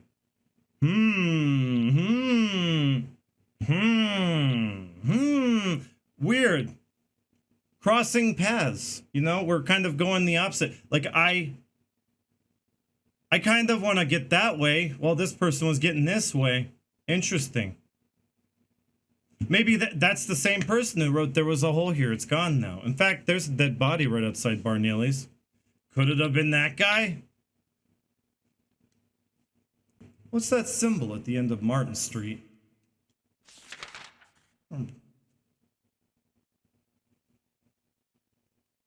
I like Masahiro Ito's theory, but then again, he said it wasn't him who did it, but he had his own interpretation of it. I copied it onto my map, and he proved to me in that quote, by the way, when Ito said his theory, he said I think it was Sato. I'm like, I knew it. Sato was the guy who put that mindfuckery, you know, really subtle stuff in. He was the subtlety master. And I feel like Owaku was more of the poetic kind of, it rhymes kind of, you know, really, really master storyteller. But there are many different interpretations for this message. And that's kind of the point. The point of this message, I think, in my opinion, is to get you to think. And it's so open-ended too. It was either those two. Those two are the subtlety masters. Sato and Nawaku, I feel like were the key to the psychology. They were the psychology in Silent Hill psychology, psychological horror. They were. Well, thank you for the follow, Kurdish Prince. Thank you. So this is a couple interpretations. In fact, I'll give you my interpretation at the end. The person who left the map here, well, maybe there was a hole here, maybe not a glory hole, but there was a hole. And the person came back here, you know, assuming, because that's what they were kind of like looking for. They scoured the whole map, they couldn't find it, and just wrote, there was a hole here. I swear this was the place. There was a hole in here. I don't know, and it's gone now. Perhaps it could represent something more metaphoric, because it is literal, metaphoric, whatever. Everything kind of seems to be both. Perhaps it's talking about a hole in the heart. There was a hole in my heart. It's gone now. Denial can repair that hole in your heart. Well, I don't know. What else? It could be talking about the hole later on in the game, right? Everyone always thinks about that hole, right? Well, at this point of the game, you're not thinking about it, but you might think about it when you get there. So perhaps it's a parallel. It's foreshadowing of that hole that you jump down and wind up in the well, trapped. Foreshadowing a future event. Well, Silent Hill 2 does that time and time again. So foreshadowing. I like that one. I'm gonna go back and read. Yeah, Ito said he felt like it was like there's no hole for James to hide in. Yeah, okay. That's a good interpretation, I'd say. See, it's meant to be interpretive. There's no real answer to this. But here's the thing. It's James's perspective, for one. That's my theory anyway. I mean, like, it's pretty I don't know. It's my theory, but I feel like, you know, it all makes sense when you really think of it that way. It's James's perspective. These messages are James's conscience coming through. They are no weird mystery ghost writer. No ghost writer, no. I'm just going through what people think. Him. No, I don't like his interpretation, him. I think that one is the least, like, it's the one I wouldn't think. Like, if I had to go with one that I think is the best explanation for this.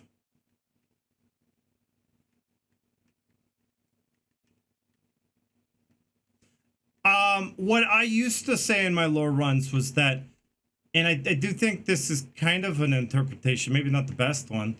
I think it kind of infers, it's an inference, right? There's a lot of that. It infers that people see things that other people do not.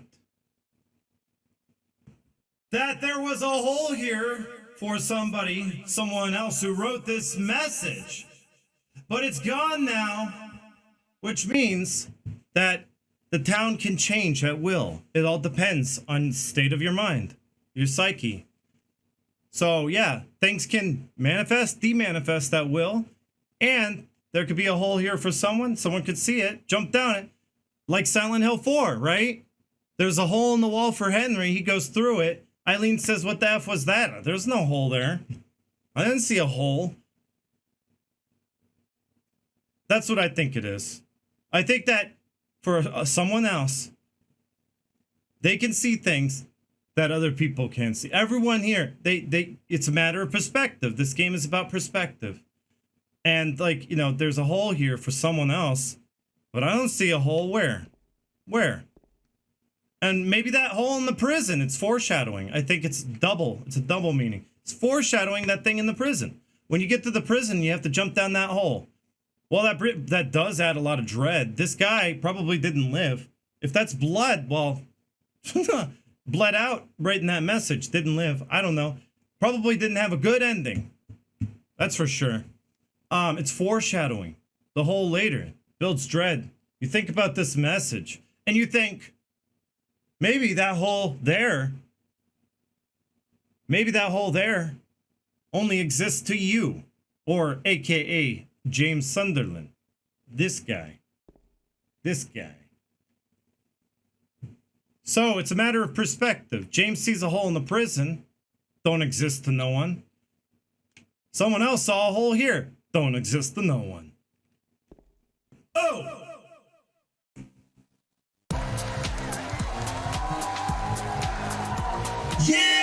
Yeah! Yes, we did it! We scored a touchdown, baby. That was it. Bam, bam, we thank you, ma'am. I swear to God, it wasn't. That is the... But then again, it is meant to be interpretive. It is meant to have open-ended, many different meanings. And number one, most importantly, is it's meant to make you think. And if it's making you think, that's psychological horror.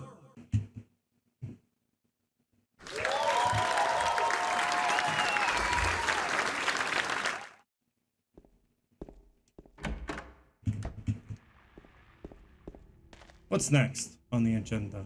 Oh. Wait, let me go back. Wow. I guess a lot of theories about holes.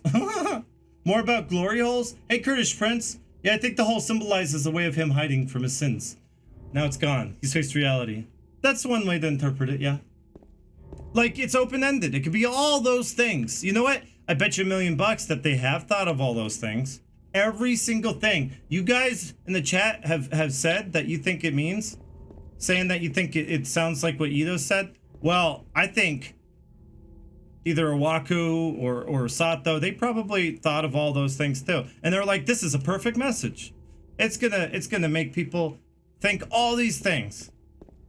And it's gonna really boggle people's minds. It's gonna stand out. It's gonna be memorable. And they probably thought about it all.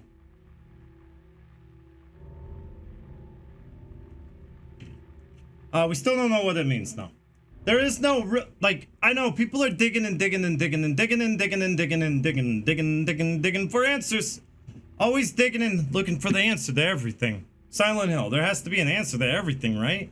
The creators, they thought of every little facet of this game there has to be. Well, sometimes I like to think that maybe some things just don't have an explanation. Maybe when Masahiro Ito on Twitter says, I'll leave that for you to decide. Maybe he's really just saying, I don't have an answer, and there probably wasn't one, and I don't think there was one, but the fun is that you keep on looking.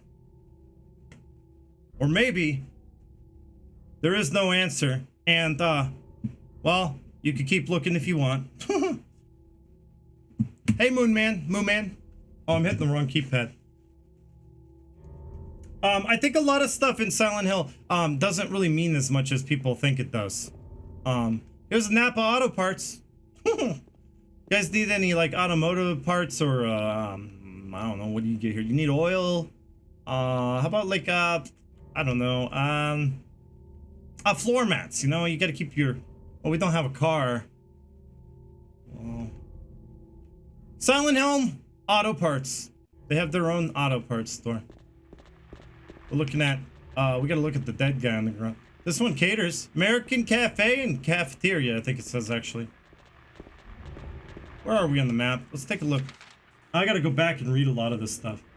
I'm gonna go back and read it because it went crazy with the hole theory. I like all the hole theories though. My favorite, the glory hole one.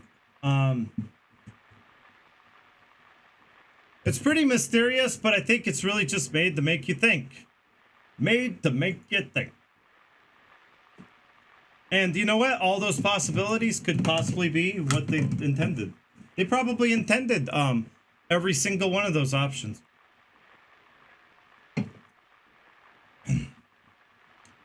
It is a subjective and non-decisive thing. Thank you, Master.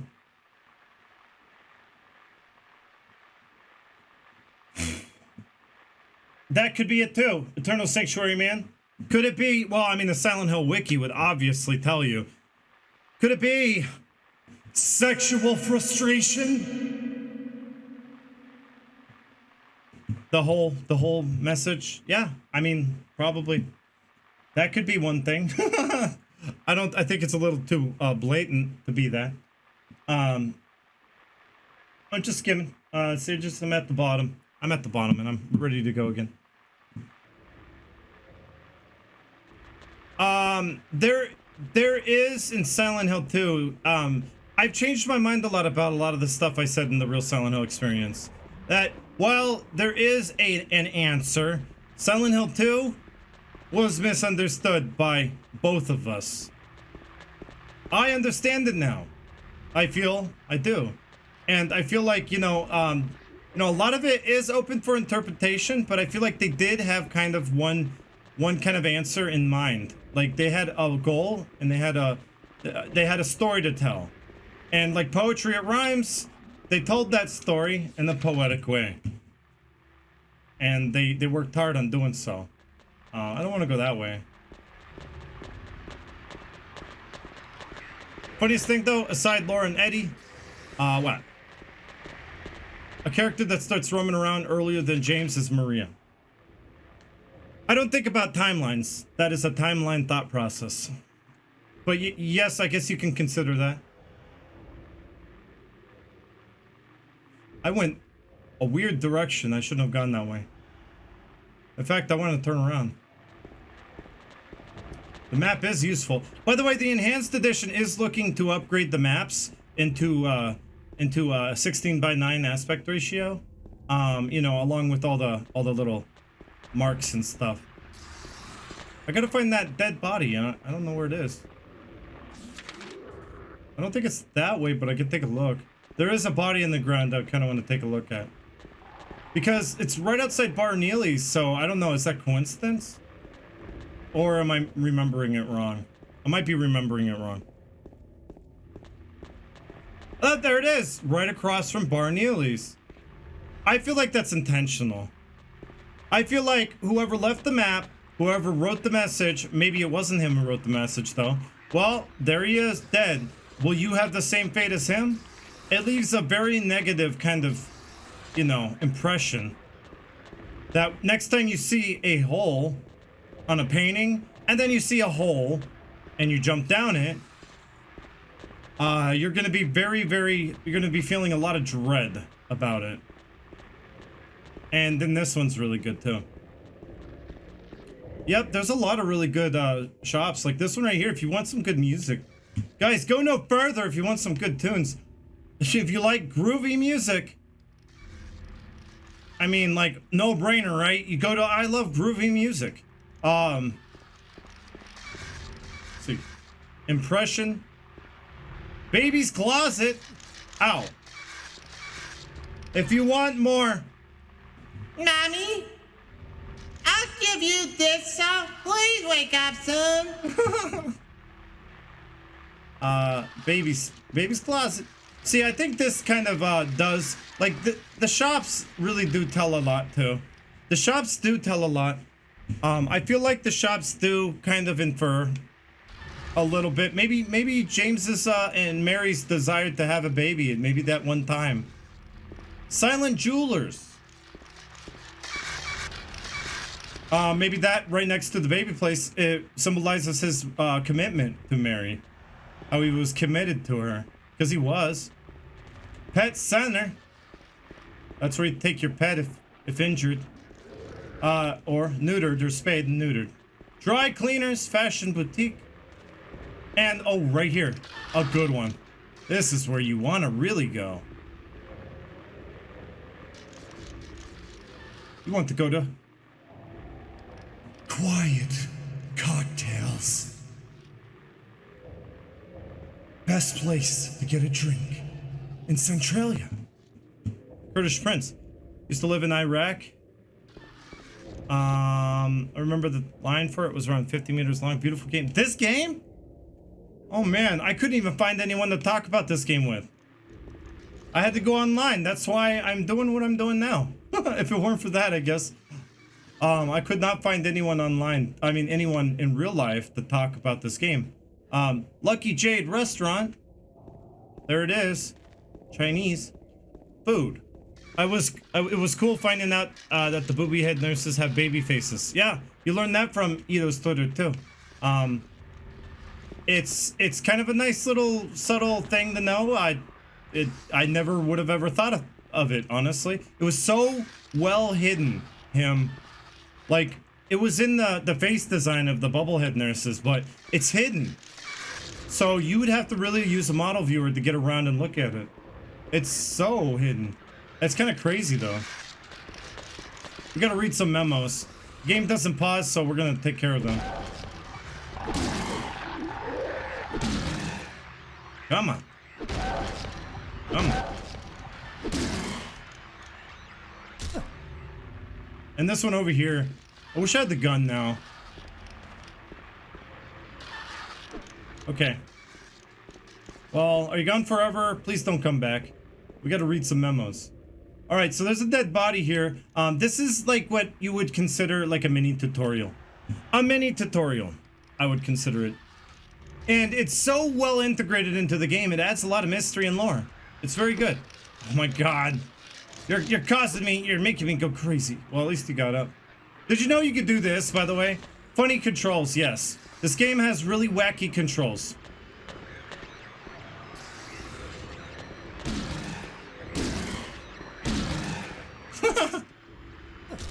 You could spin around any enemy and do that outside, outdoors. And I have one time I have seen it with the lead pipe. Yes, for Bravo. Hope you're doing well. And I never could do it again, so I'm wondering if what happened there. Maybe it's just PS2 or something. Oh, it's with the 2D controls. You have to use the 2D controls. I just remembered. Yeah, I had to play this game back in the day when this game was popular, when it first came out. I had to play it in the video game store.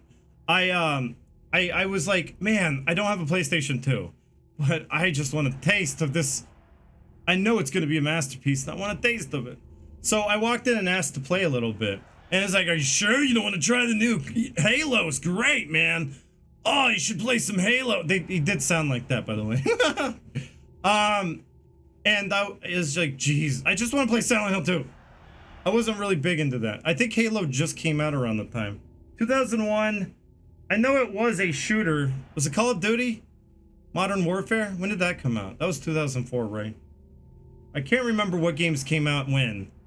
But it was some big popular shooter game.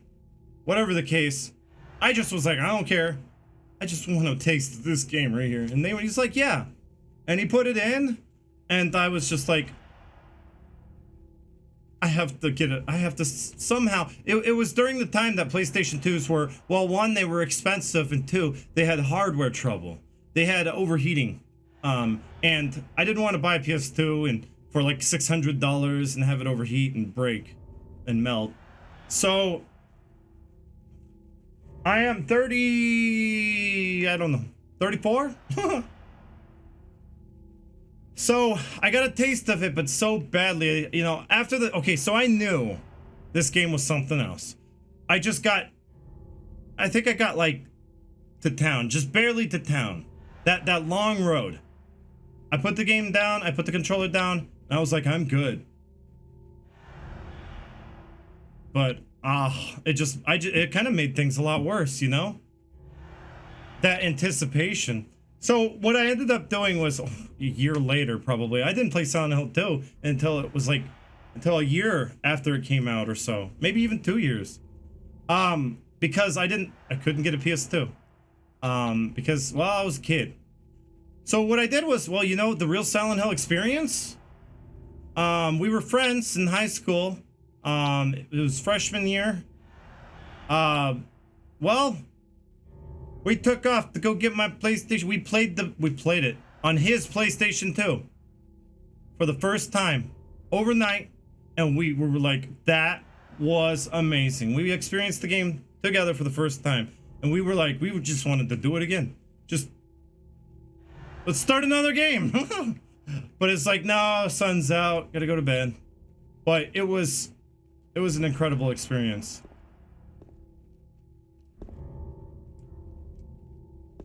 $18 right now. So here's kind of like the well-hidden integrated tutorial. Oh, wrong one. There's a memo pad on the ground. I'm going to write everything that I've learned so far. Maybe that will help you out somehow.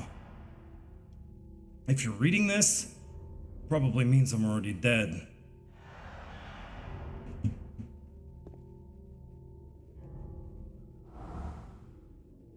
Yep, yeah, he's pretty dead.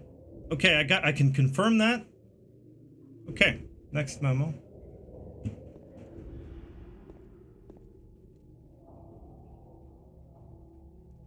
A torn memo page is on the ground. I saw those demons. They were there, I'm certain. But my friend says he didn't see anything. If it's true, does that mean that what I saw was an illusion?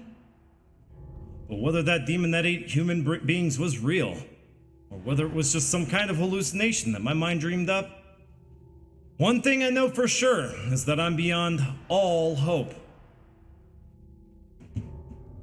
This is interesting because, for one, it's adding a little lore, right? It's also kind of substantiating the fact that, well, this guy has a different perspective. He's seeing a different version of town. He's seeing different monsters. He's seeing a demon that eats people. That's the most important part. But also, it's relatable. That's another thing. Like, the memo's relatable. By now, you probably know what he went through. It's like, yeah, I know, right? It seems that they're attracted to light. That's why people who need light to see are their natural prey. They also react strongly to sound. If you want to go on living, you'd be better off just sitting in the dark and staying quiet. But even that probably won't save you. The mechanics of the game are being taught. You stay quiet, stay in the dark. They use sense to detect you. Hello, Shikikins, welcome. How are you doing? Hope you're doing really well, Shiki. And Cole Azure. I'm sure I said something to you, Cole, earlier, but I would say this isn't my favorite Silent Hill. In fact, 3 takes that. But this is the most masterpiece, most genius masterpiece of Silent Hill, like, honestly. Like, there is, like, lore within lore within lore with this game. And Silent Hill 1 for you, Hin, yeah, I think you came around when I was playing a lot of Silent Hill 1. So you were loving it up, I'm sure. Living it up. Having a rough day mentally, yeah. Oh, I'm sorry to hear, Shikikins, but psychological distress? Wow, we're playing the right game. Well, I hope you're feeling better. I hope you feel better soon. At least now here you're here with me. Maybe, I don't know, 8, redeem some wheelchair points. Is that 7 more subs? If we get gift subs, Twitch Prime, if you want to subscribe in some way, you know, whatever way, continue a sub, I will add it to the goal. We could spin a wheel after we're done with the town part. Because I'm going to take a break anyway, when I'm done with the town part. If you're going to try to fight them, the most important thing is to relax. It's dangerous to fire a gun while you're all crazy with fear. Take good aim, and then squeeze the trigger. Don't forget to finish them off. I think most of those creatures can be killed, even if they are tougher than people. So, saying finish them off with a kick, because you can, one stomp ends it. That's it. Just one stomp to end it. You learn that. If you didn't already know, you learn it that way. Also, you don't want to move around while you're aiming a gun. A melee weapon, not a big concern, but if you're aiming a gun and you just like are running like this, right? And you stop and you aim and you shoot, you're gonna miss. You gotta take good aim and then pull the trigger. So that's really cool. They kind of integrate it into the story so it don't feel forced, like a tutorial. Run away!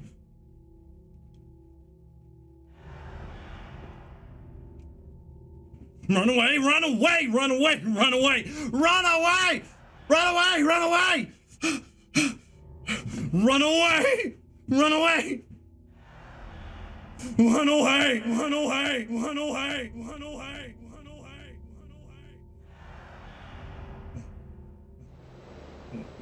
I don't know, guys. Do you think I should run away? Hey, actual pie! I'm gonna run away after this. Ah! Ah! I'm running. Okay, I'm running, guys. I'm running. Ah! But I'm scared too, so I have to be scared. Ah! Okay, no. I'm. Give, back into Nostalgia Vision with a TV overlay.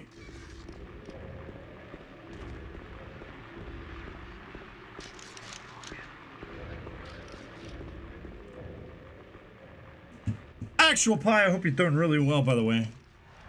Glad to see you. Stacy94, welcome. Smoke some pot, watching streams, perfect. You got Nostalgia Vision on. Enjoy the Nostalgia Vision. Well, thank you, thank you. You know, I did kind of, I touched it up and made it my own. Like an artistic savant would. Whoa, look at that sub in the TV overlay. Looks good. Like, I think someone hacked my game. Whoa, I think someone just hacked my game. Oh, I think I'm in the game now. This is... No, I don't want to be in Silent Hill. I'd rather be in Centralia. Hold on. Thank you. Ah. Thank you for the support, Decal. You did a resub? With Prime? Well, thank you, Decal, for subbing with Prime. I really appreciate it. Here's another little thing that'll get you. Game doesn't pause, by the way. Ow! Oh, nice one. Nice one. You think you know what you're doing? You're better than me. No! I taught it the wheel. Hold on. Oh, no! Take this! This'll maybe teach you the wheel! No! Take this then! This'll teach you.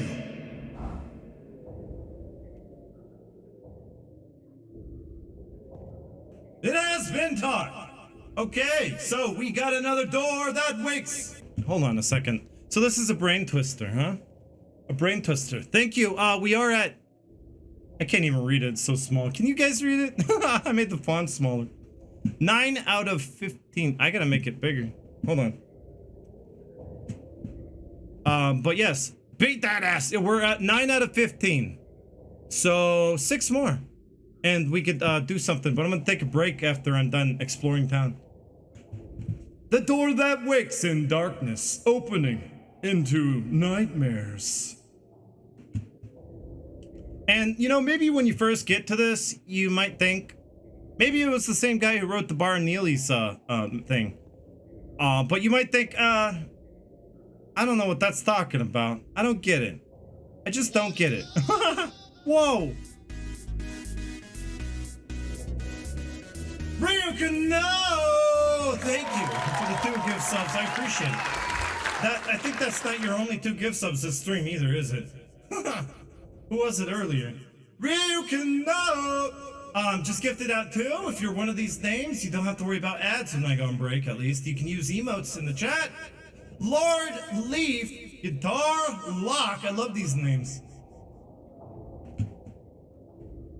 But thank you again. I really appreciate all the support, guys.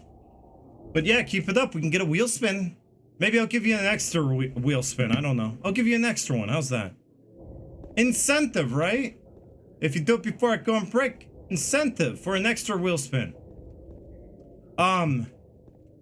So yeah, you might just look at that and think, I don't really know right now, but I'll come back to it. Maybe I will know later. And you do find out what it means later. It makes more sense. And you kind of see like handprints on the door. Kind of gives you some sense that maybe this is a door that you come back to later. It's a video game trick. So you kind of know. It's not something you can deal with right now. But we still have to get the apartment key. I just realized. By the way, alerts are normally off for this lore run, but because we're outside in town, and we're just kind of goofing off until we go into the apartments. Once we get into the apartments, the alerts are muted again to avoid interruptions and, you know, just to keep it nice and quiet and very lore-centric. So, we go back to that after the town. I give you free reign. Like I had free reign over the town. Big J's! Oh, this is my favorite place right here. Not fancy gifts, but they do have some pretty fancy gifts. Nuts! You ever ate at T's Italian restaurant? Oh my god. They're all like, "Hey, Vinny, we got a customer." Yeah. Well, teach him the wheel. I don't know why they sound like that. Why does he sound like that? I don't know. Squared bubble, what? I didn't see you till now. My mouse is hovered. My mouse is hovered over teach at the wheel, so I can't read over there. So I'm gonna read over here. Real ghosts to communicate with you sometimes. Example, nope. I mean, maybe. I can't say nope. It's one of those speculative things. It's not really clear what it is. But I don't think Silent Hill is doing things. That's what I meant nope about. The apartment gate key, but hold on. What are you doing? Take it somewhere else. Ah, we don't want you here. I was walking here.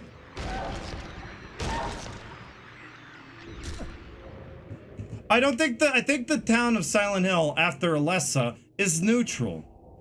I really don't think that, I think it's all, honestly,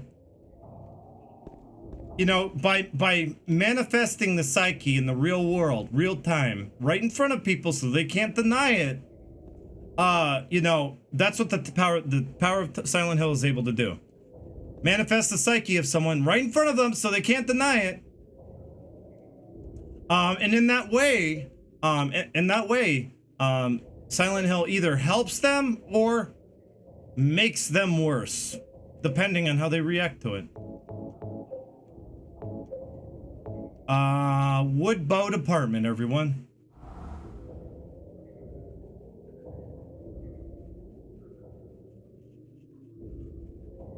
That's where we need to find the wood boat apartment. What else do we have? No, nothing? Okay. We're gonna find the wood boat apartment.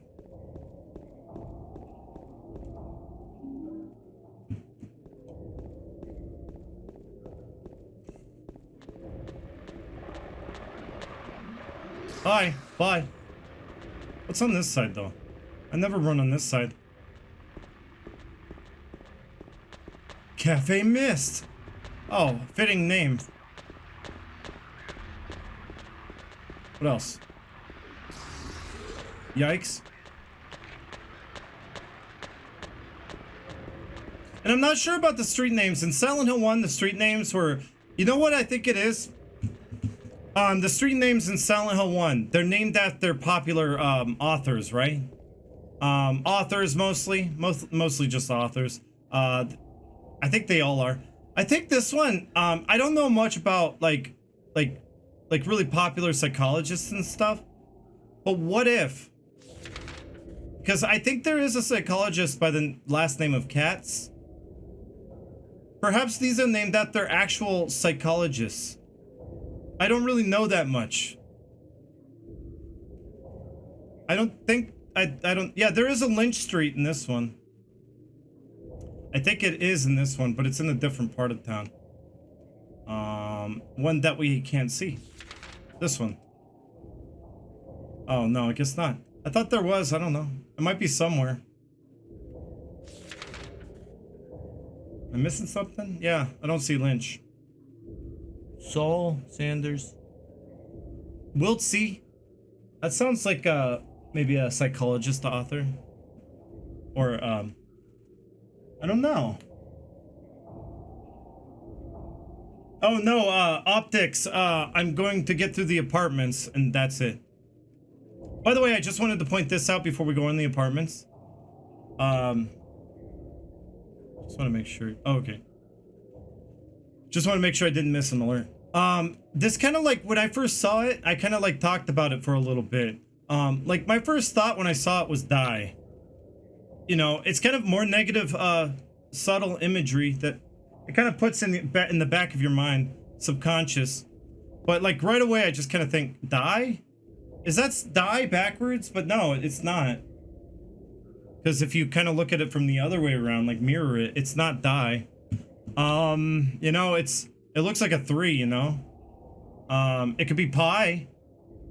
But actual pie, you may not be here. Bacon Nips, hi. I don't know if I greeted you. Did you just get here? Because I know you were here earlier, I think. I think you were. Yeah, I think this, I don't know. I just have a suspicion that the street name's in 2. And no, I never really looked into it, and I don't know how many people did. It might be actual, like, you know, authors that write, like, psychology and psychiatric doctors and, you know, popular for things. I'll look into it and see. And it says SM in the back. I don't know what. Sin? Oh, it says sin in the back. See? You got 2. So if you look even closer, try to read that crossed off one. It kind of looks like sin crossed off in the back. That's right, guys. Take the sin out back. Wait, is that where the new glory hole is? So yeah, I get 2 negative words just like that. Just to add to all the really negative imagery in the environment with all the warning signs and all the I don't know, just overwhelming you with all that stuff. Oh, I didn't say hi. DBZ Park, I did see your name, I didn't say hi. Hi DBZ Park. How are you doing? Thank you for the 300 bits though, by the way. So basically what Silent Hill does, if you weren't here for this whole town exploration thing, what Silent Hill does is it kind of places imagery all around, like kind of overwhelms you with imagery, like these signs, like no trespassing. You know, there's nothing good, and it makes you feel unwelcome and kind of alone and isolated. And you know, I have to deal with this enemy before I walk in because I want to talk about something else. I appreciate the support though. I really do, DBC. I hope you're doing really well. Eek. How'd your day go? Hey, Dark One! There's a new glory hole? I'm using the old one. Nah, they patched it up, Dark One. I don't know where you've been going, but they patched it up.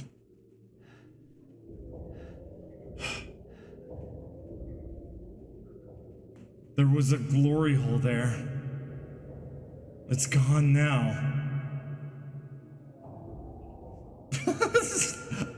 I don't know why I look so disappointed. So the early releases that I played, like the I guess it was like the pre-build. It was like the late prototype. It was like it came out like a month before the game released.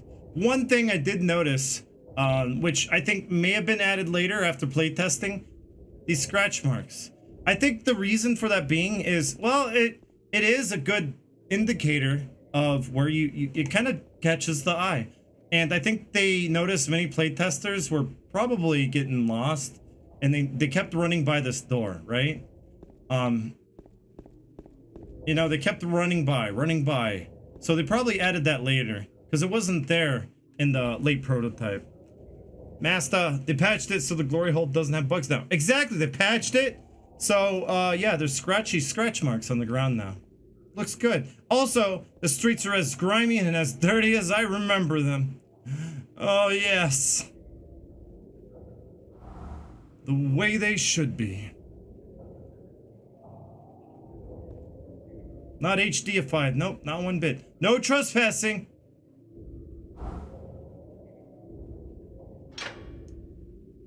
Oh, do I really have a choice?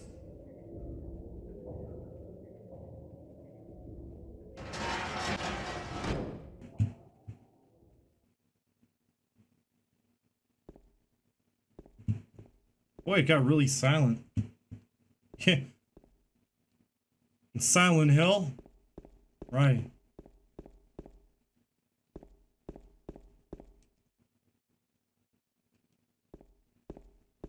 That's right, Chris John. Now we're getting to the actual scary stuff. I know. We had a lot to talk about. Look at this, even more of that imagery. No parking, damn it! How dare you? James, you're parking your ass. Move it.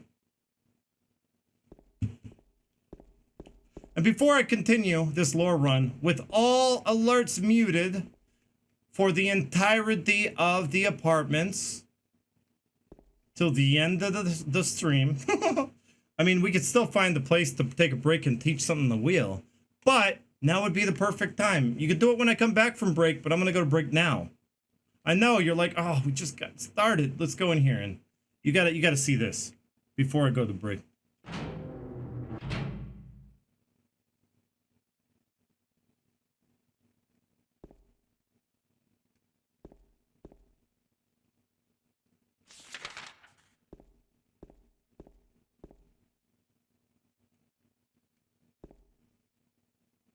Dead silence. You could hear a pin drop in here.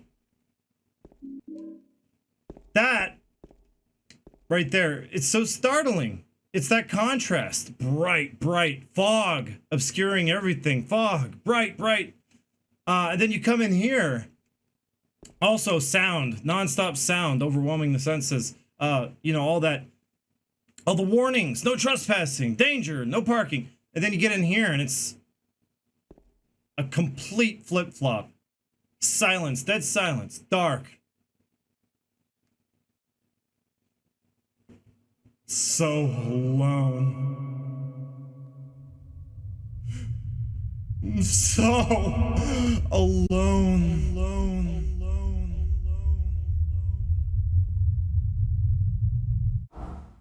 I absolutely love the controls of Silent Hill 2. Like, I can't even begin to describe. What is wrong with tank controls, people? I know people like, I don't like tank controls. It's, you know, in the first 5 minutes of picking it up, I can't get used to it, so I give up easily, you know? Honestly, that's kind of what it is. It's like, no, you just sit down with it, you get used to it, give it some time. You gotta be patient. I mean, like, tank controls are like the ultimate controls, I think. And Silent Hill 3, like, only perfected them. Made them better. I wish for more games that have such flawless controls. But indie games have not been able to deliver. The controls are always really wonky.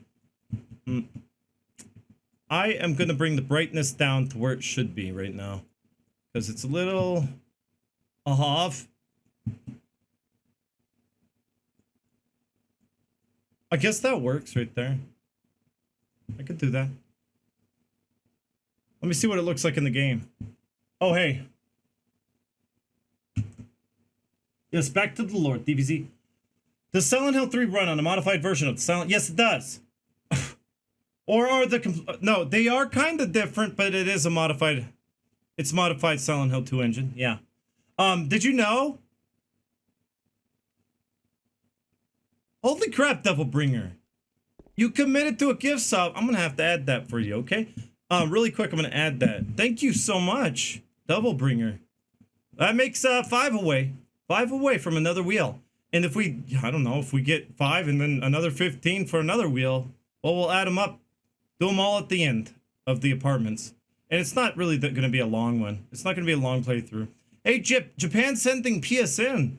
Welcome. Who else? I did miss someone. Yeah, it took me the first few rooms of the original RE game to get the hang of. Yeah, it takes a while. But it was really Resident Evil that takes that learning curve. Resident Evil has that. I would say Silent Hill, once you understand strafe, it's no problem. You're like, oh, I could just strafe. And then you get through, like, you know, you get through it a lot faster, and then you get used to it, and then you're just like flying around like a pro. I want to go back up to that Silent Hill 3 comment. Who was that? Moonless Night. Okay, Moonless Night 13. I was going to say, did you know, by the way, welcome. Did you know that Silent Hill 4 is using a modified version of the Silent Hill 2 engine as well? Only it branched off early into development. It was a game they were kicking around. probably around the same time as Silent Hill 2 and 3, but more so around the time of Silent Hill 3's development. Silent Hill 4, the engine, they stripped a lot of the stuff, you know, kind of like in Resident Evil 3 Remake, how they stripped like the zombie ragdolls out. They kind of did that with Silent Hill 4. They stripped out, you know, the lighting engine and stuff just to make it more, you know, easier to program because they had less of a team, smaller team. Double Beast, hello. How are you doing, Double Beast? And I do speedrun this game, by the way, so I kind of know my way through it. How's it looking? Is it looking good?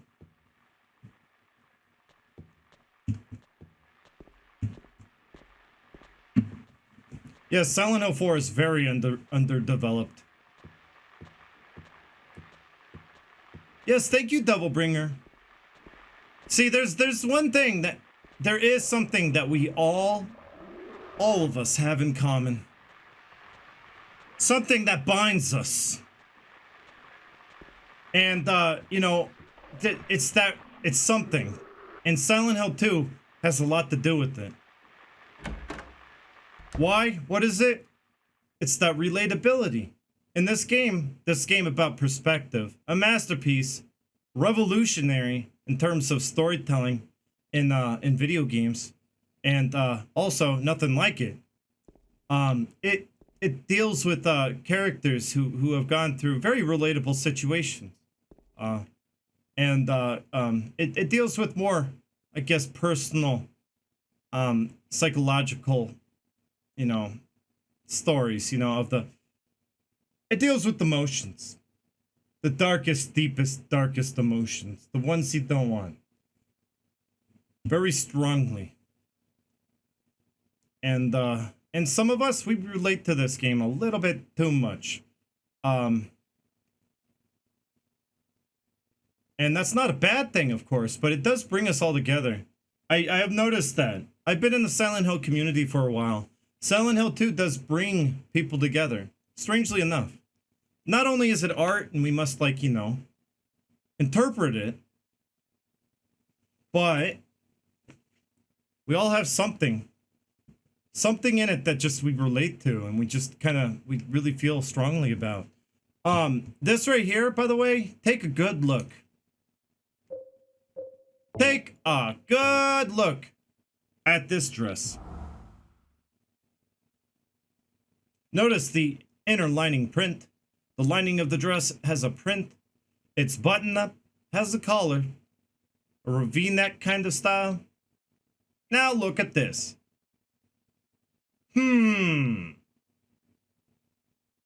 Collar and inner lining has a print, V-neck style, button up. Yes, that much is known though. A lot of people know that one.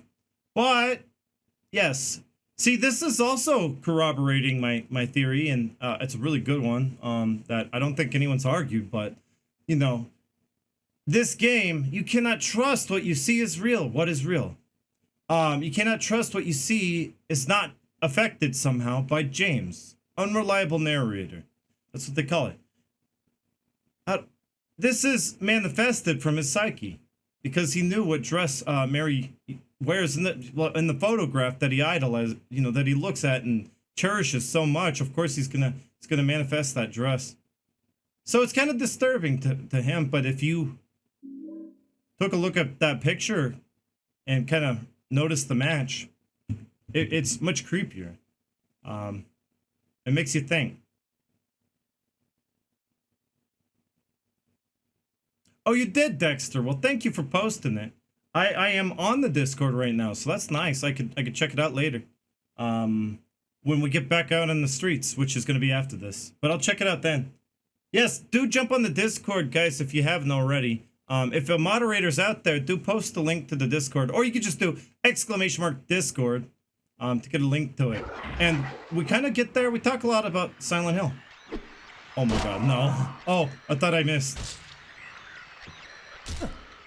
So what the hell was that, right? That when you first encountered this scene right here, it probably like freaked you out. I bet you never thought that would happen. I mean, like a monster that's a mannequin with like arms, or sorry, legs and arms for legs and legs for arms. I don't know. But you look at this room and you're just like, wow. Also, there's little details like this, like the trailing of if you step in a pool of blood, it trails and it slowly decays over time, and disappears. As you can see, my prior footsteps, they are disappearing. There you go. So, you know, that little detail's pretty cool. Most people notice that one. Oh, hey, Alfred Minerva, what's up?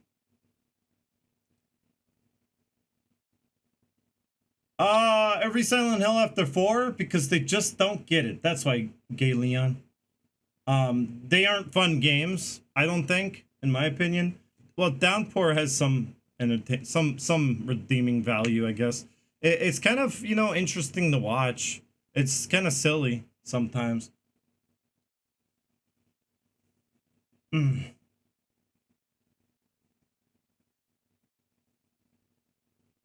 Sorry, I'm catching up on old chat. But I'm looking at this new chat. Nothing much? Chilling before cooking? Oh, okay. Oh, that sounds good, Din Din. That's okay. I can hold off until Din Din time. So yeah, this is like a doll maker's room. And you know, you see the parts strewn everywhere. I feel like this room is dedicated to the specific doll maker and photographer, the artist that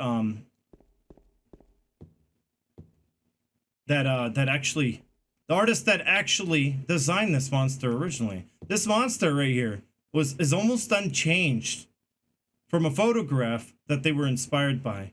It looked exactly like this. Almost unchanged. And the artist's name was it's lost on me now, but I knew it last time I streamed this.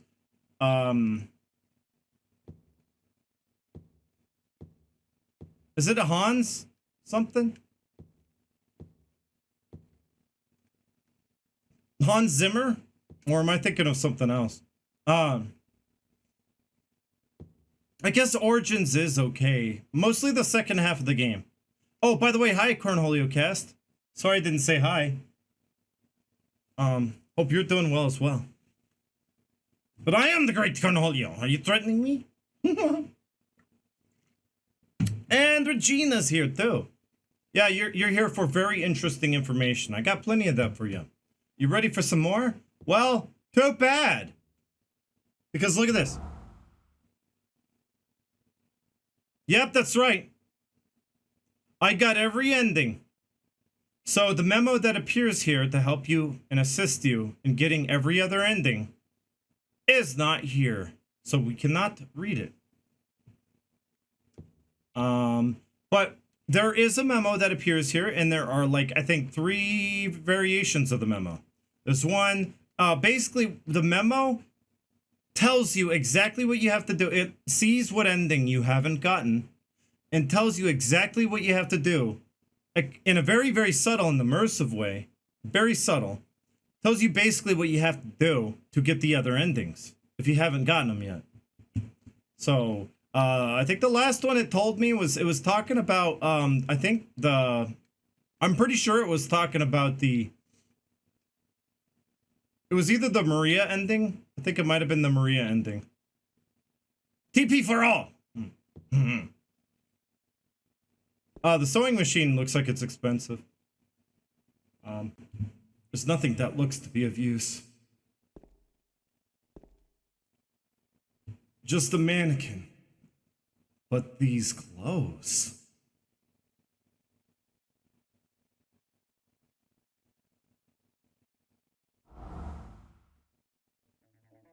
Oh, wrong scene. There, fixed. So he does comment on the mannequin and the clothes. So makes you think. Maybe you'll check. Maybe you would think to check the photograph. You know, reading that. That memo is really interesting though.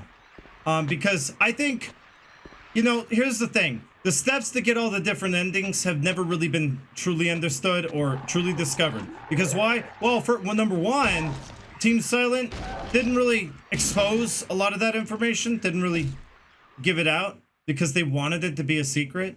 I think a lot of it is really speculation. All the stuff that you find on how to get the different endings, people just experimented and it worked, and it's all just it's all stuff that that people just came up with and came from guides too.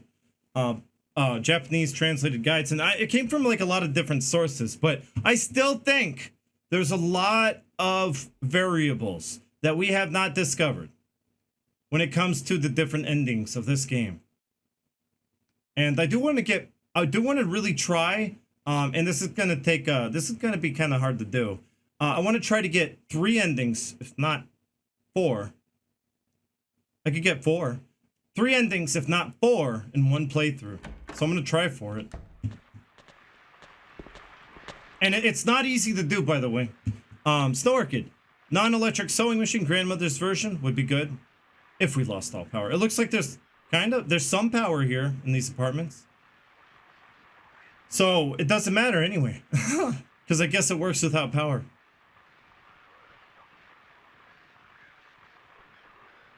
Okay. There's some rooms you don't have to go into, but I'm going into them just because.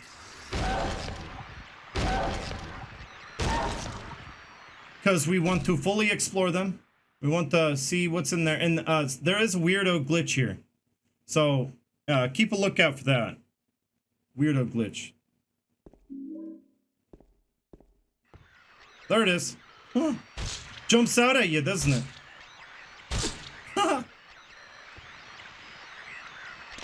I don't think it's a glitch, actually. I think that was on purpose. I think they wanted to make the mannequin jump out at you. Well, it worked. Kind of it would have scared me if I didn't know it was coming. There's 2 doors stacked on each other. And a toilet. Wolf. Wait, there's newspaper on the ground? Nothing interesting. Hey, Skulls Knight, how are you doing? And Jammers! Welcome. Hey. What is this? Just nothing.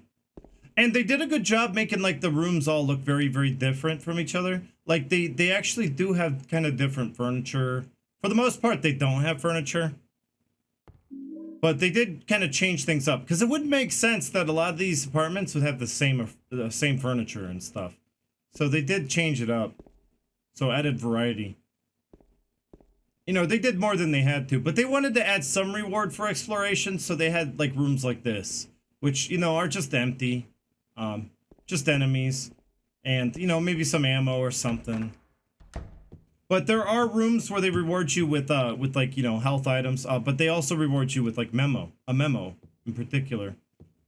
Which isn't in this area though, but I like to check rooms anyway. Oops, it's gonna get up. No, it's dead. I like the lighting engine. They did fix that in the enhanced edition, by the way. I don't know if you noticed. I'm gonna turn off the lights so that I don't have a shiny light on me. White Raven, hope you're doing well too. You've been here a while. They're all locked. So that's it for this hallway. I think this one can't be opened, yeah. Oh, that's it, Hans Belmer. I knew it was Hans. I knew it was Hans. I was close. Hans Belmer. You should check it out. Maybe Google image search Hans Belmer dolls, and you'll see some really cool stuff. Stuff that inspired Team Silent. I want to get around them. We're gonna explore more, but first I kind of want to go upstairs and get the handgun. Just see what's in here real quick. And I hope this sounds good. I love this part of the game. I'm gonna zoom in for extra immersion.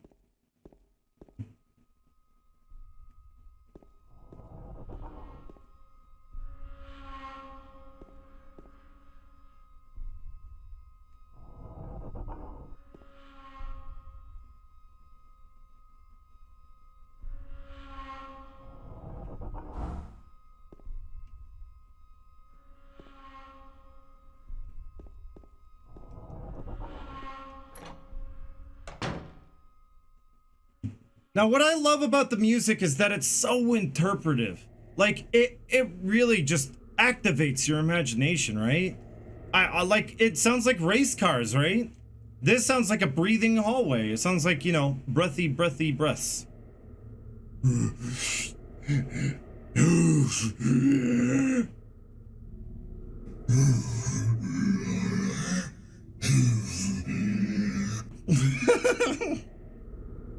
That probably didn't look too attractive.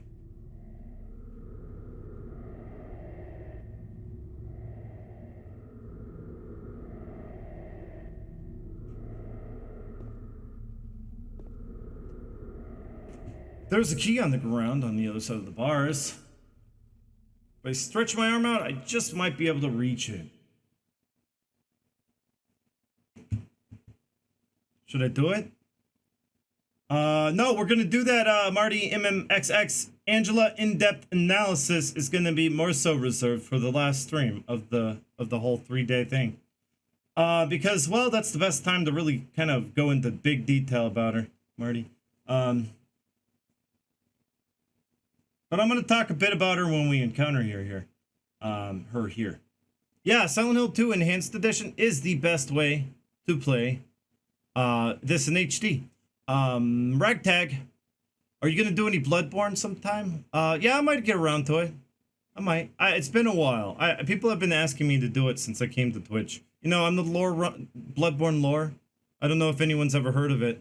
You know, if you ever watched any YouTube videos that were Bloodborne lore, they kind of sound like me. Maybe I have a different accent, kind of. But maybe you know me from that, and you just don't know it. So hold on.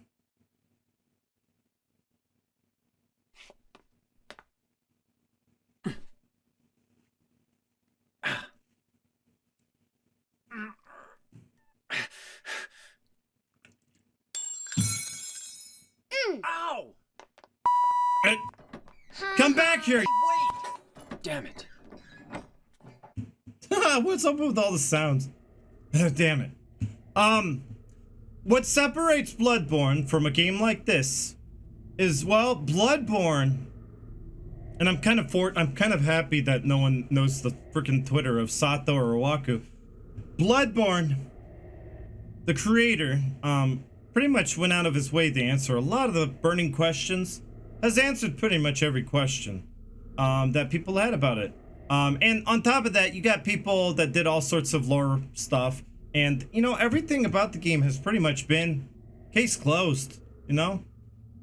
It was so mysterious. It was so good. But, you know, I feel like Miyazaki did explain a little too much. He didn't keep the mystery. The reason why we're coming back to Silent Hill 2, and so many people are coming back to watch Silent Hill 2, is because there's still that deep burning mystery that no one, even Ito, can't really explain.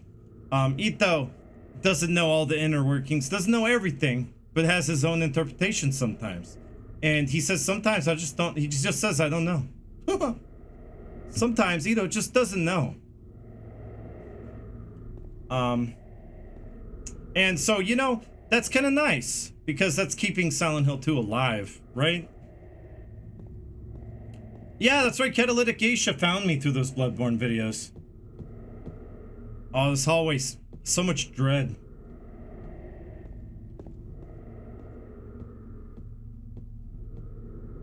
I don't know, like, I streamed Bloodborne, okay, guys? I did. And I thought, okay, here it is. I'm gonna get slammed with questions, right? I did, like, I don't know, a full day stream, 8 hours or so or more. I didn't get a single question. The whole time I was like, okay, come on, ask questions. What, do you know about this stuff? Yeah, and okay. Maybe next time it'll be different, but I don't know. People seem to not really be too inquisitive about it. I didn't get a single question. I was so disappointed. I was hoping for that pale blood question, because everyone's always asking. But anyway, Silent Hill 2.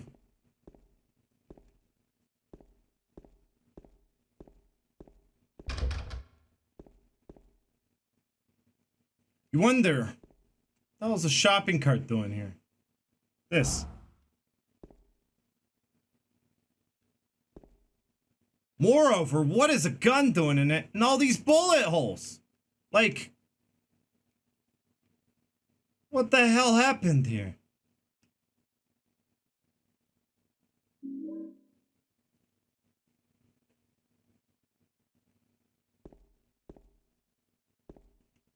First video he saw of mine. What, him? I'd say Bloodborne isn't as deep as 2. It doesn't deal with such strong psychological themes. 2 does. I would say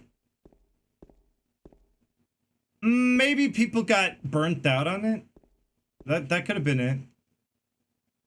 It's a shopping cart. What is that doing here?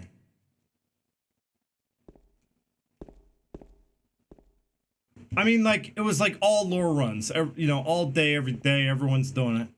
You know, people would probably get like, I'm good on the lore runs. I'm good on the Bloodborne lore stuff now. I don't think I want to watch it. The wall is pockmarked with gunshots.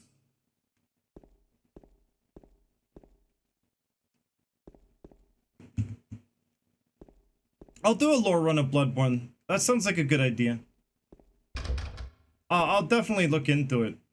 It's not off the table for sure. But yeah, like a cart, all the expended ammo. You know, this is just an American apartment. This is just America, guys. Why? You not from America? Duh! Americans just fire off their guns just at the wall when they're just having fun. That's how we have fun out here. We just do America, yeah! And then we fire away. And then we fire away, yeah. We got a handgun. Did I see shoes? Are these shoes? Oh no, that's just a box of ammunition. Okay. Interesting. A lot of detail in this room though. Here's the thing I love about Silent Hill 2 that, well, no other Silent Hill really seems to get. Is that although the layout of these apartment rooms are very, very similar, each and every room stand out with a different kind of thing going on. Some mystery. Something to make you ask why. And it's memorable. Every room's memorable in some way, in their own way. Whereas, you know, Downpour. Oh, yeah, another boring, empty room with the same chairs. You know, that was Downpour. You know, the detail, the subtlety and detail, is what I kind of like about Silent Hill. Missed a few.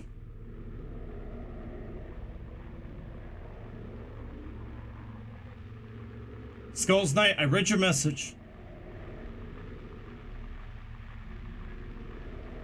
I read yours, no orchid above, way above. I'm gonna go get that key now, though. I'm getting scared. Oh, there is unique music, by the way. If you don't know, there is unique music that plays when there is a monster in the breathing hallway. Back away, it goes back to the breathing hallway. This game had such brilliant sound design. No game, not even Silent Hill 3, compares to this game's masterful sound design.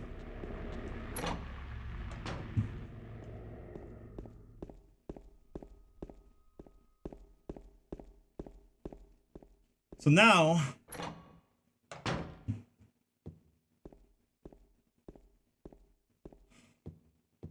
I wonder if anyone's getting killed right now. What was that? It's kind of noise north of here. I guess wow, called it.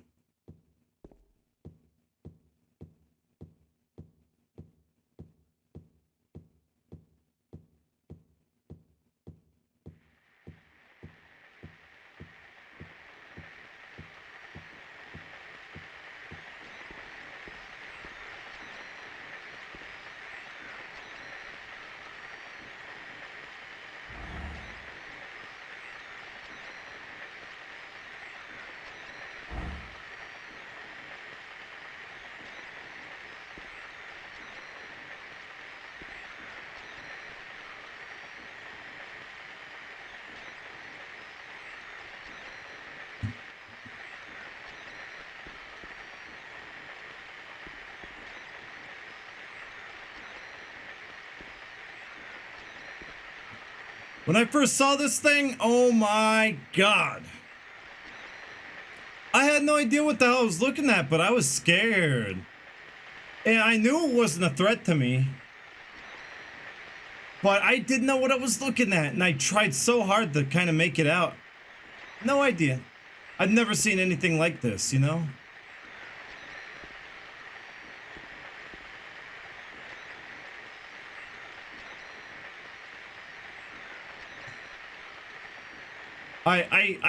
It scared the hell out of me. That's the Silent Hill horror right there. That's the horror of this game. Why'd they make him glow here? Never. Breader, welcome to the stream chat. I don't know. To make him stand out? Red equals alarm. But red is also the color the color that the red pyramid thing. Pyramid Head glows red at the end of the game too.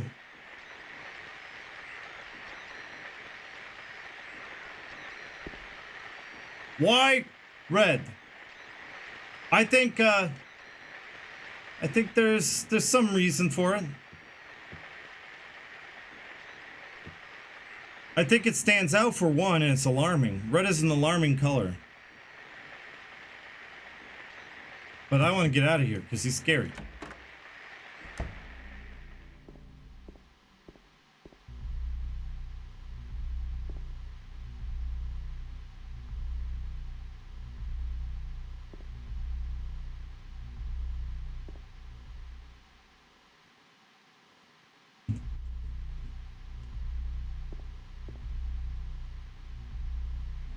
Oh.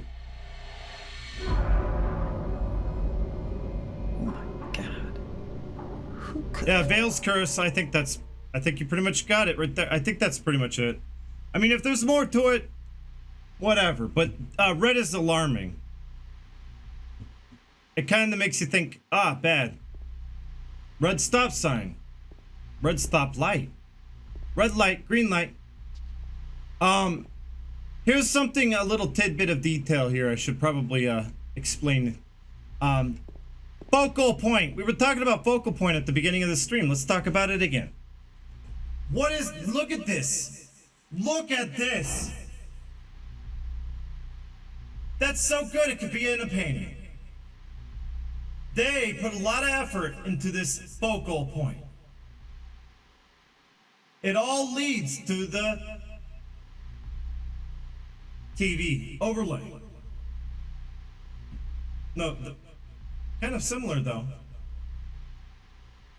Doesn't all lead to the TV overlay, but it is important. It's kind of what attracts your eye. It's the movement of the scene. You see movement. Where's the movement? Right there in that blood streak, which, by the way, that blood streak wasn't added until the Restless Dreams version of the Xbox Restless Dreams version of the game. That blood streak wasn't in the original PS2 version of the game. Why did they go and add it? They felt like they needed, I think maybe a glitch could have prevented it from showing. I think it was probably a texture glitch, transparent texture glitch. They just fixed it. But it kind of adds a lot to the imagination too. If you really want to like be like a crime investigator, pretend this is like, I don't know, condemned criminal origins, okay? We're investigating a crime here. All right, so we did see a pyramid thing outside just prior to this. Did he do it?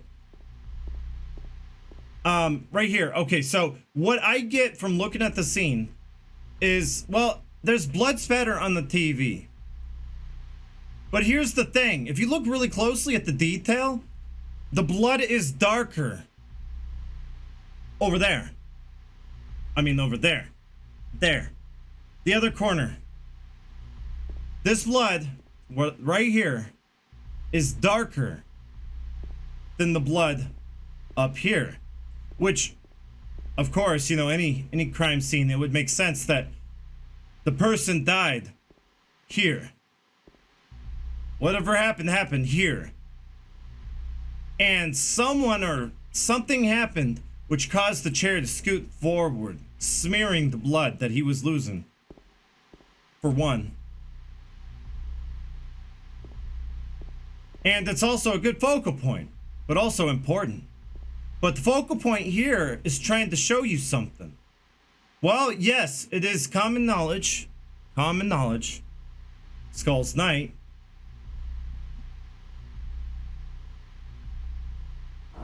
This is James's character model.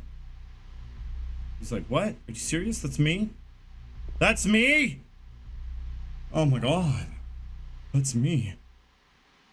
Yeah. What does it kind of remind you of, though, looking at it? It reminds you of when he watches the videotape in 302, right? Or is it 301? I don't remember the room. But whatever. When he goes to watch the videotape, it's a foreshadowing of that defining moment of the game. And it kind of really looks like how he looks when he was slumped over in the chair at the end of the game. Looks just like James does when he's slumped over in grief after watching the videotape. It's foreshadowing, a representation of how James feels. Dead inside. Newspaper? There's a newspaper here. It looks like it's very old.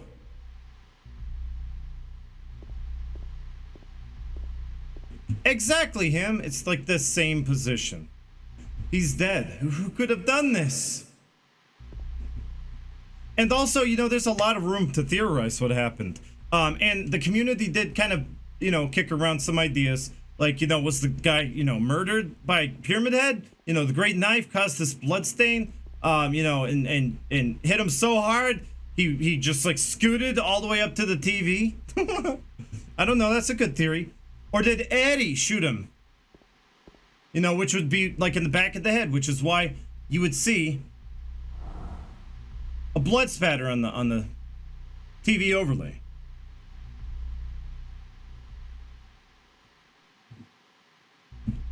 Well, that's up for you to decide. I mean, it is.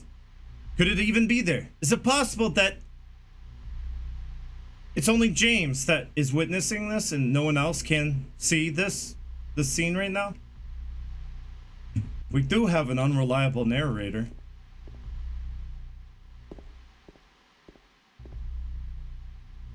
Yeah, that's right. I didn't do that, DBZ Park. I wish I did. I missed out. Yeah, if you go to this room,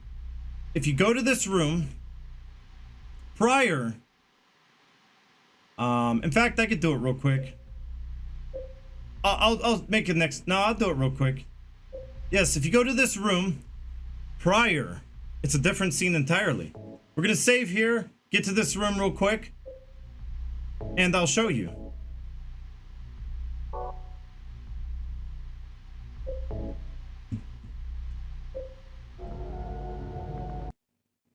I'll show you, yeah, the room's different. Surprisingly. So yeah, it's like the murder. You hear that scream, and then you see that scene. After seeing Pyramid Head, of course. See Pyramid Head, hear a scream. And then you see that scene. It all kind of connects together. But, going there prior happens if you're really good at exploring. You explore every nook and cranny.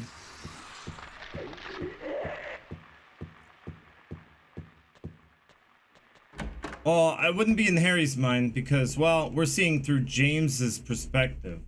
That's the scene. Oh, okay, Hen, I understand.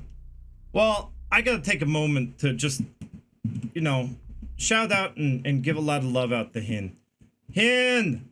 You rock. You're a rock star. And thank you so much for the moderation all these months and being a part of this community. You are the backbone. Like, I'm serious. Do follow Hen. Hen's great. I don't know when you're streaming next, Hen. You were playing Oxenfree. I haven't seen you stream in a while, but if you don't, you don't. It's fine. But do follow Hen just in case. Good night, Hen, and much love. Have a good sleep. Maybe I'll see you tomorrow at the beginning of my stream. Tomorrow, where I'll be picking up. I'll be starting off. I'll be starting right off with Born from a Wish. That's how I like to do things. Yes, that's right. It's in the exact spot where the blood is the darkest. So that does kind of corroborate my theory that, you know, he died here. And it's like the chair was like pushed forward forcibly. The way I see it, and everyone's going to kind of have their own idea, is he was murdered, but honestly, it's in James's head. James is seeing this. It's manifesting from his psyche. It's kind of foreshadowing too. I don't really think it's a real thing. It's just one of those mind fucks, right? It's just a weird thing. But what it makes me think of with the motion of the scene and everything is that James is being forcibly pushed against his will, because he's dead, up to the TV to learn the truth. Like, think of it that way. Because if you think of it that way, with the motion of the scene and everything, well, and after he witnesses the truth, he feels even more dead inside. I just like to think that it's foreshadowing. And really, that's the best explanation you're going to get out of me. Yeah, Hen. Oh, you're going to stream soon. Good, good, good. Sleep. Yes, good sleep. But yeah. Hen hung around a lot longer than I thought today. But I think it's pretty good. And then, like, you come back, like, everything's normal. You know, like, there's no key on the shelf. That appears later. We could take a look at this puzzle real quick before we do all that. I never played it, but I saw her play it. This note. It must be the person who, or from the person who lived here.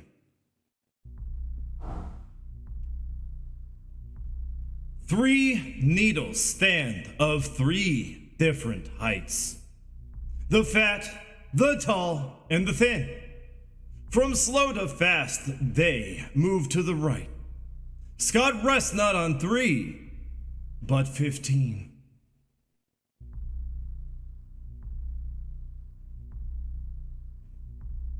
Well, pretty easy puzzle if you really think about it. I solved this one on my own. I'm pretty proud of that. You know, solving a Silent Hill puzzle on your own, right?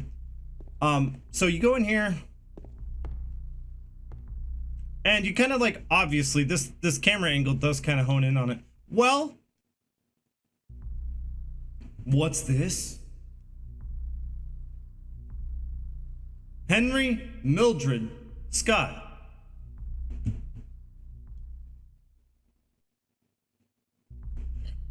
Henry, like in Silent Hill 4, is that where they got the name for Henry? Probably. I would say yes, probably.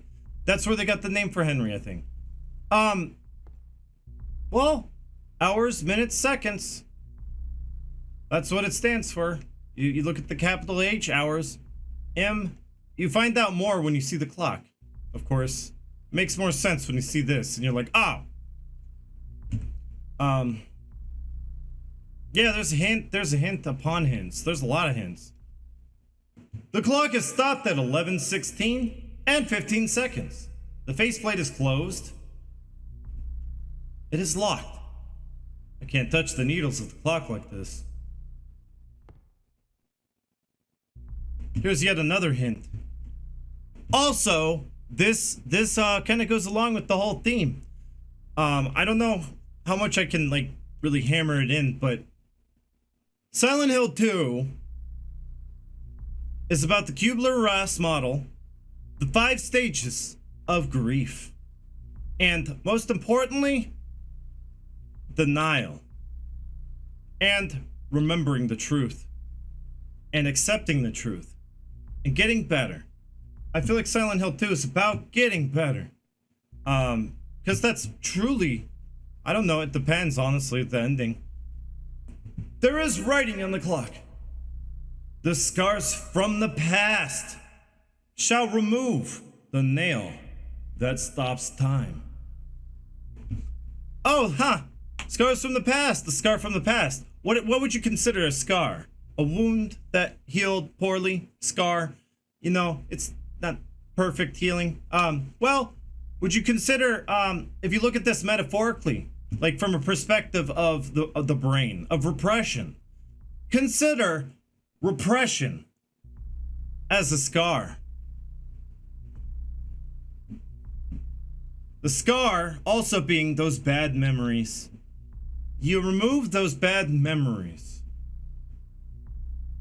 Because those, as long as you keep, I guess as long as you keep denying the truth, as long as you hold on to those unpleasant memories or continue to deny the truth, well, it's like you're stopping time, right? So the scars of the past being what he's repressing.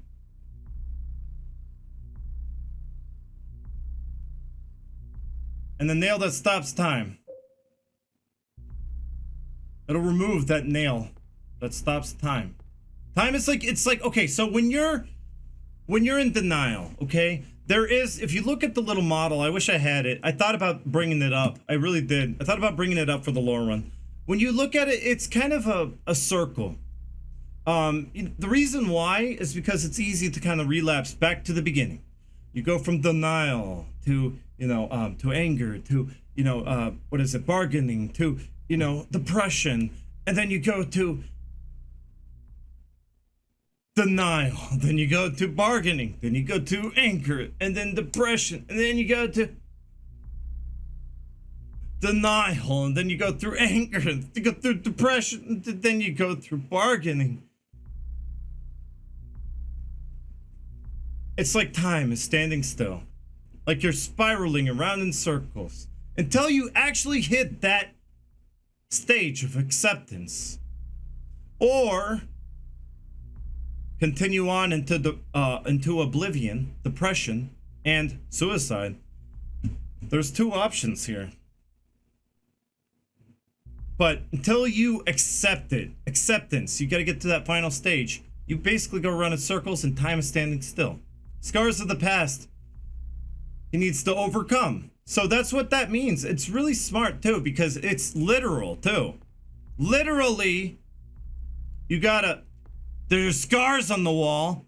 Literally, you use the scars on the wall to put in the correct time to remove the nail that is stopping the thing from moving.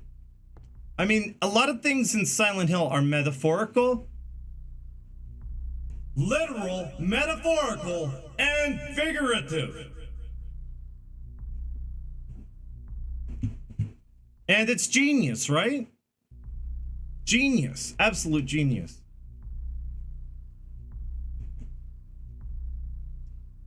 I'm gonna read your messages, guys. I'm sorry. And you know what? Look at this message. Look at this message. This one's good too. No matter how hard I push, it doesn't move. It's like it's stuck to the ground. There you go. You get that literal representation of what it's like for James. Okay, I'm gonna go back and read. Focused around acceptance? No. This game right here, well, I mean, like, it's your interpretation, right?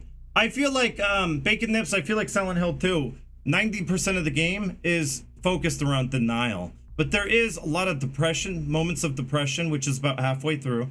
Brookhaven Hospital, and, the streets after that, and a lot of stuff in the prison. That's all I say. I would say a lot of it's depression after Maria dies. But for the most part, it's denial, because, he denies everything all the way up until he watches the videotape. And then he relapses, or kind of almost relapses, and then it's up to you. You decide the rest of the actions there. The ending is up to you. Masta, it is what they used. If it's outdated framework of psychology, well, it's what they used. I really do think that's Team Silent's motivation. They used the Kubler-Ross outdated model, the 5 stages of grief. I can guarantee it because I feel like there's so much evidence to suggest that. And I will continue to show you. If you continue with the lore run out, I'll show you. We can follow up on that, but you got to be here tomorrow and then the next day, where I will drop some bombshells. But yes, I did look into it a little bit more, and I do feel like it is accurate, Master. It's not like okay, so they did base it right, but they still based it on other psychologies, like of mental health disorders, mental disorders, and other things. So, you know, they made real relatable people kind of going through their own stages of grief. Hold on. Repression of scar. Chastity considers repression a scar. You know, it is based on real psychology, the Kubler-Ross model. I mean, back in 2001, I don't think anyone considered it to be flawed or pseudoscience. It was written in a lot of books.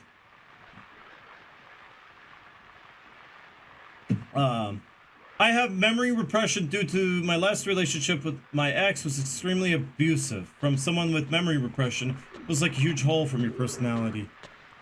Oh, see, that's kind of your relatability, and I'm sorry to hear, Chastity. But yes, we all kind of had that abuse. I had it. I don't know if all of us, but you know, I had abuse. And there is that I do actually relate to a lot of that. Little Pooper, you have a good night.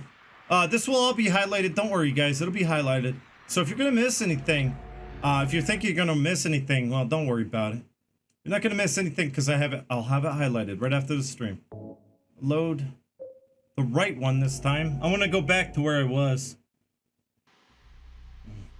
What?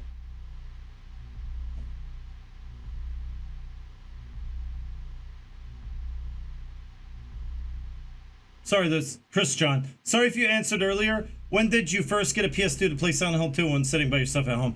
Yeah, I did answer earlier, but that's fine. I first got myself, I got a hold of a PlayStation 2. It was, you remember Roster from Twin Perfect from the real Silent Hill experience? Well, we were old high school friends, so we met each other freshman year. I didn't have a PlayStation 2, but he did. And I told him I've been holding off on this game, Silent Hill 2. I'm a big fan of Silent Hill 1. A big fan. He never even played Silent Hill 1, by the way. I was like, we were hanging out, we were spending the night together because that's what we did, you know, we did in high school. And, you know, he's like, well, I could bring my PlayStation 2 over. Well, he did. And we played it both together overnight. In one sitting, we beat this game. In one sitting. And it was phenomenal. And we both were just so blown away. We were like, what? You know, this game is not, it doesn't make sense right away. And in fact, I don't really feel like I totally understood it until recently. It is genius. And it took a lot of, I guess, a lot of life. I had to learn. I had to actually witness people. This is actually what got me to start thinking about this game and really start to understand it. What really did it is I actually met people who were deep in denial. And things, you know, that's the thing about perspective. People will deny things, like literally say, yeah, you're right. Then the next day, just go right into denying it again and saying, like, what conversation? What are we talking about? Like, it's crazy. The mind works in mysterious ways, and people can rationalize anything and make sense of anything. You know, it may sound crazy, their rationalization for things, but it may sound crazy, right? No. Like, it's not crazy to them. And I learned. That's how I learned. Because I actually saw people, I witnessed people, I lived with people for a year that kind of lived their lives in ignorance is bliss. And everything's perfect and everything's great. And we're living the life. And what? You know, if you bring something up, you know, like they'll deny something that's directly in their face. Something that they cannot deny because it's in their face, but they will still do it somehow. because it will be invisible to them. Because I honestly, that's like kind of what the point of this game is. This whole game is about that. It's about perspective. All right, I'm gonna continue forward. It's about, well, how people can see things a little differently than you. Maybe not like in a sense that, wow, it's different color to you. No, that it doesn't look like a brush to you.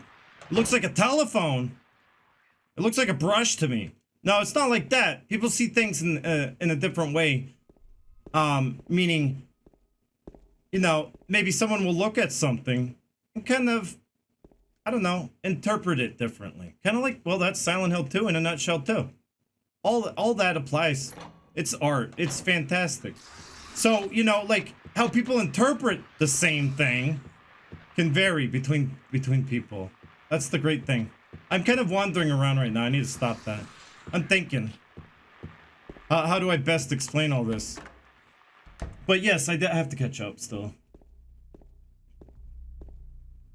This room is by far the most memorable room. And people say Buffalo Bill, you know, Silence of the Lambs, you know, that's inspiration. Yeah, I guess. Maybe. There's so many aspects of this room that really just intrigue me. We got the red in the sink.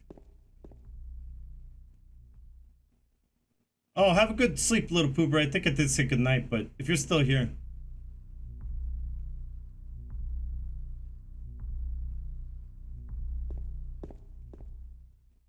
Yeah, I can relate to James more now.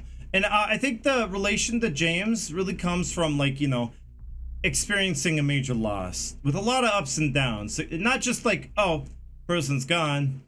I mean, it really helps to, like, I guess a relationship kind of breakup or grief or losing, you know, had death in your family. That does help. If you had a long relationship, long-term relationship that, you know, was kind of, you know, built up on a stack of cards, and slowly each card is being removed, and then it feels like it's being rebuilt again, and then removed again, and then, you know, ups and downs, the emotional roller coaster. You know, imagine that for 3 years. Well, you know, I did learn a lot. I did have that happen to me. And I was like, well, it wasn't nearly as severe as what James went through. But then again, you can't judge because, well, it's a personal journey. What I went through, I'm telling you, it wasn't that severe. But then again, the same thing that someone else might have gone through, it would be probably just as severe as what James went through if it was like the same situation. Everyone deals with things in their own way. Grief is kind of something, that's kind of what this game's about. It's how everyone deals with grief in their own way. And everyone has a different perspective. And how these moths will follow me to the end of time because they like my light. But yes, I related a lot more. An experience of a long drawn out, up and down, emotional roller coaster kind of relationship. Or even like, you know, a long drawn out terminal illness will have you understanding James's mindset a lot better. I love the details of this room, I do. And I love the sound effects too. Sound effects are most important. Because they add a lot to the imagination. It adds a lot of dread too. But also you got the green and you got the cages over here, but they're kind of highlighted in green. Oh, you're taking off? Oh no, you got a hug, Chastity. Well, big hug. I'm gonna give you a hug too. Hug. Chastity, I know what you're talking about, but I can't say I know what you're going through, or I know what you went through. You can explain it to me. I still cannot say I know what you went through. Because that's kind of part of Silent Hill 2 as well, is it's a personal journey for everyone. Well, you're just seeing, as an outsider, you're looking in. James is kind of looking in and seeing Angela, seeing Eddie, and just kind of looking in and kind of seeing their perspectives, right? And, well, Eddie may seem crazy to James or you or me or whatever, but, you know, Eddie thinks he's sane. It's a personal journey what he's going through, but he lacks self-reflection, self-improvement. Whereas Angela, maybe, you know, you're the same as me. It's easier just to run. Well, I'm not like you. We're going through what we're going through.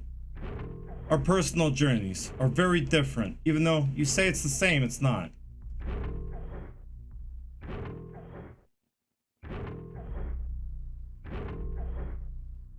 I relate a lot to Eddie with the bullying. I was bullied a lot. I relate a lot to Angela because, yeah, I mean, I was abused as a child.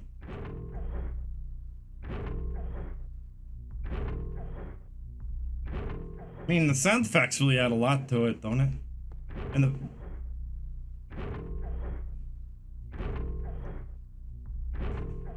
There are dead butterflies on the bed and ground. There's nothing else of interest here. A red light in the corner of the room. And obviously someone who really, really liked, I don't know, but butterflies and studied them possibly. Had cages of them.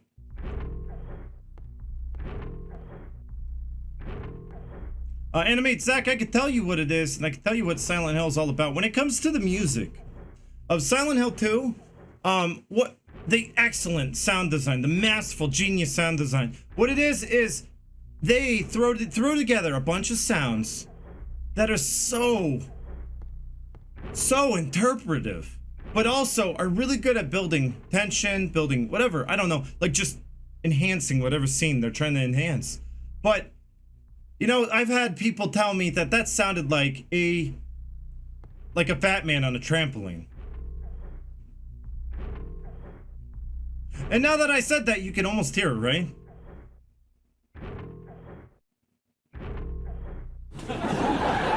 Yeah, you can hear it now.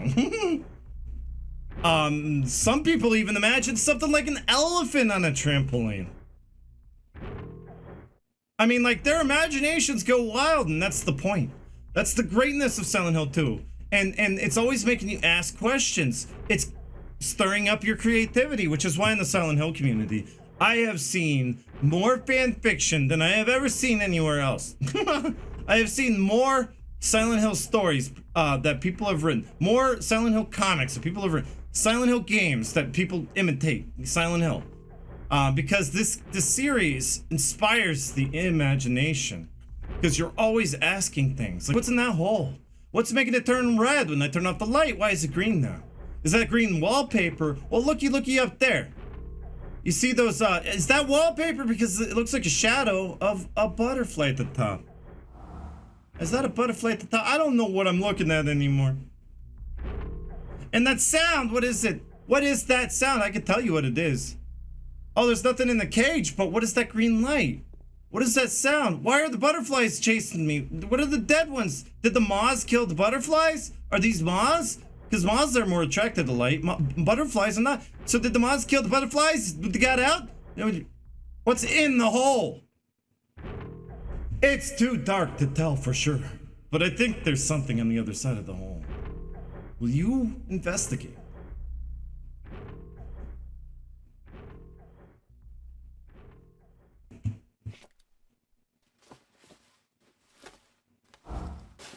And what was that pricked him? I mean, like, is there something in the hole that stabbed him? I mean, what is this?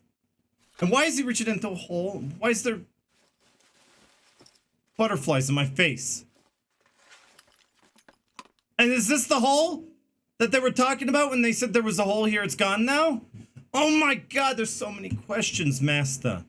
So many questions. Is this the glory hole? But I can tell you what that sound is. Short and simple. I know what it is. It's the sound of a guitar being unplugged from an amp. And that's it. With the low rumbling bass sound. That's it. And you know, that's all it is. And you know, it inspired the imagination that much. I'm just thinking about all the crazy things that was in that hole. Maybe there's larvae in the hole. He didn't expect the nest in there. I don't know. Hey, Connor ORT. Spring of a bird shooting out of those cuckoo clock alarm things. If anyone knows what I'm talking about, I know what you're talking about. It goes. Oh no, that's like Woody Woodpecker. Dr. Labrie! Oh my god, long time no see! Wait, that's it? It's just guitar. Yeah, it's guitar unplugged. You know, like the sound effects in Silent Hill 1 in the resort area of the town. The sound effects there in Silent Hill 1 are just like people, or Akira Yamaoka just like doing this, his hand down a guitar string, or just down a guitar, the strings of a guitar. He's just going down a guitar. You know, he experimented and made a lot of sounds that really were cool and sounded, slowed down the pitch and made him sound really eerie. Oh, White Raven, have a good night. Sorry I missed it. Sorry I missed your good night. I'm just on a rant. I'm always on rants here. When I do lore runs, I'm on rants. But yeah, I mean, that's the genius of Silent Hill 2. And I can't say that Silent Hill 3 has that genius, that the creativity and, you know, that inspires the creativity. It does have some sounds, yeah, that are more recognizable, though. And Akira Yamaoka became producer around that time, and because he became producer, well, you started hearing more stock sounds and less of his own experimentation. You're seeing less of that. And here's the chair again. He's dead. Who could have done this? Well, so back to the puzzle, right? Let me catch up on chat while I stare at this clock, I guess. Ryan the Beardo, I hope you're doing well. Good to see you. Reached in the microwave, touched a hot dish. That's what I do. I do that when I do that. Finally off work. Oh, Chastity. That sounds awesome. I'm glad you could fully enjoy this now. It sounds like the spring of a bird shooting. Oh, I read that. Holy shit. Wait, is this a guitar unplugged? Yep, that's all it was. Next to it. I thought it was the grand clock. It's been just, all right, I caught up. Except Diablo Lord. Diablo Lord. I always thought this room was a representation of James's sexual frustration. Maybe Mary liked butterflies. Sorry, I almost laughed. Because you hear that a lot. Maybe Mary liked butterflies. One of the bed sounds like I like that. Coupled with the boss fight with Maria with the moss butterflies. Yes, and also Maria. That's also a parallel or connection between the two. Maria has a tattoo of a butterfly. So, you know, Diablo Lord, I like that. See, it inspires your creativity, and I don't think any answer is right or wrong, but I like it. It sounds like a bed. You know, like the sex you never really got. Poor James, 3 years. It's a long time. Let's get James laid! But first, we have to solve math.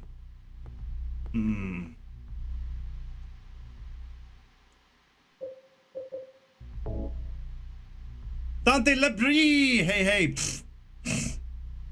I have to go back up because I have to catch up again. Wait a second. I'm not caught up. This is behind. Let me fix this. Alright. I think I fixed it. Alright.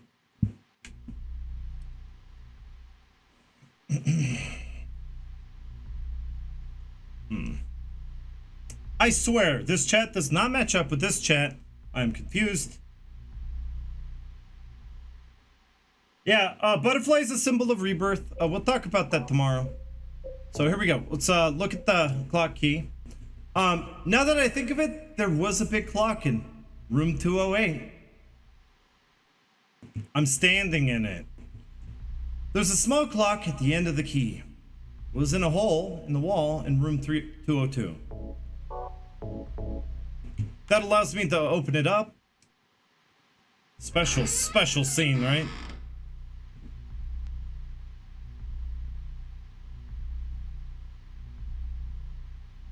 And just to solve the puzzle, you know, so you can kind of figure out the puzzle and how it's solved. Well, H, you want the hour hand? Pointing at 15. Mildred, what is that? Minute hand? Oh no, hour hand at 9.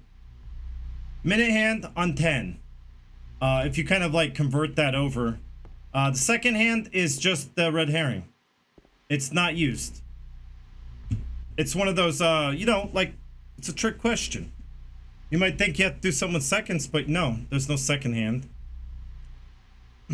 Second hand vape, maybe.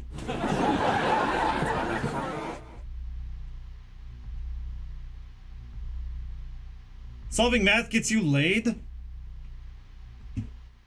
That explains a lot. Just laugh track over and over again.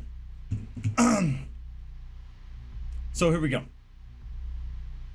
Three needle stand of 3 different heights. The fat, the tall, the thin. From slow to fast, they move to the right. Scott rests not on 3, but 15. Scott, seconds. Is this even used? This is a red herring. This is not important. So the riddle on normal difficulty is funny because it's not, you don't use that memo. You use the scars. That memo is just it's a trick question. Interesting. I never really thought of that. Wanted to bring something up. The sound you heard from room 202, the hallway with Laura pushing away the key. You hear it at, you would hear it as well on there.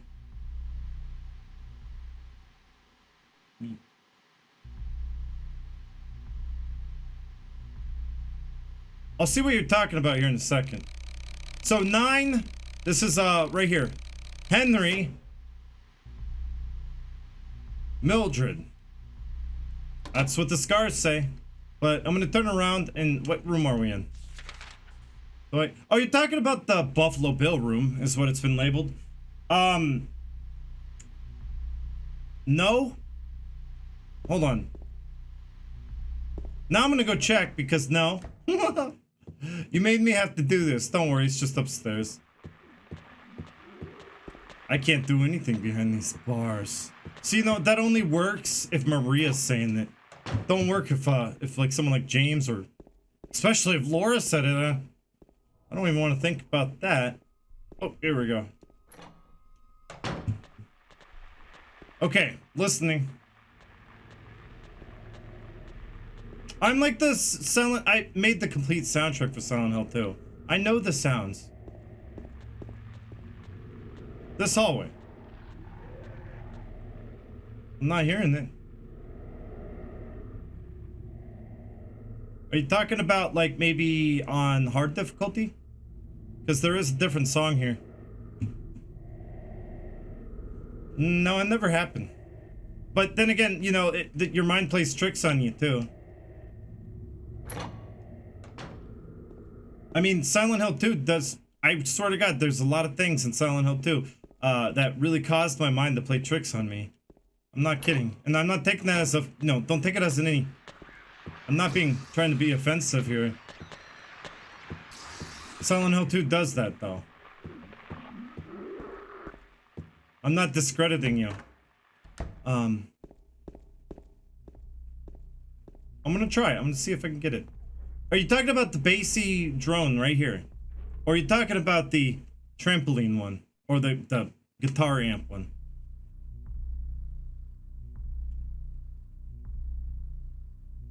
This one? This one's a really comfortable sound to me. I like it. Kind of reminds me of like buzzing. I mean, it works for a room filled with moss. So that one, the guitar amp one. Okay. I think I know what you're talking about. I kind of maybe recall that. But then again, I don't know. I think I might have been on hard difficulty, like I said. Let's just double check. Because it's always been the breathing hallway. Always.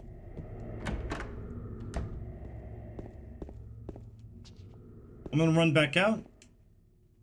Make sure the song stopped completely. Yes, that's right. Ransky, Lord Ransky, they foreshadow a lot.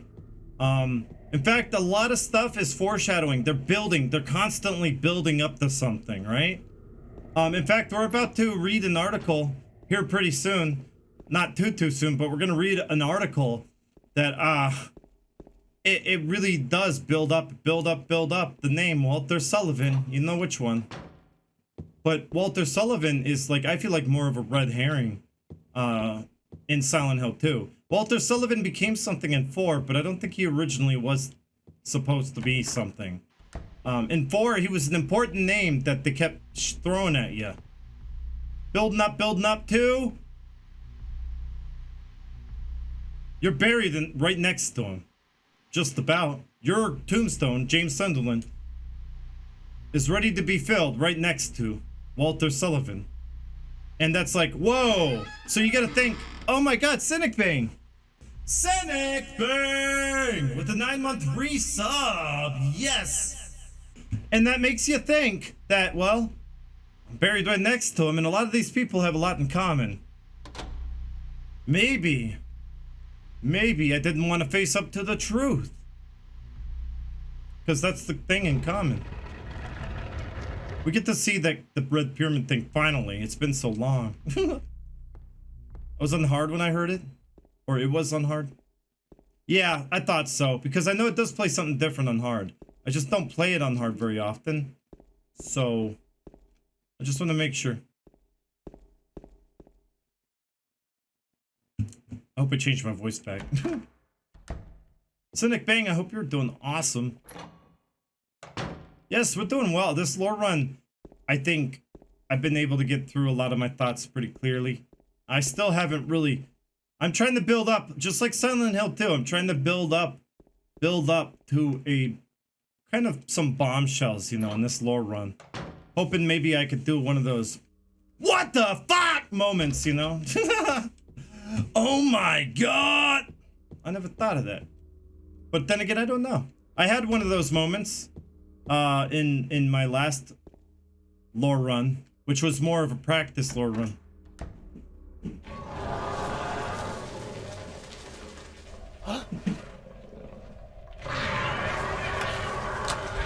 Yomi Ichimoy! Get ready for sexy pyramid heads.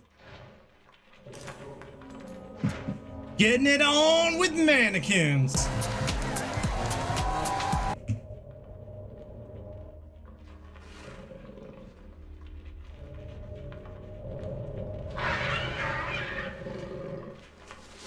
Getting freaky, baby.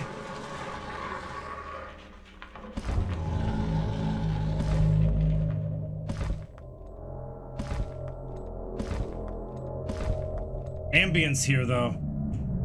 Sounds like a whale. Or a tanker that's about to collapse.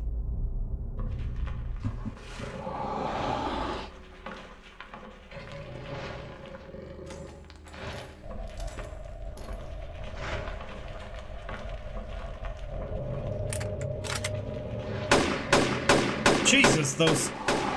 Ow. That was loud. So yeah, if you look closely, I don't know if I would be able to show you that, honestly.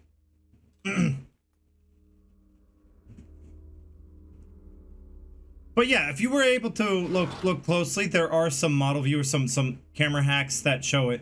He's kind of like, I guess, sticking a tongue out of some orifice in his helmet. He's kind of doing this weird, creepy dance. See, the way I've always interpreted it, and I am going to talk about the movie of inspiration here. It's a David Lynch film. Blue Velvet, by the way. I've always interpreted it as, you know, it's kind of aware of you, trying to get a closer look at you, trying to, you know, kind of see you. It's aware of you, and it's kind of insect-like in its appearance and the way it moves. So it's very unnatural. It's very humanoid, but at the same time, it doesn't move quite human. It moves like they do.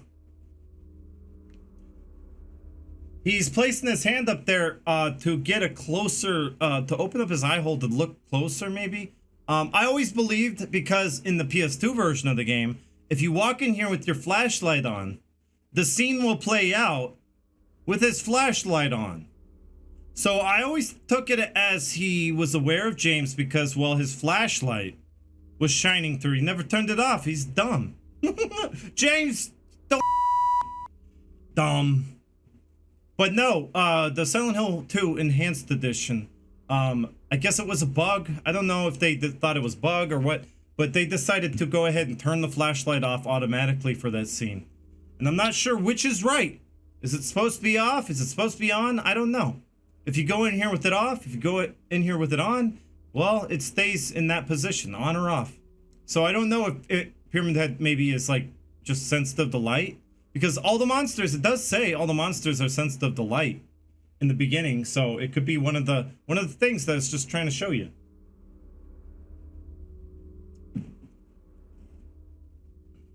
So that's what I think. Yes, Cynic Bang, you should. Play the Enhanced Edition, it's really good. Got the courtyard key. By the way, this room, it's a disaster room.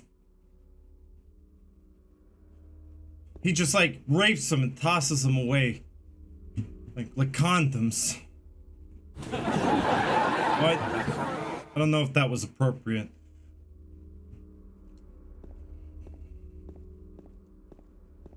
I know they're inanimate dolls to you or me. I don't really care, honestly. I don't know. That was dark. Yes. Whoa! Cynic Bang just gifted a sub out. Actually, Cynic Bang, thank you so much for gifting that sub. I went to all three. Is it all Eode? Oliodi.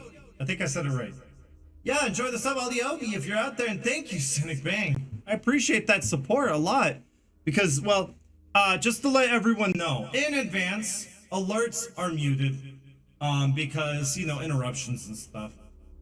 Just wanted to make sure it wasn't going to be, you know, just too interrupted. First lore run, I just wanted to kind of redact.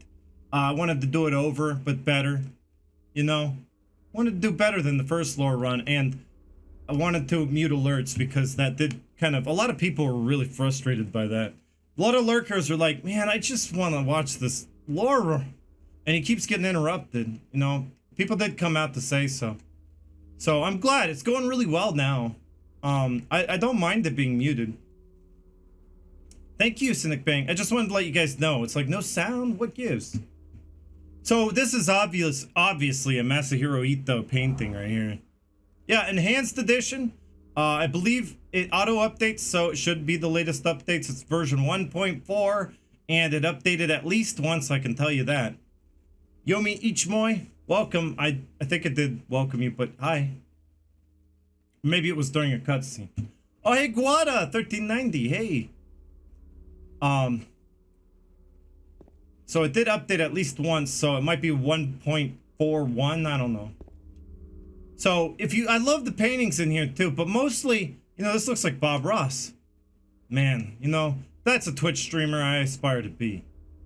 Well, maybe not. We got this thing, which is interpretive. It looks like a face. Now, in Silent Hill 1, they did a lot of that.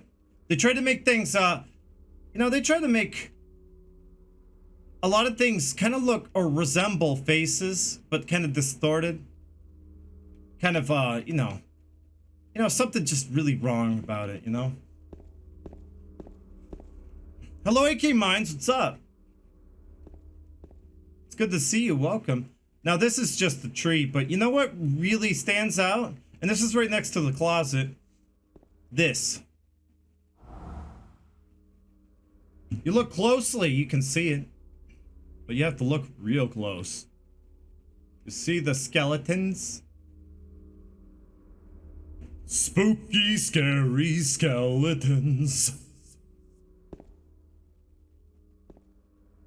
I'll at least see two. I see two of them. The skulls, yeah.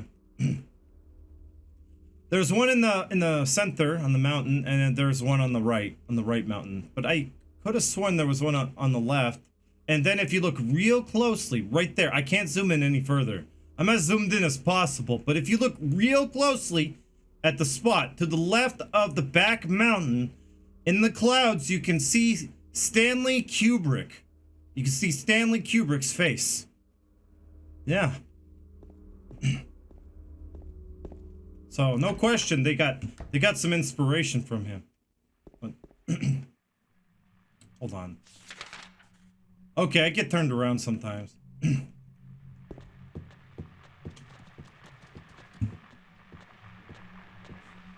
Been a long run though. I still have a lot to get through. Fire escape key. Let's take a look at it. Fire escape key, examine. Tag attached to it says fire escape. More. I got my hand stepped on the first time I tried to get this. I wonder what happened to that kid. Key to door leading from hallway to fire escape. Found in third floor hall. This one right here is the courtyard key. We just got it from the closet. It says courtyard. And speaking of the closet, I should probably let you all know I'm coming out. No. I wanted to talk about, hey, Never Brother, thank you for the follow. Crap, monsters. Oh, 2 of them too. Wait, is this door? I can go in there? No, I wanted to talk about the closet and the fact that it is kind of a direct kind of reference to Blue Velvet. Basically what happens in Blue Velvet. Blue Velvet. In the movie Blue Velvet, he finds in the earth, right? At the beginning. No. It's a David Lynch film.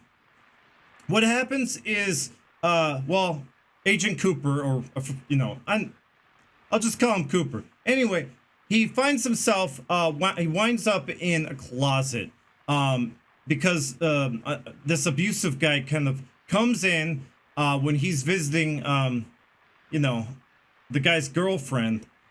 He gets shoved into the closet and he has to witness through the blinds. He has to witness this weird rape.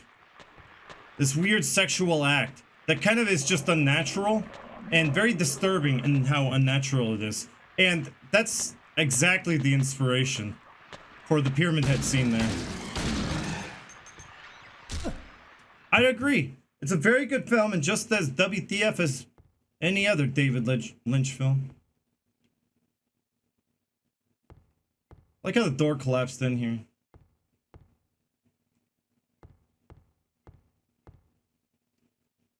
What? I love it. Is it a typo? I think it is, yeah. Can't really see it, but yeah, it's a typo. It says Travis Painting Service. Travis Painting Serves. So it's S-E-R-V-S-E. But I guess they didn't think people would be reading it. And then it says Fire Guard Beard. I think it says beard, but people told me it says board. Looks like beard though. I think they spelt it beard. I mean, like, there's this we could look at. Maybe it does say board. Okay, it does say board. Fire Guard, and it's not even spelled right. G-A-R-D. So yeah, there's some English typos, I guess you could say. But no one's gonna, you know, PS2 graphics. They didn't really think anyone's gonna really look and notice that it's, you know, spelt wrong. They're just gonna see text and not be able to read it because the poor resolution. There's, what is this? Oh. There's nothing interesting in the newspaper or magazine. Yeah. Oh, by the way, do join the Discord if you haven't already. Kedahajime posted that link. It's a great place to kind of meet up and talk about Silent Hill. Definitely. People are sharing all sorts of crazy, cool things. I swear I've seen that painting before. Yeah, jump on the Discord. Thank you, Blunder. I know one of these rooms does, and I know where it is. It's not this room, but I kind of got curious. One of these rooms does have a memo, which is reused, but it's really good. Wrong way. Pushing forward. Let's try the doors. Very rarely do I explore every room, but I think it's good. This game is a masterpiece, and it does deserve that kind of respect and admiration. Similar shot, but we're on the other wing. In fact, I think it's the east wing, where we came in. We came in on the... Oh boy. I'm trying to make sense of this. It's not showing the other wing, is it?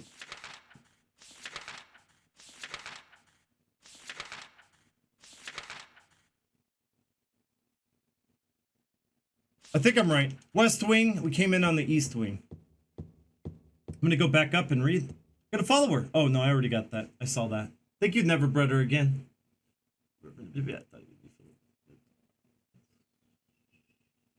Very good film. He also rapes her in the film. Yep. Do you have any idea about the animation Pyramid Head does before James shoots him?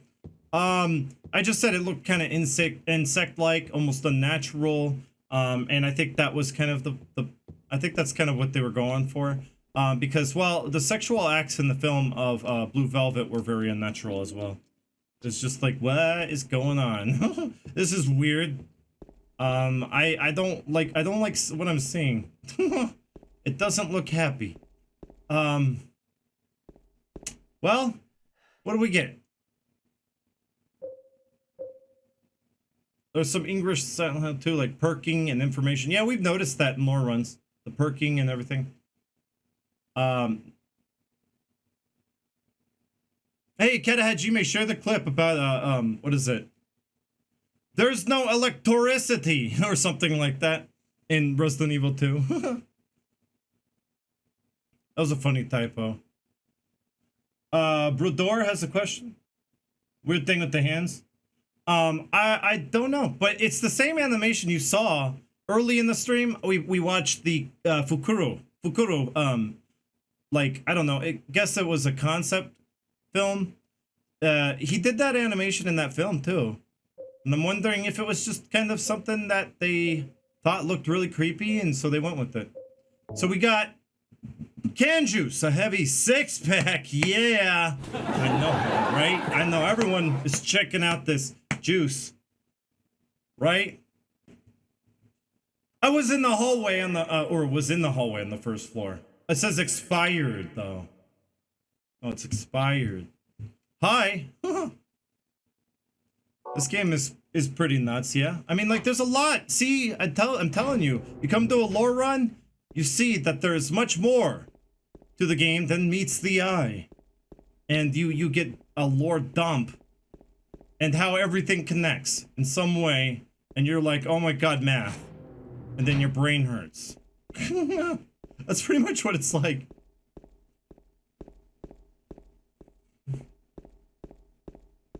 It's just so genius how they crafted it. Yeah, it sure does, Wheatley. Wait, you just played it? You didn't play it before, Wheatley? Alright, so basically this is one of those moments where maybe you wouldn't know exactly what to do here. You gotta improvise. It's MacGyver, the game. Not only are there riddles, well, there are other riddles where you have to use unconventional items to solve the puzzle, or the, you know, whatever it is. So, there's a trash chute. There's some kind of strange garbage stuck in the hole. More sexual frustration.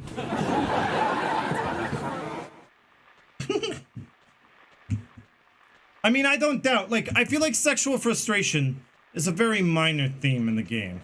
Yeah, it's there. I mean, it's obvious. It's to be expected.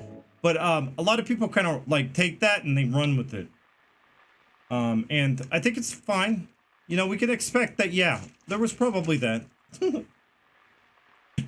But I don't think that's why all the holes, and that's just a joke.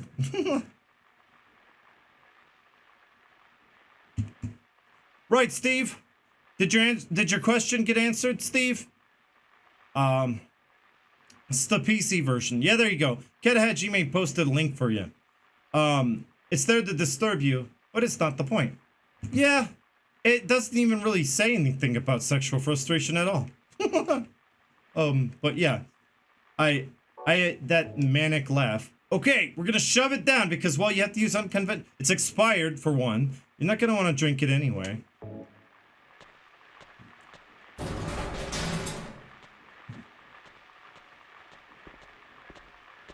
I know, right? Most important scene, you had to see it.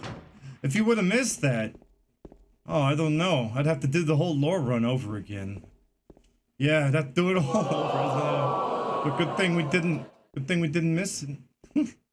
If I miss this coin though, and I do that. All right. This memo, it's a slow build throughout the game.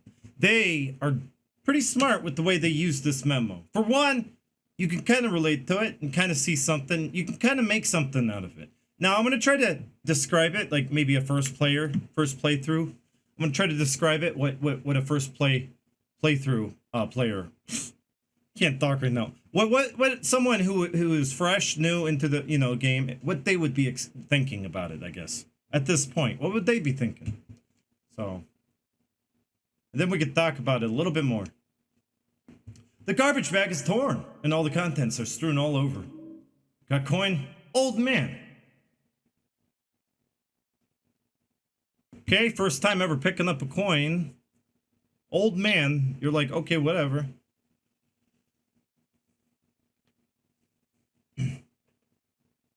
Live Discord? Oh, really?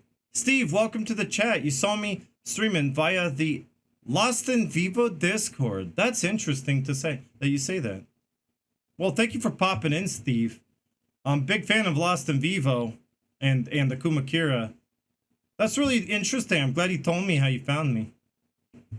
What's this? Some gossip magazine, eh?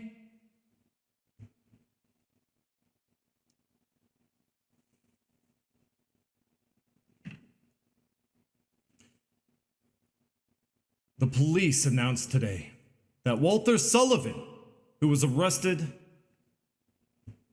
on the 18th of this month for the brutal murder of Billy Locane and his sister Miriam, committed suicide in his jail cell early on the morning of the 22nd. According to the police statement, Sullivan used a soup spoon to stab himself in the neck, severing his carotid artery. By the time the guard discovered him, Sullivan was dead from blood loss, the spoon buried 2 inches in his neck. An old schoolmate of Walter Sullivan's from his hometown of Pleasant River said, "He didn't look like the type of guy who would kill kids. But I do remember that just before they arrested him, he was blurting out all sorts of strange stuff like, 'He's trying to kill me. He's trying to punish me, the monster, the red devil. Forgive me. I did it, but it wasn't me.' The schoolmate then added, 'Well, I guess now that I think of it, he was kind of crazy.'" Perspective. See that? Perspective. At the very end, they hit you with that. "Well, you looked crazy to me." Well, we do get, that kind of goes along with, Eddie. It goes along with, perspective and the theme that I keep talking about. Also, there's a lot of stuff in that memo. For just a short memo, there's a lot of stuff to talk about. And it's crazy. They overwhelm you with information here. And that's kind of what they do best. Oh, yeah, that's right. Steve, if you're... Yeah, we did a stream together. I don't know if you were there, Steve, but... Akuma Kira and I kind of got together and played like 3 hours and 40 minutes of Lost in Vivo together, and that might happen again. I'm gonna play through Lost in Vivo again, by the way, guys. I just don't know when, if it's gonna be next week or what, but soon. So maybe you could stick around for that, Steve. I'm gonna play Lost in Vivo fresh, get through it maybe a few times. I don't know. There's a lot of updates. Akuma Kira, it keeps delivering. It keeps updating and adding new things and kind of like making it fresh every time you play through again. My old man voice, because, well, I don't know. It doesn't really seem to make sense, does it? The old man voice. So, this is, as a first perspective, kind of getting through this memo. Maybe my first time after witnessing the Red Pyramid thing. That kind of looked like an executioner, I guess. I don't know. Kind of looked like that. It's chasing me, right? Well, then it kind of makes more sense. You'll be like, oh, another relatable story. perhaps Pyramid Head, this is the throw in the question. Perhaps Pyramid Head is not an exclusive monster to James. That's what this is trying to throw into question.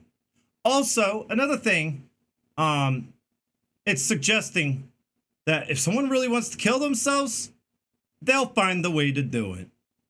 It doesn't matter. They'll find a way. And here's the thing. It's also suggesting suicide as your ending. So it's influencing you as a player on how you decide to go about James's story. You are being informed of other perspectives. And this is just another one of those. Another perspective. Someone who killed himself with a soup spoon. People thought he was crazy. Well, what if James is just crazy? He should kill himself with a soup spoon. Which is why his grave is right next to James's. Then, you know, he talks about how, you know, he didn't look like the type of guy to kill kids. No, James doesn't look like that kind of guy either. Then he's like, you know, this is the relatable part. This is the part that he'll be like, oh my God. So he's trying to kill me. He's trying to punish me. The monster, the red devil, forgive me. I did it, but it wasn't me. Interesting. Okay. So it makes you think that I saw something that looked like a devil. It was kind of red. Yeah, it was red. Yeah, maybe Walter was seeing the same monster as me. Okay, cool. Moving on. But he's crazy to others. So that's really cool. I like that. It's really just building up too, because they use that big important name. Walter Sullivan. You remember it. You think it's important. It's in capital. It's full name. You look for it, right? Kind of look for it as you play the game. You hear it. It triggers your memory bank. You Miriam K. Maybe if you're really good at remembering things and names, well, Miriam K. would pop up too, because they mentioned Miriam K. at the end too. Same, you know, buried right next to Walter, as well as, you know, James, Eddie, and Angela. All, you know, all graves ready to be filled. Oh, you can go back and read it just like that? I didn't think you could. His grave is right next to James. Crazy detail, dude. How nice. Yeah, and I don't think a lot of people like to talk about Silent Hill 4 The Room when it comes to that memo. And The Room is a speedrun game for me, Steve, by the way. I really don't think that they were thinking about making like a sequel with Walter Sullivan at the time. So I kind of, when I do a lore run of Silent Hill 2, I kind of really mostly want to talk about how he's important to the game. To this game. And yeah, we could talk about how he's like, yo, Walter Sullivan. The Red Devil, yeah, that's Jimmy Stone. Yeah, that's the first victim. Yeah, Miriam K. Oh, that's the 9th victim? 8th victim. Billy, that's the 7th victim. Okay. So we got 3 victims in that memo alone. All right. It's not right next to Walter Sullivan's, but it's in the same graveyard. But why, Yomi Ichmoy? Why? Watch this. Look what I can do! Oh! Ow! Hold on. Hold on. Hold on. This carriage. You ever seen the cover of Rosemary's Baby? It's pretty certain that this carriage, this baby carriage, in the middle of an empty pool, it's supposed to represent, or it's an homage to Rosemary's Baby. But more so than just the movie cover, the homage kind of goes a little bit deeper than that. Because if you look at your inventory, now Silent Hill's really good about this stuff. Silent Hill's really good about this stuff. They purposefully place stuff in specific locations to kind of push a meta narrative or kind of further the lore in some way. Right here, we found in the red baby stroller, carriage, whatever. Well, in Rosemary's Baby, it is the spawn of Satan. The baby at the end. Hey, Candy the Cane. What's up? So, what is the snake? Snake and Satan? Well, they're one and the same. Adam and Eve's story. What tempts Eve? Satan. But also, a snake. Large coin imprinted with a snake. I found it in that pool with no water. And a snake without water. Maybe it's a water snake. I don't really know. What's that, Katahajime? Yes, you do actually. Yeah, it's kind of like Dark Souls in the way that you can learn more. Learn a lot more about the lore. Not always, but sometimes. Just by examining the items in your inventory, which is why I do it. Large coin imprinted with the face of an old person. Took it out of the trash chute exit. Looks like an old man. Now, why old man trash? Why snake red baby carriage? Well, Rosemary's Baby is the reason for that one, for the latter. For the former, I don't know. Maybe it has something to do with the riddle. Maybe one of the riddles talks about it. Oh boy. Oh, one of these rooms I want to go into, though. This one? No. Oh, you got the Rosemary's poster, Rosemary's Baby's poster art. Yeah, check it out, guys. You can see, it's kind of green, isn't it? It's not red in the poster, but maybe it is. I don't know.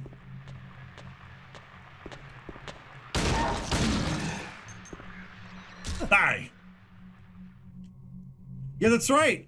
There's so much subtlety to this game that you can play through it time and time again and never know. And I did learn on stream, playing hard difficulty, that, yeah, you can actually examine the back of those coins. On extra. It's not hard difficulty. It's mostly for extra. Or both. Hard or extra riddle difficulty. And extra riddle difficulty is a secret riddle difficulty. A fourth one. But that one's a secret. Homaged. You have to be hard riddle difficulty, and then next time you play again on hard riddle difficulty, you'll be like, what the F? What gives? What is this riddle difficulty? What is going on? Like, everything's different. And it will throw you for a loop. Trust me, it will. I like this one. This one's nice and ominous. It's impossible. It makes no sense. Exactly what I thought. It's basically like grasping at straws for a solution, because it's like, oh, eggs? What are eggs? I guess they have something to do with new life, I guess. Oh, half moon? I guess that has some, you know, you're like, I don't know. A sightseeing brochure for the town is lying here.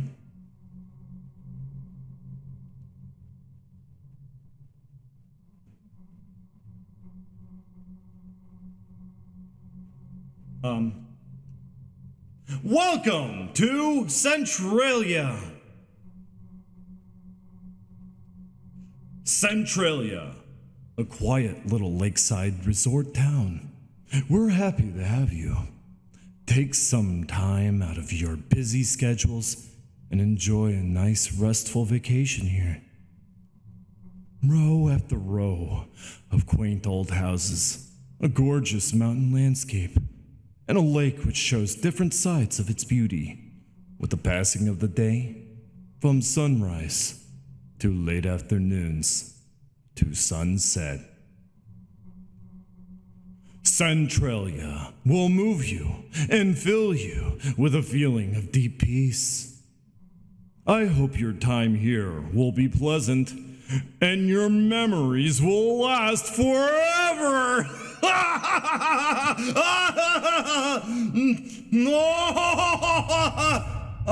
Oh crap, I was cut.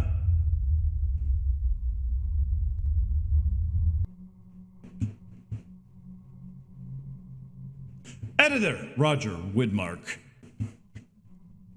Man, Centralia sounds like a really creepy but cool place. I'd go there. Thank you for the follow, Emp900. Thank you. So yeah, you know, the funny thing is, it kind of goes along with everything I've been saying with the whole... Let's see. At the end, it becomes really ominous here. We'll move you and fill you with a feeling of deep peace.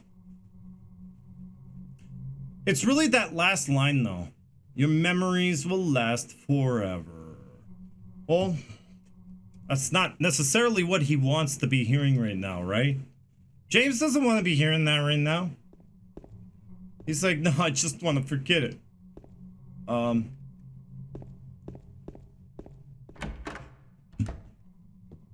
So, this does unlock. You can go back up. I think it's actually kind of a quicker way.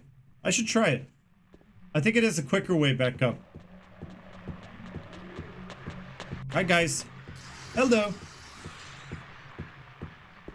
By the way, yes, I do want to point this out. This is really interesting. I kind of noticed this last playthrough. I mean, I didn't notice this last playthrough, but this is kind of a interesting kind of find. Well, it does say to hell, right?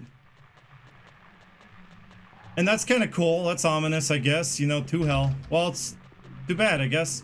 But here's the thing. Here's the thing. Any exit you take out, any exit leads to hell.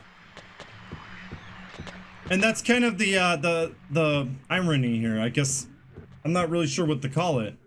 But now that you've gotten into this hallway, well, maybe you don't want to go in that door because it says to hell. You go to another door, it says to hell. And you're like, well, to hell with this! All the doors lead to hell now, and I'm stuck. I'm superstitious, I don't like it. So I'm gonna go back and read some of the chat here.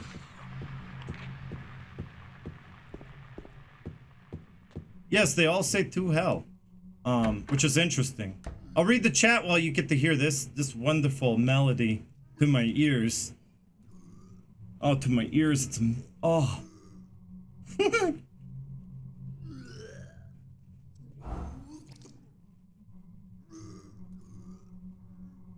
Man. What did this guy eat? Too much pizza. I bet you that's what it is. Man, I should go for some. I could go for some pizza. Yeah. Oh man. Meat toppings. Oh, banana peppers. Oh, maybe even like, I don't know, tomatoes. Oh, green peppers. Oh, mushrooms. Gotta have mushrooms. Anchovies. Anchovies. Oh man. Oh, that's...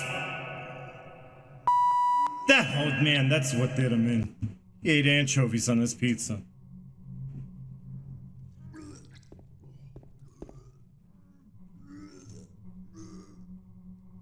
Yeah, they did a good job, Yomi Ichimoy. So, let's talk about this.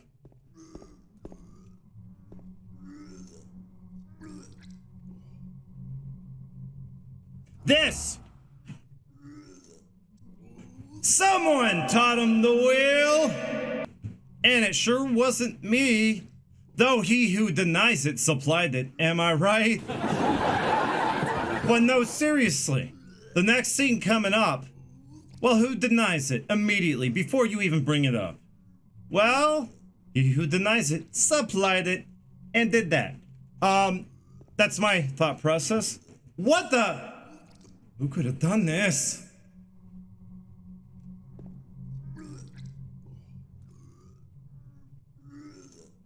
That's pretty messed up, that imagery right there. And you know why he's throwing up? It's not those anchovies, no. They released it today, Kata Hajime? Did they do? Oh my god. Something to... I guess I'll have it ready for tomorrow then. Hopefully I can use my save though. They released it today of all days, and I'm sure they did that on purpose. No, they don't like me because I talk about the creative changes. I'm fine. I'm fine with them, okay? Great mod. Yeah, he's not sick from the anchovies. He's sick because he murdered someone. And maybe his first victim, I don't know. It's kind of like that guilt. Some people, they throw up when they feel deeply guilty. Or very, very deep guilt over it. This, you know, might have been one of his first kills. Not really, because we do hear his full story. But it's interesting nonetheless. You know, do pay attention to the next scene. Because, well, we're just meeting the guy. So keep that in mind. We just met Eddie. We're just meeting him. And there's a lot of stuff here that implies a lot about his personality, all in just one room. So I like to talk about it and spend a lot of time really examining this room next to him. And a room that's easily missed, by the way. You could leave and just never know it was there. And I like it. It's so hidden, tucked away, but it infers a lot. Yeah, it's so interesting him. And I don't mind doing lore runs because, well, the more excuse I have to play this game, I guess I'll take any excuse. So, here we go.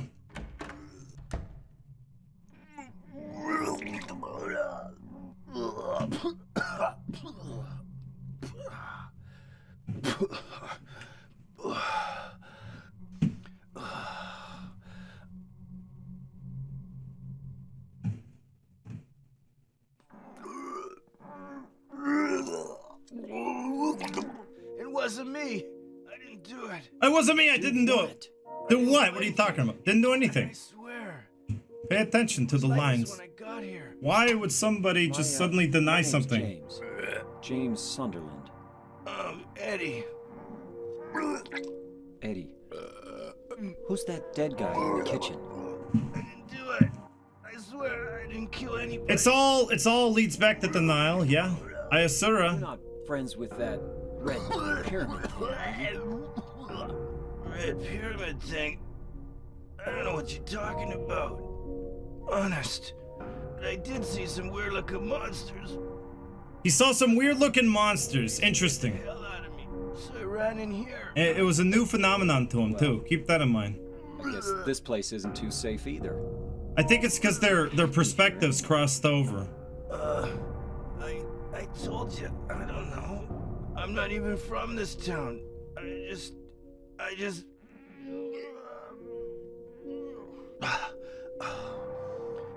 You too, huh? Something just brought you here, right? Yeah, you could say that. Well, whatever it is, I think you better get out of here soon. Yeah, you're right. What about you? I'll leave as soon as I'm done here. Could you sound more ominous? Be careful. Jesus. James, you be careful too. I'll leave as soon as I'm done here. So yeah, you could just run off like, okay, whatever that was. First time playthrough, yeah, someone would think probably, they wouldn't think anything of him denying it right away. You know, some people may not even notice it. Like, they'll just run right over here. They did put a light on just to make sure you saw, even with your flash, it kind of stands out, right? But some people, they probably would just run to the door and may not even see it. Maybe not even notice the fact that he's denying something that you never even asked him about. Also, the fact that, here's the thing. He said, I saw some weird looking monsters, so I ran in here. Well, here's the thing. You know, like, on a first playthrough, you'd be like, yeah, okay, I understand. Yeah, I guess other people are seeing monsters too. But then that changes when you realize Laura's not seeing monsters. I don't know. Angela doesn't seem to be all too concerned about monsters either. You know, don't really get too many mention of monsters and stuff. Here, I think what is happening, because you were nearby, you're seeing he's seeing James's psyche. Those monsters that are manifested by his psyche, he's able to kind of see them. So he freaked out and ran in here. But, like, you know, he did, I don't know, he had enough time. Maybe there was a person living here. This is James's perspective, an unreliable narrator. Yet again, I'm going to say, you know, maybe, I don't know, there's many different theories you could say. You could say, you know, maybe the guy was living here just raiding this fridge and he got shot and shoved inside. You know, like that, because he said, what are you doing in my apartment? Oh, you making fun of me? You making fun of me? I was just gonna make a meal and you just crash right in. Get out. Oh, I can't believe it did that. And then he goes and throws up. It could have been, you know, for all you know, Silent Hill is perfectly functioning town with all the people in it. You're just not seeing it. You know, here's another little crazy thought. Another crazy thought. I'm going to get to your messages here in a second, though. The fact that, well, I really do honestly believe that James has met Laura and knows Laura pretty well. But this is my theory, and I don't really have too much to back that up, but I really do feel like James knows Laura. It just kind of comes through in the letter when Mary was talking about James and stuff. It really seems like, you know, you hate him. I know, I understand. It's like, you know, he comes in, he's just got this, you know, blank look on his face. He's just, because during the time he was visiting Mary and Laura was there, he kind of spaced her out. That she was nearly invisible to him because he was kind of tunnel vision. And he was so blinded by grief that it's like Laura didn't even really exist to him. So, which is why he doesn't seem to really, he acts like he doesn't even know her, he just met her. But Laura acts like she knows him perfectly well. It's not so much because she got to see all these pictures of him and like, oh wow, you know, I got the, you know, that doesn't necessarily really help. I mean, just seeing pictures of somebody, like she's just like, oh, I know you. And I know you didn't love Mary and whatever, you know, she's just like nonchalant about it. She didn't even double take. She's just very calm. So I just really do feel like, you know, you got to look at it this way. You know, maybe she sees a fully functioning town. Maybe he is so blinded by grief that he's not seeing people. He's so tunnel vision. There's a billion different things you could theorize. There's so many different ways you could theorize this game. And that one is in speculative territory, I would say. Definitely speculation. But I do really feel like they've met. Just based on how Laura acts towards him. Like she don't like him right away, off the bat. And it's like, you've had to met. Had to have met. I'm gonna read the messages now. Ayasura, welcome to the stream. Hello. I was on the tangent and I'm so sorry. But there's still a little bit more I gotta talk about, but that's fine. I'm not gonna go on another tangent.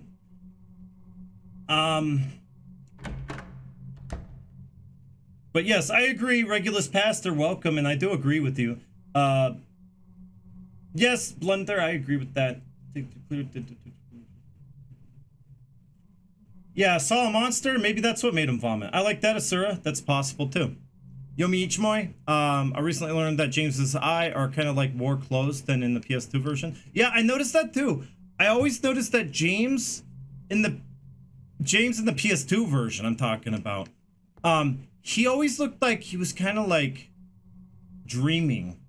I don't know, like he was kind of in a, is it called like a fugue state or whatever? Well, whatever the case, he's kind of just like not really there, but I don't know, he's there, but not really. Like Harry says. So, you know, maybe. So, I did notice that his eyes are very, very close. And he seems kind of like he's just spacing. But yes, hi Dexter. It's in my perspective, James never met Laura before. Okay, you can think what you want. I do have more evidence as the Laura run goes on, but you know, it's still speculatory. So this room is very important in inferring Eddie. His whole his whole character, like, and his whole history, it's only corroborated later, when he talks about shooting his coach. And then it's like, oh, okay, I get it. I see what they're doing. We'll talk about that room here in a second. But this. Eddie, are you okay? Yeah, I guess. That's it. That's really it. Yeah, I feel like he could have passed her many times. Laura was visiting Mary. It was 3 years. And Mary does talk about, you know, wanted to adopt her, and I'm sure that they spent a lot of time together. And James probably did visit, but maybe not a whole lot. I know that is said that he didn't visit a lot. I I just feel like, you know, he should know Laura, but you know, of course, when he starts off this whole game saying Mary died of that damn disease 3 years ago, but we learn no, she didn't die 3 years ago. That's when she got sick. The Mary that he loved died to him 3 years ago when she got sick. She became a different person. So of course he's gonna want to blank out, maybe tunnel vision, blank out all that grief and everyone surrounding. You know, so Laura would be one of the few that would wind up in the repressed memories, possibly. I don't know. Just getting you guys thinking. How I understood it is that Silent Hill manifests itself differently for each person. Eddie and James seem to be dealing with having killed someone. Then Eddie says, seen some weird monsters, but they might look different to him. I don't think he sees monsters at all. But Cole, yeah. I mean, like, there's nothing to suggest he doesn't. But it doesn't make sense that he sees monsters. But when he sees monsters here, yeah, he's pretty blown away by it. I always thought it was curious when she said, are you blind or something? When they meet outside, that it seems like she remembers him. Yeah, she says, are you blind or something? That's not bad dialogue. The dialogue's good in this game. It's all very intentional. She says, are you blind or something? Like, you're looking at me. You've met me before. Don't you remember? Of course, the game is more subtle than that. So she just says, are you blind or something? But I think that pretty much, yeah, that statement right there is part of the reason, some of the reason why I think that he's already met her. He just doesn't remember, or he's blanked her out. So yeah, L for Minerva, thank you. Yeah, I was gonna get to that at the end of this run though. James, Angela, and Eddie all present themselves as being in a fugue state. All three of them communicate so weirdly. That's true, Doggo. They do. Yeah, disassociate. I got it. Yeah. They all have their own kind of mental illnesses, kind of their own personal journeys that they're going down in their own kind of path they're taking. It's all very interesting because, well, you're seeing all these different perspectives, and the game continues to inform you of, I guess, like, people with a lot in common to you, but of course they're not at the same time. Oh, Blender, that's a new little tidbit of lore. I should try that. Okay, this is what I have gathered from just looking at the room alone. A lot of it is just, what does your subconscious say? First impression is everything, right? First impression is one of the most important things. But that's all you really need to know about that quote. First impression is one of the most important things.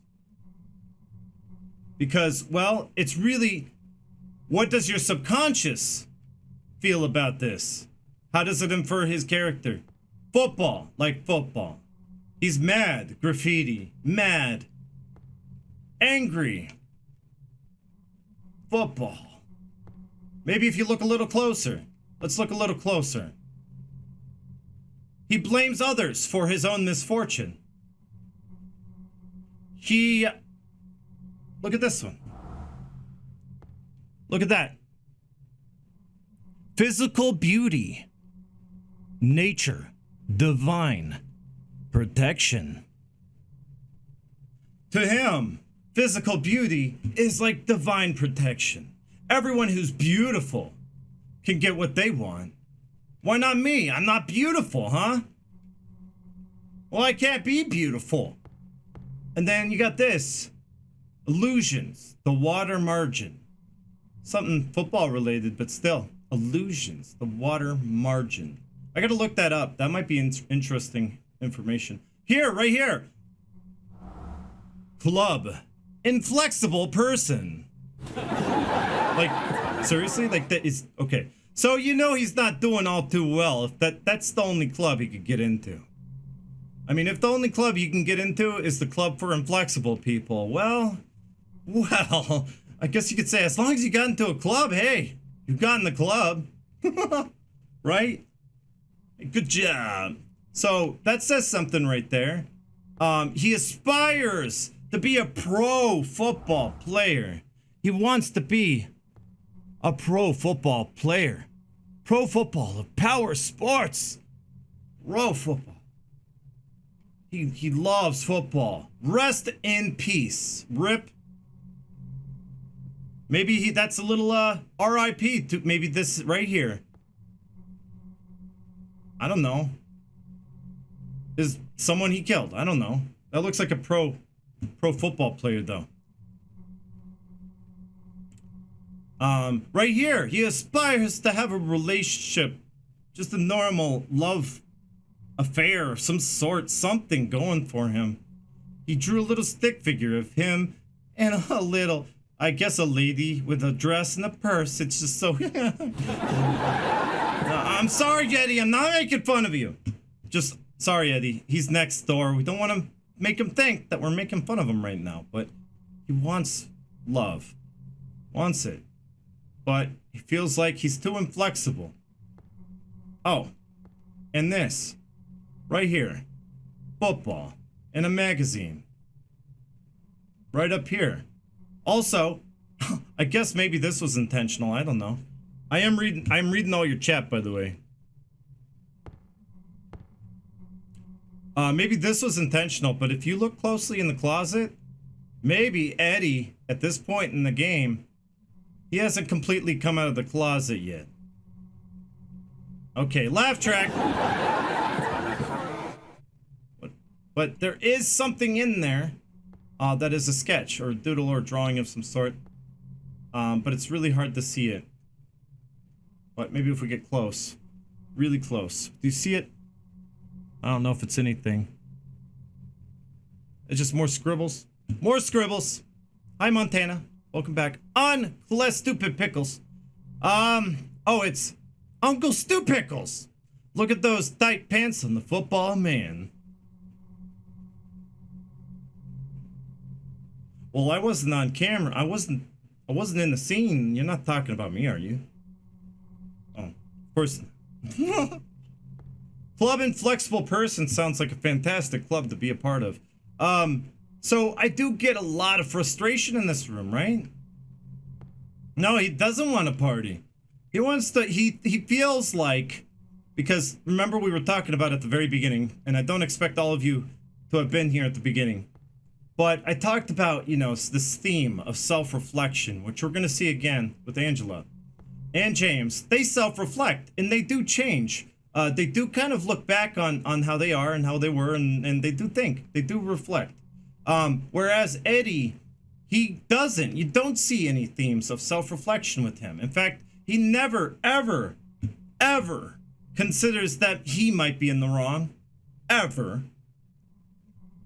Oh, him. Oh, well, you could watch the rest of it in bed, or I mean, like, in bed. Yeah, you can watch it in bed. Or you can watch it later. I'm going to highlight it. It's only going to be a little bit more. But some pretty big stuff we got to get through. So it's really important to kind of like piece together in your subconscious all these little details that he wants to kill people. Rip. Like he aspires to take it all out on society, and society has done him wrong. He doesn't need the change because it's society that needs the change. So you kind of get that from just looking at this room. Also, I feel like this room was deeply inspired by Ace Ventura. Laces out, Dan! It was. I really do think this kind of, this right here was inspired by that. And they kind of got the idea for his character through that. Because it kind of has the same thing going on here in Ace Ventura. Like he blames, in Ace Ventura, and what an odd source of inspiration, right?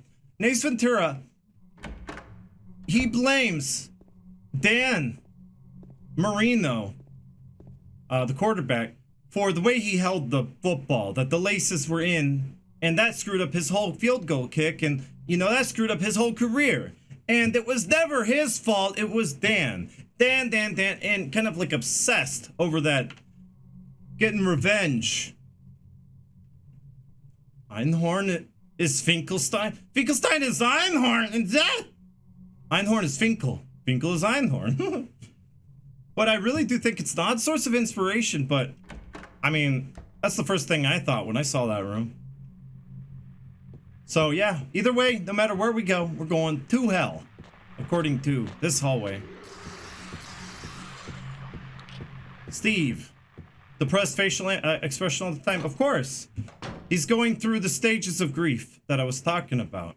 This game is kind of going through the Kubler-Ross, I believe. Kubler-Ross 5 stages of grief model, which may be a pseudoscience. Outdated, whatever. Not real psychology. Well, at the time, I think it was. I didn't read that stuff on the wiki anyway. But yeah, it's really about that, I think. And for the most part, of course, we're going through the game in mostly one stage. Denial. Because he doesn't really come out of denial, and really never does, unless the end, depending on your ending. Doesn't really come out of it until you watch the videotape at the end. Alright, Mume Nanashi, thank you for watching for as long as you have. That means a lot to me. Hope to see you next stream tomorrow. Maybe I won't ramble on so long, but if you like the rambling, I can keep doing it. This music has changed in that room. I think a little bit different. I'm going through the messages that I missed. Silent Hill 1 was inspired by Kindergarten Cop. Exactly, Cole. I mean, you gotta look at that. They were inspired by Kindergarten Cop. Well, I mean, why not Ace Ventura? That looks like it. It really does. Kind of the same theme, same concept.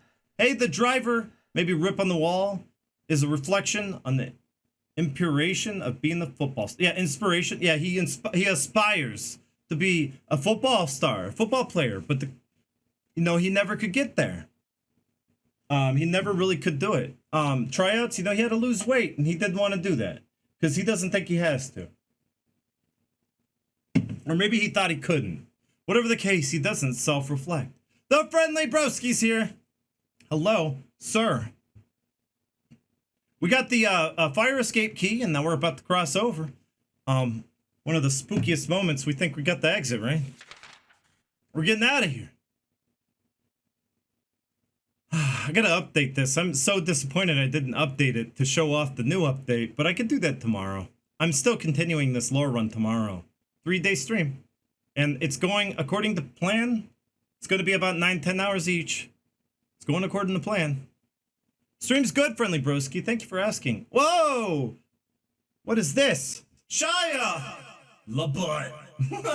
Thank you for the 5 months of support, Shia. Well, thank you. That gets us, we're 3 away. 3. And I guess I wouldn't mind if we hit a wheel. I wouldn't mind doing it after this part. It's a good place to take a break. Well, there you go. That's one more towards the wheel. Thank you, DBZ Park, for redeeming that. It'd be after this part, though. We gotta exit. We gotta get out of here. Exit, stage left. That's my Snagglepuss impersonation. What did I miss, though? I did miss someone because, like, chat kind of moved fast.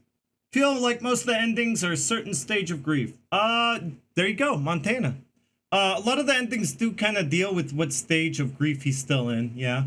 If he's going to continue that cycle, the cycle of...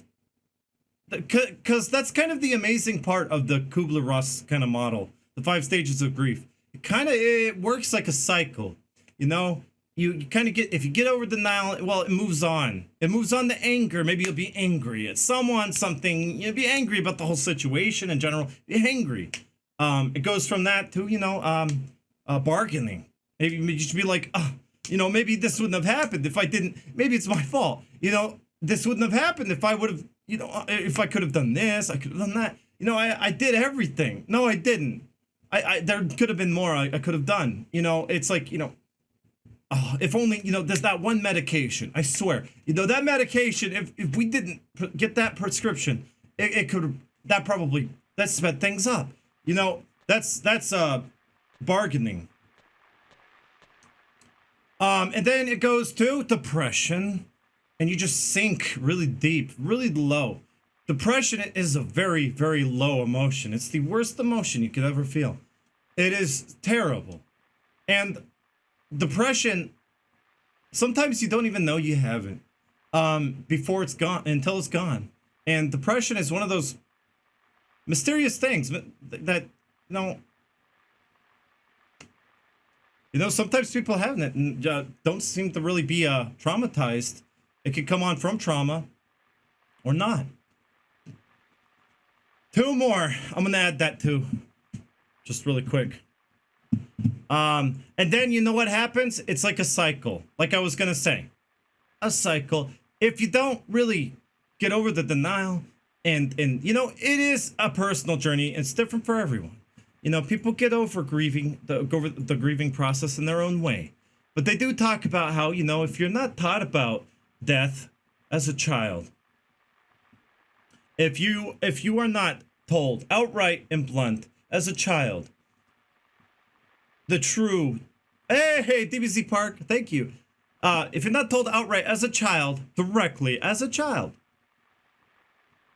death, you know, no beating around the bush, no sugarcoating it, you know, it's honestly the best way. Children can get over the grieving process a lot faster than an adult can.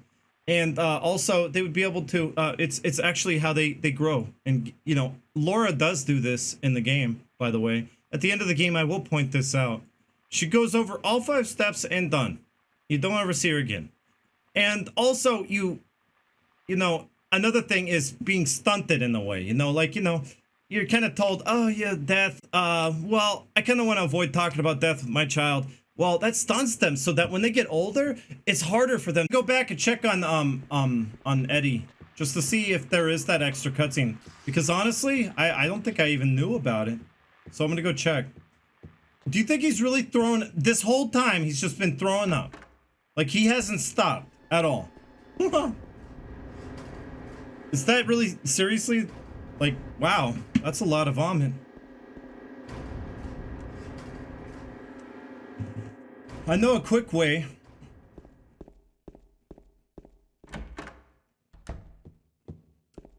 I might have seen it back in the day, but it's not something I knew about. So we're gonna go check.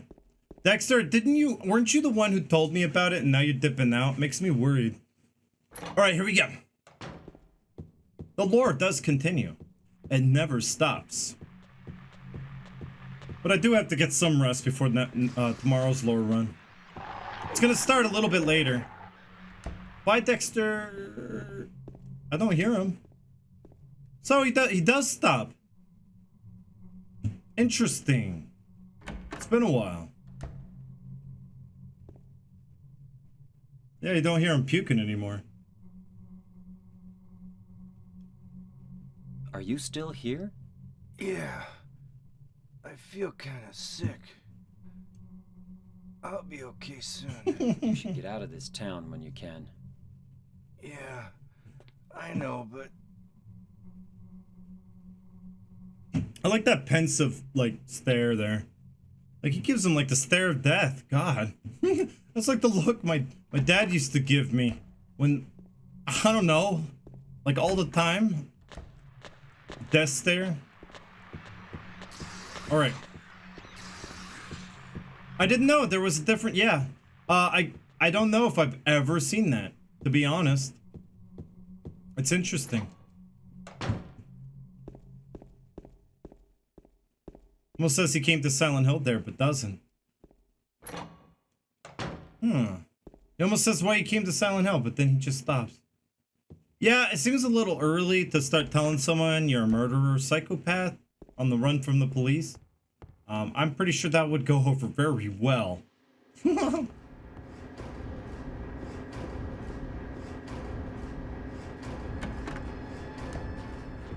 Well, that's different. It's the first time ever seeing that. Oh, you know what? The lighting looks better. Yeah, they improved the shadows even further. I'm noticing that right now. This almost looks just as good as the PS2 version now. The lighting is improved, like the darkness. Look at that. It does look a lot different. It looks so good. I thought it looked good enough as is, but apparently not. No. See, what we need for a good HD remaster of Silent Hill 2? Well, they need to have the same characteristics as Team Silent. They need to be freaking detail maniacs. Am I right? And that they are. I know Ratiosinator. Detail maniac. And what do? Every time I come to a toilet that's plugged up with diarrhea, I just can't help myself, okay? It's a problem. Looks like there's something stuck inside the toilet. Will you take it out? Yeah!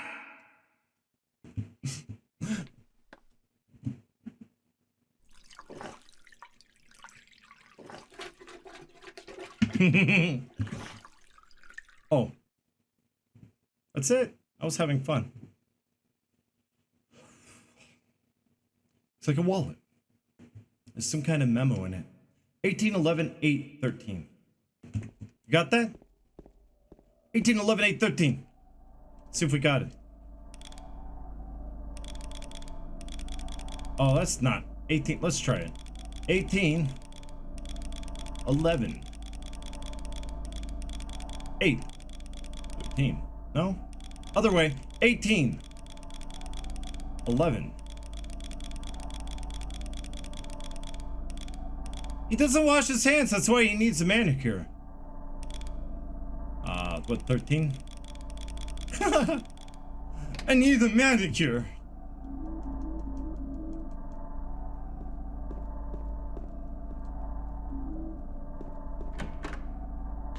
Ooh.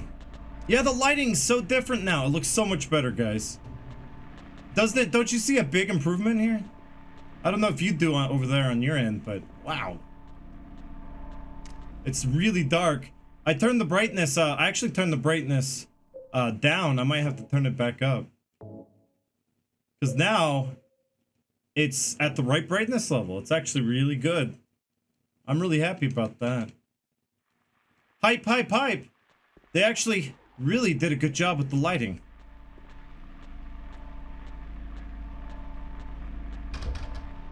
Don't mind the stole, it's almost an intentional pun. The stole? Oh, here we go. A note. There's a note stuck on the door. Dear Tim, I have to run an errand, so I'm going out. I left the house key with Uncle David. You know where he lives, don't you? The key is in the room near the first floor staircase. I'll be back as soon as I can, so please watch the place while I'm gone. Oh my god! It looks like someone's trying to break in! They're trying to break in! We must stop them!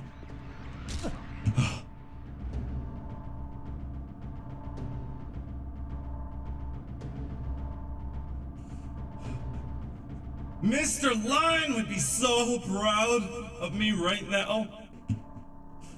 I protected his front door from a terrible monster. We're gonna go downstairs first of all.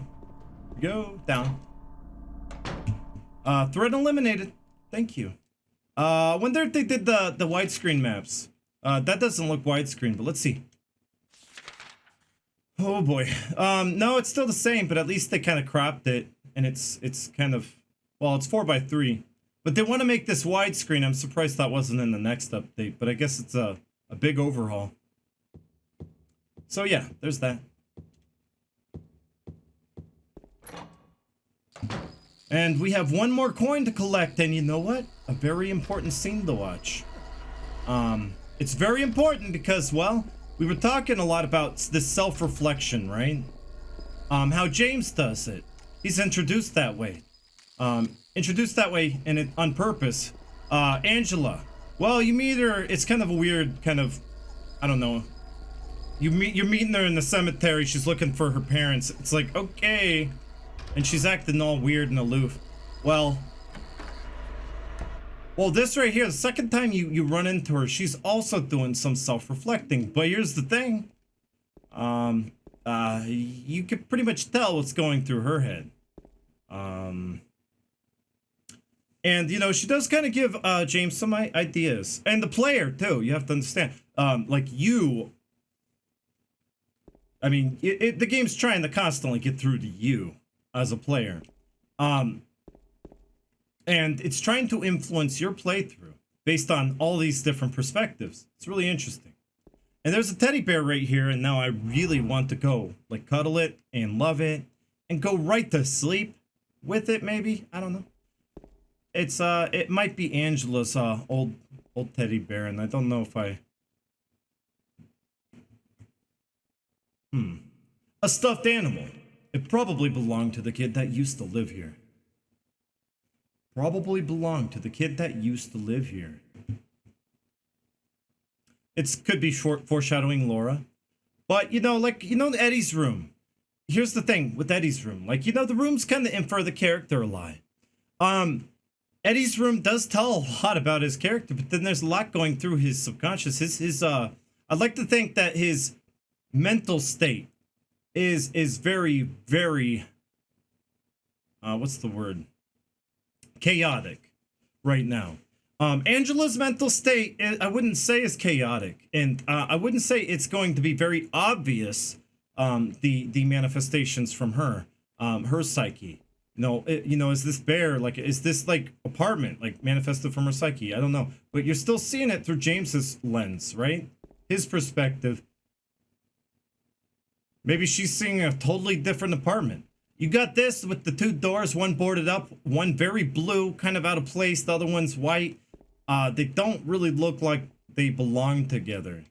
And a lot of people do bring that up as being odd.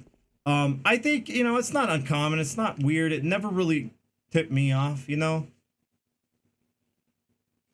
She's been waiting here for a long time. She was just like, okay, he has to do the Twitch sings, and then he has to update the game. And she's like, I've been thinking about doing this. Maybe I should. And I walk in, and that's the reason why I get the bad ending for Angela. So I don't know what I'm trying to really understand, though. It looks like the doors are even. There's nothing really weird about them. They open correctly. If you go into the room, you see. I mean, there's nothing unusual about it. Just the paint job and the door. I mean, that's not uncommon, like I said. Yes, the real horror is in their minds.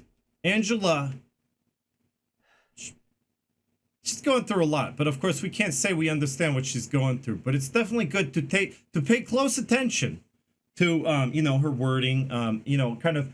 I guess I want to plant the seed of something, you know, to look for. I guess the self-reflection, and you know how she was earlier in the graveyard. How she was kind of you know, she was lost. She said she's looking for her mom, but she was also hoping their brother and father were here. You know, she's just like, I don't know. She's kind of in her own kind of world. I forget what was the state again? I know you probably said it over and over again because I can't say, I don't know the word again. I've just forgot it. Dora's like a painting of her childhood, isn't it? Of her past. You know, that could be it too. I mean, like, you could be seeing a merge. Because what you're seeing is James's perspective, but we have learned many times, like my theory with Eddie, is that, you know, James's monsters crossed over and Eddie saw them and he got freaked out and ran in the apartment room, where I guess a guy was killed, because he's on a rampage, kind of on a rampage. It is my theory, and then later on you do kind of run into her world. You see kind of I don't know, her trial where she's got this weird room. Kind of fugue state. That's it, Chris John. Thank you. This weird room that's kind of symbolic of her, I guess, sexual abuse and stuff. But still, it's James's perspective. We don't know. She could have. I feel like she could have just been having a flashback at that moment. You know, later on in the game when she's like, "No, Daddy, please don't." She could just be having a flashback, and you just walked right into it. So James kind of like, you know, this is how he perceives what she's kind of like projecting. I don't know necessarily if she's just seeing her own dad over and over again, you know, going after her. And James sees this door monster. But yeah, I don't know.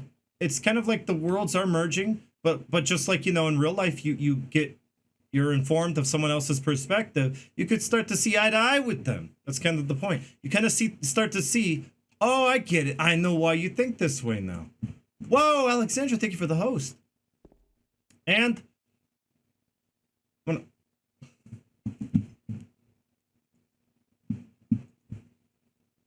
just gonna pause alerts for cutscenes because this is a big one.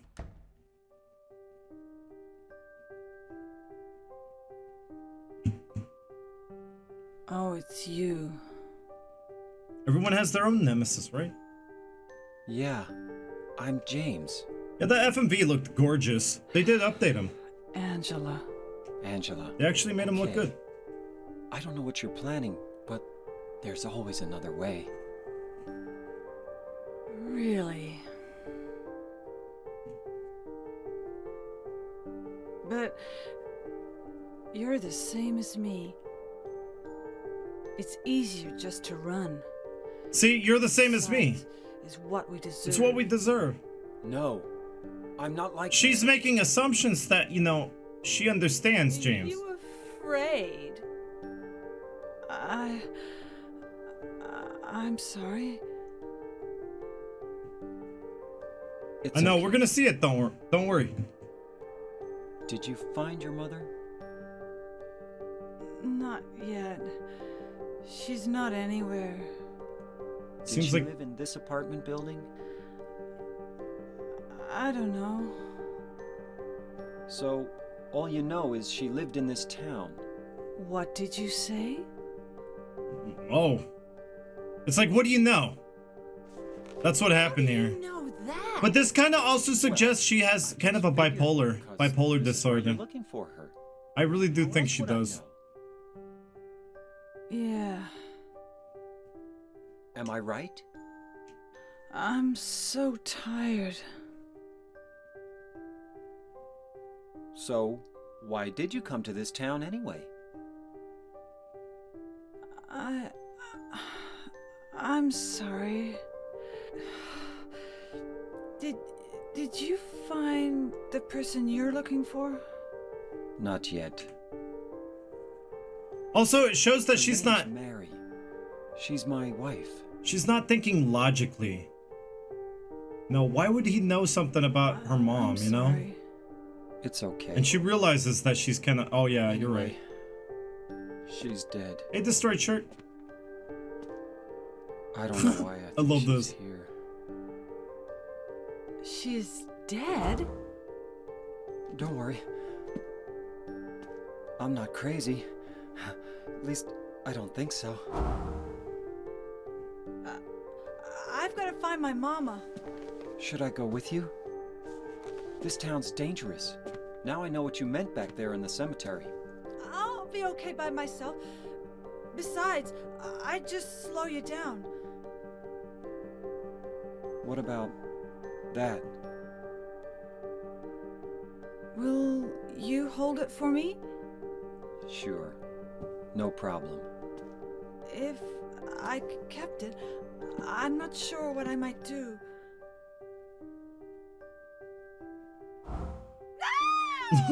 Too early. Oh, I'm sorry. I feel bad. Please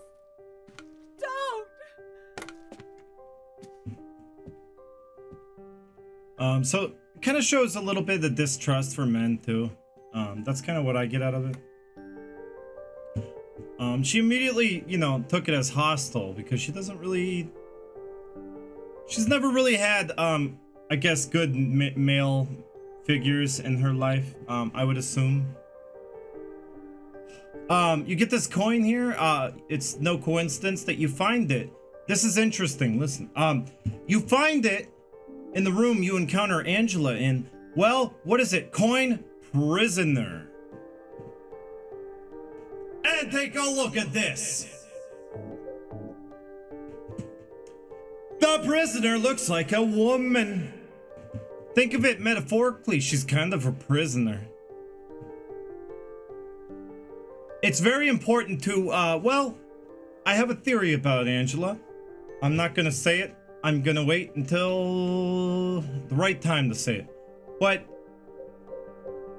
she's kind of a prisoner, in that always looking. Like, we don't know how long she's been kind of looking for an answer. She wants to find her family. She doesn't even know her mom. She doesn't know about her brother. She doesn't know about her father. She doesn't know where they are, if they're alive, if they're dead. She's looking in the cemetery. So obviously she doesn't know. Hey, look at that Sigma. What do you know? Sigma just raided with the party 5 Sigma Undine. Do give them a follow. Give them a follow. Silent Hill. Well, hey, good choice. I like Silent Hill too. Did you know that, Sigma and Dean? By the way, Sigma, they've been around, I don't know, came to a lot of streams way back in the day. Like 2013, I would stream and, you know, Sigma would be there. So, you know, there's no wonder you're a founder. You wound up that way. You've always made it to every stream early on, and I really appreciate it. Yeah, no problem, Sigma. You do need more follows, and you'll get them. Just keep it up. You'll get there. I do feel it. It's just a matter of finding the right audience, I think. Old man, Snake, we got all 3 coins. We have to solve a riddle.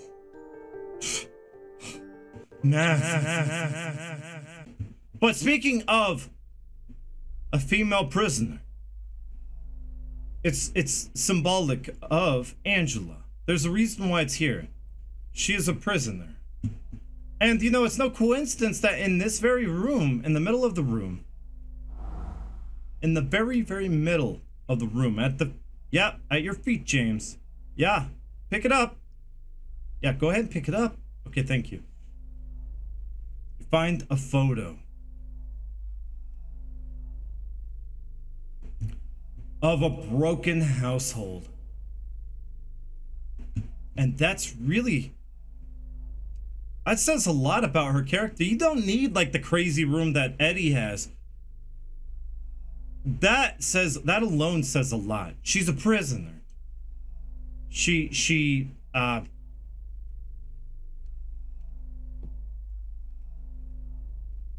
know, she's kind of looking for a family, not, you know, just because she feels like they deserve.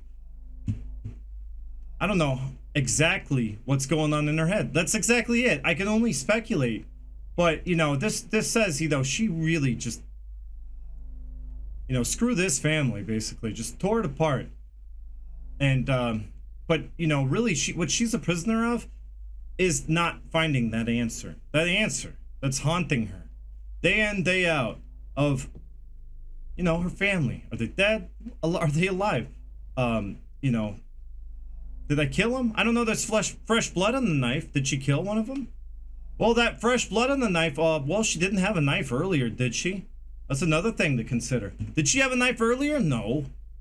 And the blood is fresh. It does talk about it. What's that? Blitzkrieg Zeke what? Yeah, have alerts off just for, you know, yeah, to avoid any interruptions. But yeah, what are you talking about, Blitzkrieg? Oh, you came in on the Sigma raid. Oh, Ayasura, have you seen that Netflix movie called Fractured? No. It reminds me of this game. I wouldn't be surprised if it took inspiration. So, basically, we got her knife. Angela's knife. Knife from Angela. I don't plan on using this as a weapon. The blade is stained with something red. I mean, she could be inflicting self-harm, but we didn't really see anything that looked like that. I mean, she does wear long sleeves, right?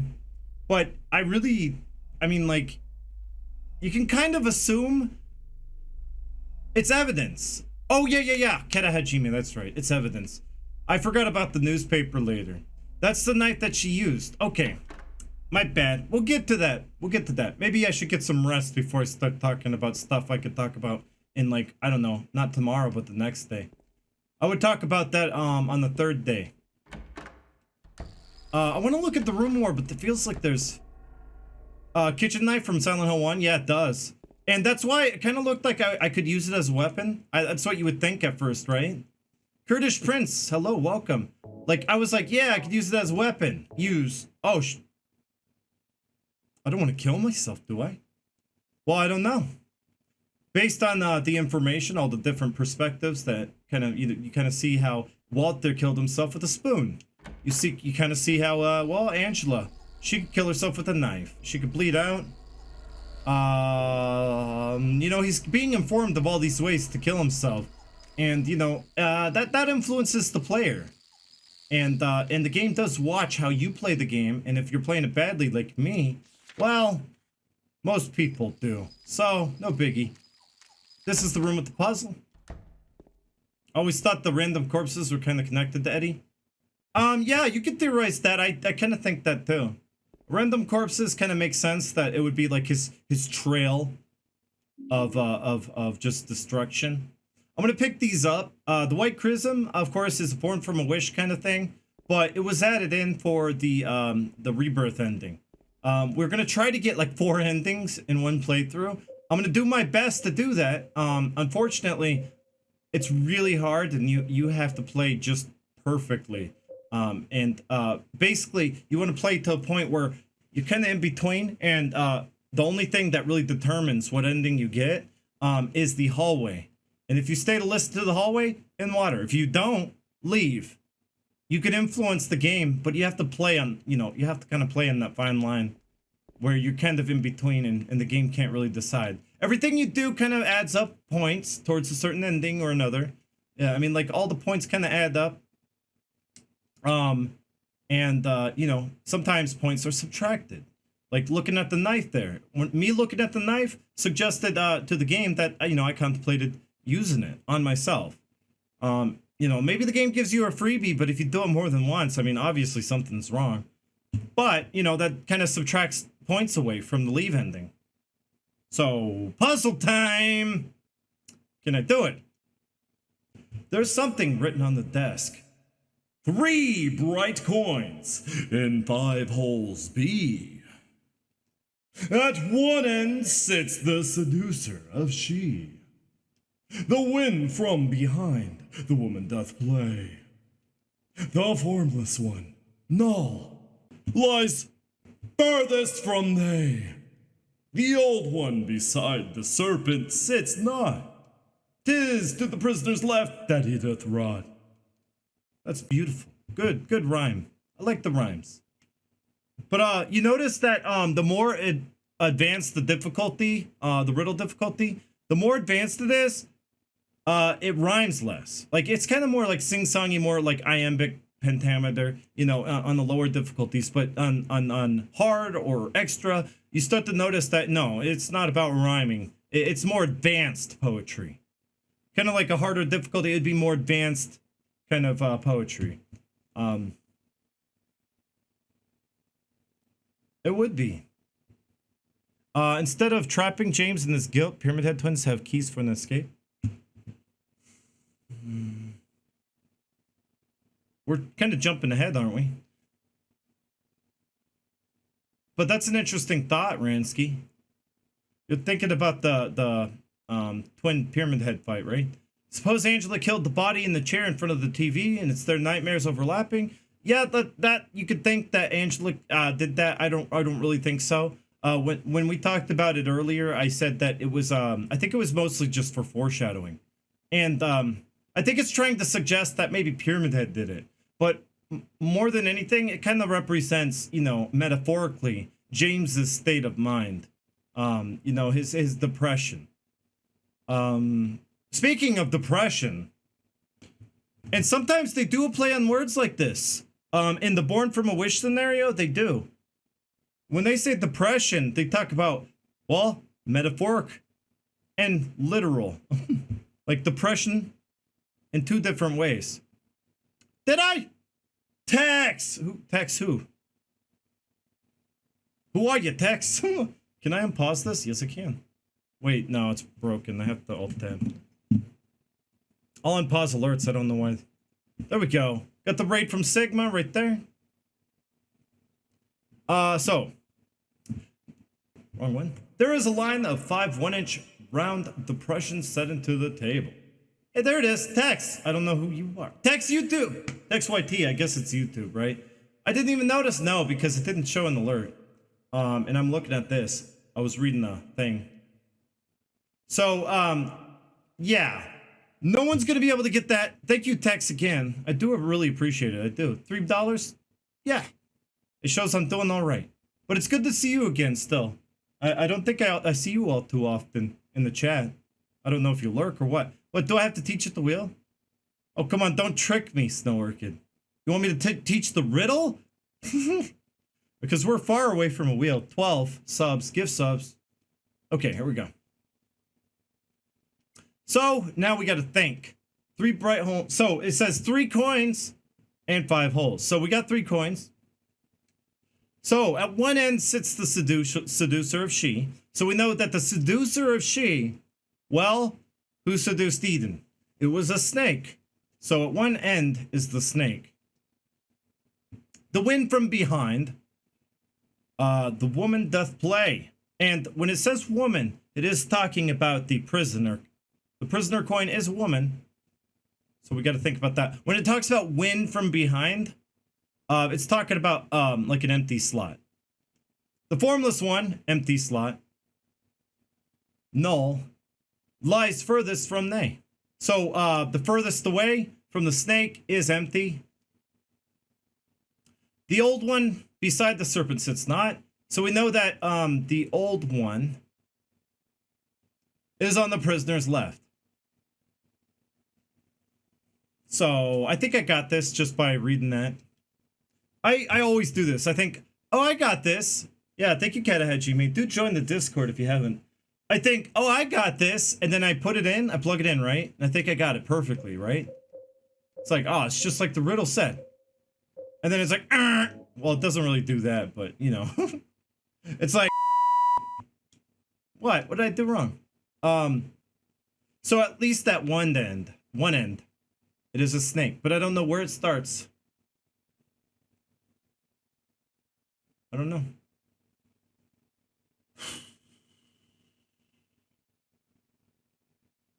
I can't remember. I think it might be this one. Let's see. The problem with that riddle, yeah, a problem, I guess, is that it doesn't tell you which direction to start with, left or right. From the left to the right or the right to the left. It's not very clear. So the hard difficulty one, it actually tells you. It actually, you know what it does? The hard difficulty one, it uses directions like northwest. Starting from the northwest. And I'm like, you know, it would throw people off. But you look at the map and you can figure out what that means. So, prisoner would be like in the middle. Oh, no, I got it wrong. I just realized, I think I got it wrong.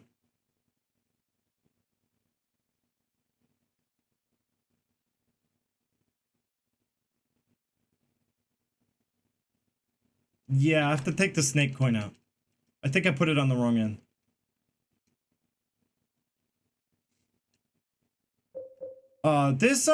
Honestly, this update was a big change. I figured it was the order in which it gives it to you. Oh, well, there you go. So left to right. See, you would think that. But, you know, Japanese, they kind of read from right to left. So, I chose, did I get the snake? Yeah, I did. Let's try this solution here. Now, some riddles are just damn near unsolvable, I swear. Perfect. Got the Lionhouse key. And what's interesting is this hallway. For some reason, it's just so claustrophobic. It don't really seem to make too much sense, but, you know, it does. I mean, laundry right here. A room. And a smiley face. Just to be like, hey, keep your spirits up, James.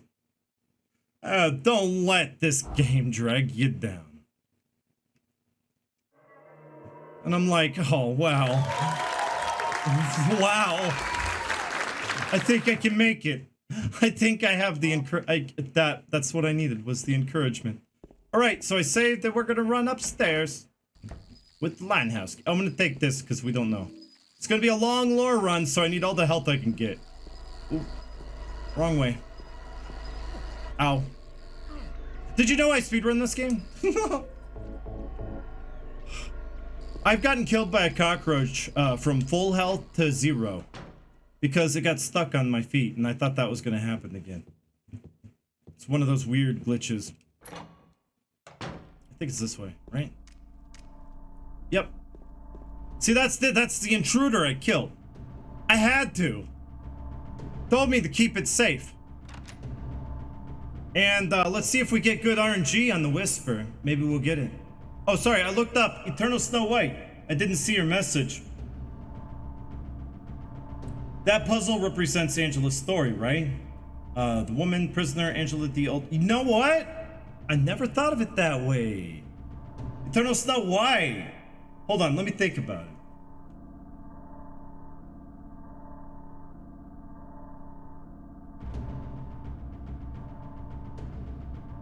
You know what, Eternal Snow White? You just figured something out that I think you're right about. Yeah, totally. Eternal Snow White, if you're out there, yeah, thank you for that. Yeah, I think the puzzle, the riddle does very much kind of, it kind of goes in, it's in line with what we learn about Angela. It kind of goes with her, and also the fact that, you know, she's nearby. You know, the puzzles after encountering Angela. Here's the thing. Here's a big thing I want to kind of make a mention of before we go in here. It's very important, trust me. Is that, well, there are other riddles that I think infer her character on normal difficulty. There are other riddles that infer her character. Right after meeting her, or anybody else for that matter, you should definitely look closer at how that riddle relates to the character you might have just run into. Because perspectives do cross over. They cross over. And that's kind of what it is. You know, Angela's father saw her as seductive, ADM Tokowski, which is why, you know, also take a look. I can't believe I didn't say this already. But look at, everything is in threes. I don't know if you guys noticed or not, but a lot of things in this game are in threes. The 3 coins, well, I don't know if the coins really represent, like, I think, honestly, if you want to say that the coins do represent the 3 different characters here, the main characters of this game, Eddie, Angela, James. Oh wait, no, there's 4 characters. The 4th one's you! But yeah, there's a lot of 3s, and most of the time, and I think the majority of the time, the puzzle items, the riddle items, sorry, are, you know, they have, in some way, they are describing one of those 3. So here we go. I want to close up this.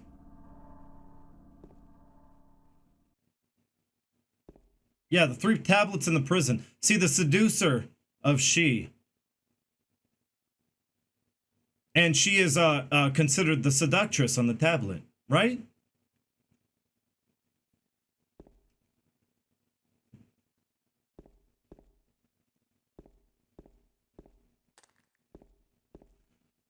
I guess, you know what? If they're not gonna do it, I could do it for you.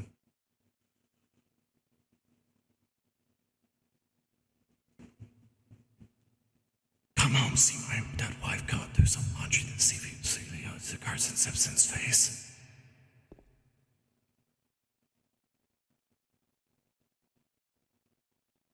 Come home, see my dead wife, do some laundry, see Carson Simpson. Honestly, I really don't know what it's saying.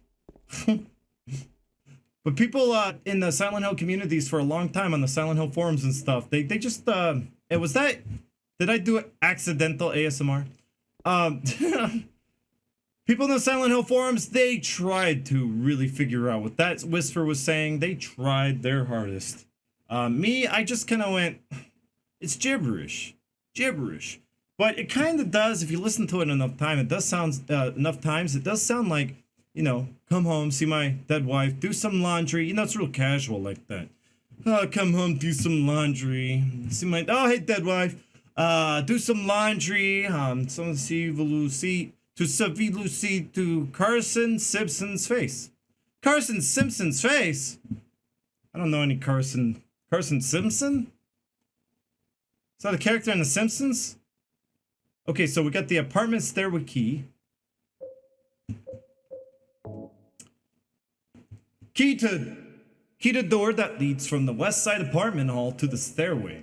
Examine, it says north side stairway. Yeah, not much.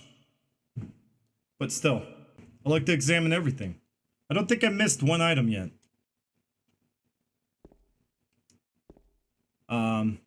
Shook you? Well, it got me real shook when I played it too. It gave me chills. But not like, you know, kind of like the ASMR chills a little bit. A little bit. All right, here we go. By the way, interesting. I don't know if this really means anything, but you get the exit to the apartment. You know, the I guess the emergency exit key on in an area where a pillow would normally be. But it kind of looks like, if you look closely, kind of looks like maybe an envelope on where the pillow would be. Now all the pillows are gone, of course, because you know James he uses them. He kind of stockpiles all the pillows, and he that's why, you know. Crazy theory number one. Yeah, I think that letter should have been something, but it got scrapped. Just the theory. I'm gonna take a look. I think honestly, my what I personally think it is just a little sheet just to make the key stand out. That's what I think it is. You clipped something? Oh, nice. You clipped my whisper. Thank you, Keta Hajime. I don't think it's just a stock sound. I think someone definitely recorded it. If it is a stock sound, then I didn't know. I want to know if is it really in the library? We could hit it again though, like right here. It could play. By the way, they made this part look great. Look at the fog. You can admire the fog now. Yeah, James, go look at it. Whoa, Tex. It's muted. I'll play it again. Hold on. I can't do it with the stream deck for some reason.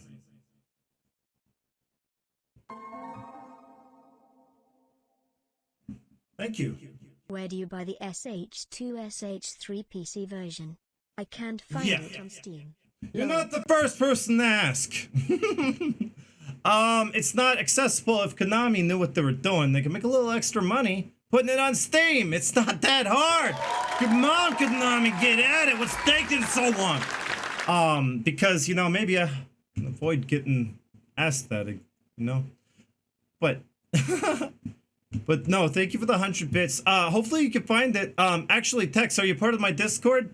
Jump on the Discord, maybe I'll help. I'll message you and give you some links. All right. Yeah, I wish this game had some more false alarms like the whisper. Okay, I'm just kind of I missed some chat. I think the letter should have been something, but it got scrapped. Oh yeah, I read that.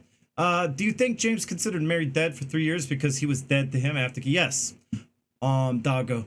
I think I said that twice this stream. But I'm not saying don't keep asking questions. I'm not trying to be rude here.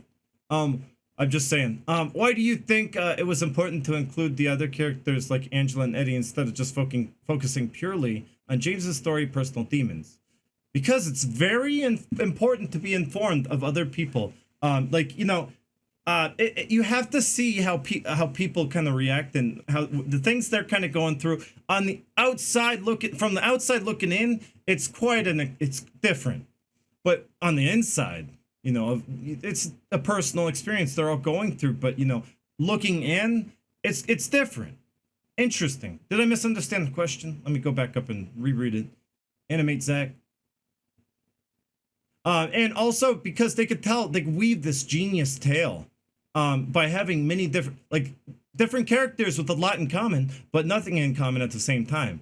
What's in common is, I guess, their grief and that I guess they all killed someone. And you can argue, yeah, they all killed someone or more than one person. They all killed. Either way, they're grieving. Even though they may have been the culprit, they may have been the ones to take the lives. They are grieving. They are kind of going through their own suffrage, if that's the right word there. Oh, it is a stock whisper. Thank you, DBZ Park. I never knew. So it's just a stock whisper. They didn't even bother. They didn't even bother to get someone to just record some psychobabble. And here we are, close to the end. I'm gonna kill this one. Just why not? Been a long stream. A lot of information. I don't know how I had the energy to get through this whole stream, but I'm so glad I did. When I'm done, I'm going to be able to rest. I'm going to highlight this video. I'm going to make some upgrades, but minor, and I'm going to sleep. I was thinking the same thing about the characters. They seem like they could all be playable characters, but we just play from James's perspective. See, that's the interesting, yeah. That's the interesting part. They're all very dynamic. They all kind of have their own things going on with them. Like, you know, maybe Angela is a bit bipolar. Maybe she's damaged, you know, from sexual, physical abuse, and neglect. You know, she has a lot of things going on with her. And I do think there's some other things. I do have a big theory about her that I would kind of want to start talking about maybe next stream. That's going to be tomorrow at 1 p.m. Central Time. So if you want to kind of tune in, I'm gonna get some rest. When I come back, we're gonna talk more about Angela that stream. But really, I'm gonna kind of conclude what I have to say about Angela. Well, when her story concludes, because her story, you need to let it play out before you can really say anything about her.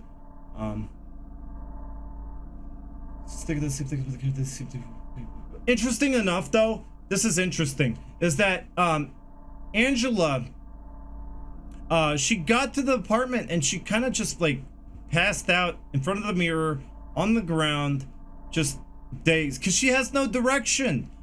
I think she went to an apartment perhaps that she thought she once lived in, hoping that maybe, you know, her family would be there. And, you know, that fact is interesting because she's kind of lost and she doesn't know where to go. She needs the next, you know, I guess goal, objective. Where do I go next? Where do I look next? Because she went there and didn't really find, I guess, anything, I'm assuming. All right, I'm ready to do this. This is a pretty easy boss fight, but I need to show off some things. So just before I go in,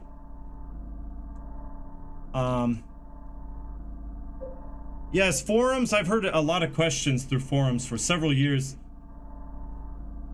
Oh, they found out after years? Well, it was probably after I left the Silent Hill forums. And I went to make the real Silent Hill experience. Oh, Brodor, you have a good night. Sleep well. And you get to see... Yeah!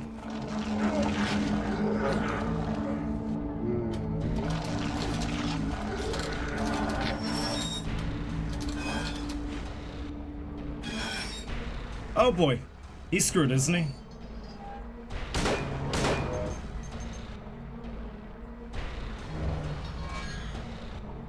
Oh! I just want to see how much damage he could take.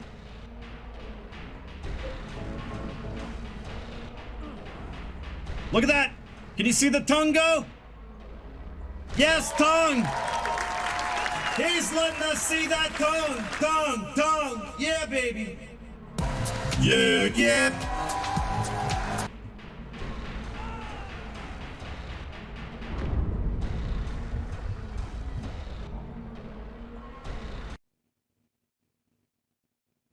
Well, I had to show off the tongue, right?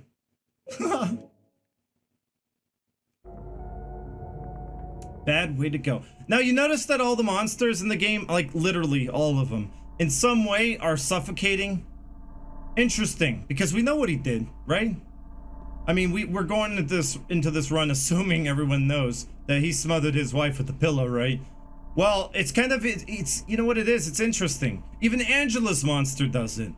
You know, he gets strangled by the feet monster, or whatever they're called, flesh lips, everything, even like the line figure, it makes him suffocate from gas. It's interesting because it's like his desire to be punished. He wants to be punished in the same way, because he knows deep down what he did, and that's why the monsters are manifesting.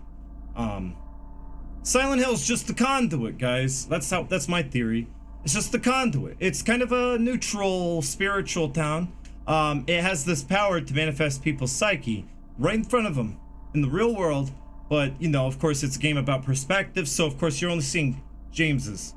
Just want to, you know, make that clear. You're seeing James's. He's an unreliable narrator. You can't really take anything in this game as real, actual, canonical lore. Because you don't know if it's something that his mind just dreamed up or it's just a manifestation from his subconscious. You don't know what it is, if it's real or not. And you could just kind of go off of what evidence you can kind of work. You can kind of work something out with some evidence. Speaking of the letter in the whisper room. Oh yeah, I did see you post that. But there is no letter in there. But yeah, the letter could represent Mary, if it is a letter. I can't really tell with the graphics though. And the gone pillow represents James's denial of a pillow being involved in, yeah, I think that's pretty good, Cheaterbot. I mean, like, the wonderful aspect of Silent Hill 2 is how interpretive it is. Like, you know, that is really good. I say that's a pretty good thought. Like, if it is a letter, kind of looks like a letter. In fact, it kind of really looks like, well, don't it? It really looked like that. It kind of looked like it had writing on it too. I wasn't really sure what I was looking at though. Yeah, I mean, like, it could definitely represent the letter he's holding. And the lack of pillows, you know, he's in denial. I mean, the whole game, James is in denial. You're playing through the game through his denial. His psyche is manifesting into the real world. And Silent Hill is just kind of a conduit for all that. For him to kind of realize that he is in denial and he needs to do something about that. There's other attacks, like he could attack real slow. Oh, thank you, Eternal Snow White. It's been a long stream, but I expected it. It went far better. This stream went far better than I thought it would. I'm so glad it turned out to be a lot better than everything seemed to come together. As far as my explanations, I guess you could say I'm a little burnt out now, but let's see if we can get a close-up shot of this. No, not that. I don't want that. I just want to see that tongue again. Let me see that tongue, baby. That tongue, that tongue, the tongue, tongue, tongue. Let me see that tongue, baby. I need that tongue in my, well, I don't know what. I don't think that I want that anywhere near me. Not with a, no. And oh, all right. Just let him leave. Get out of here. Pyramid Head, go. I'm not here. Look, I'm hiding. I'm not here. You can't see me. I have my light off, right? Well, there goes a lot of health. You can't hit me because I'm running so fast. Hey, Pyramid Head. A Pyramid Head. Want to know a secret? Hey, Pyramid Head. I think James got the hots for you. Oh, you don't like that? You don't like that? It's a compliment. He's checking out your ass right now. Oh. He's after me too.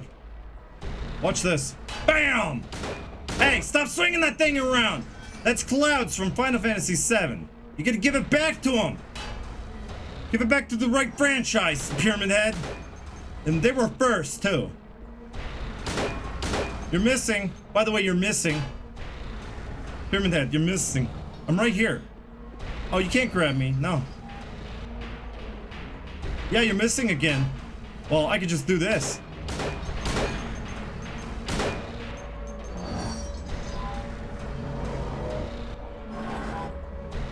Well, we had a good run. Oh, shoot. Shoot.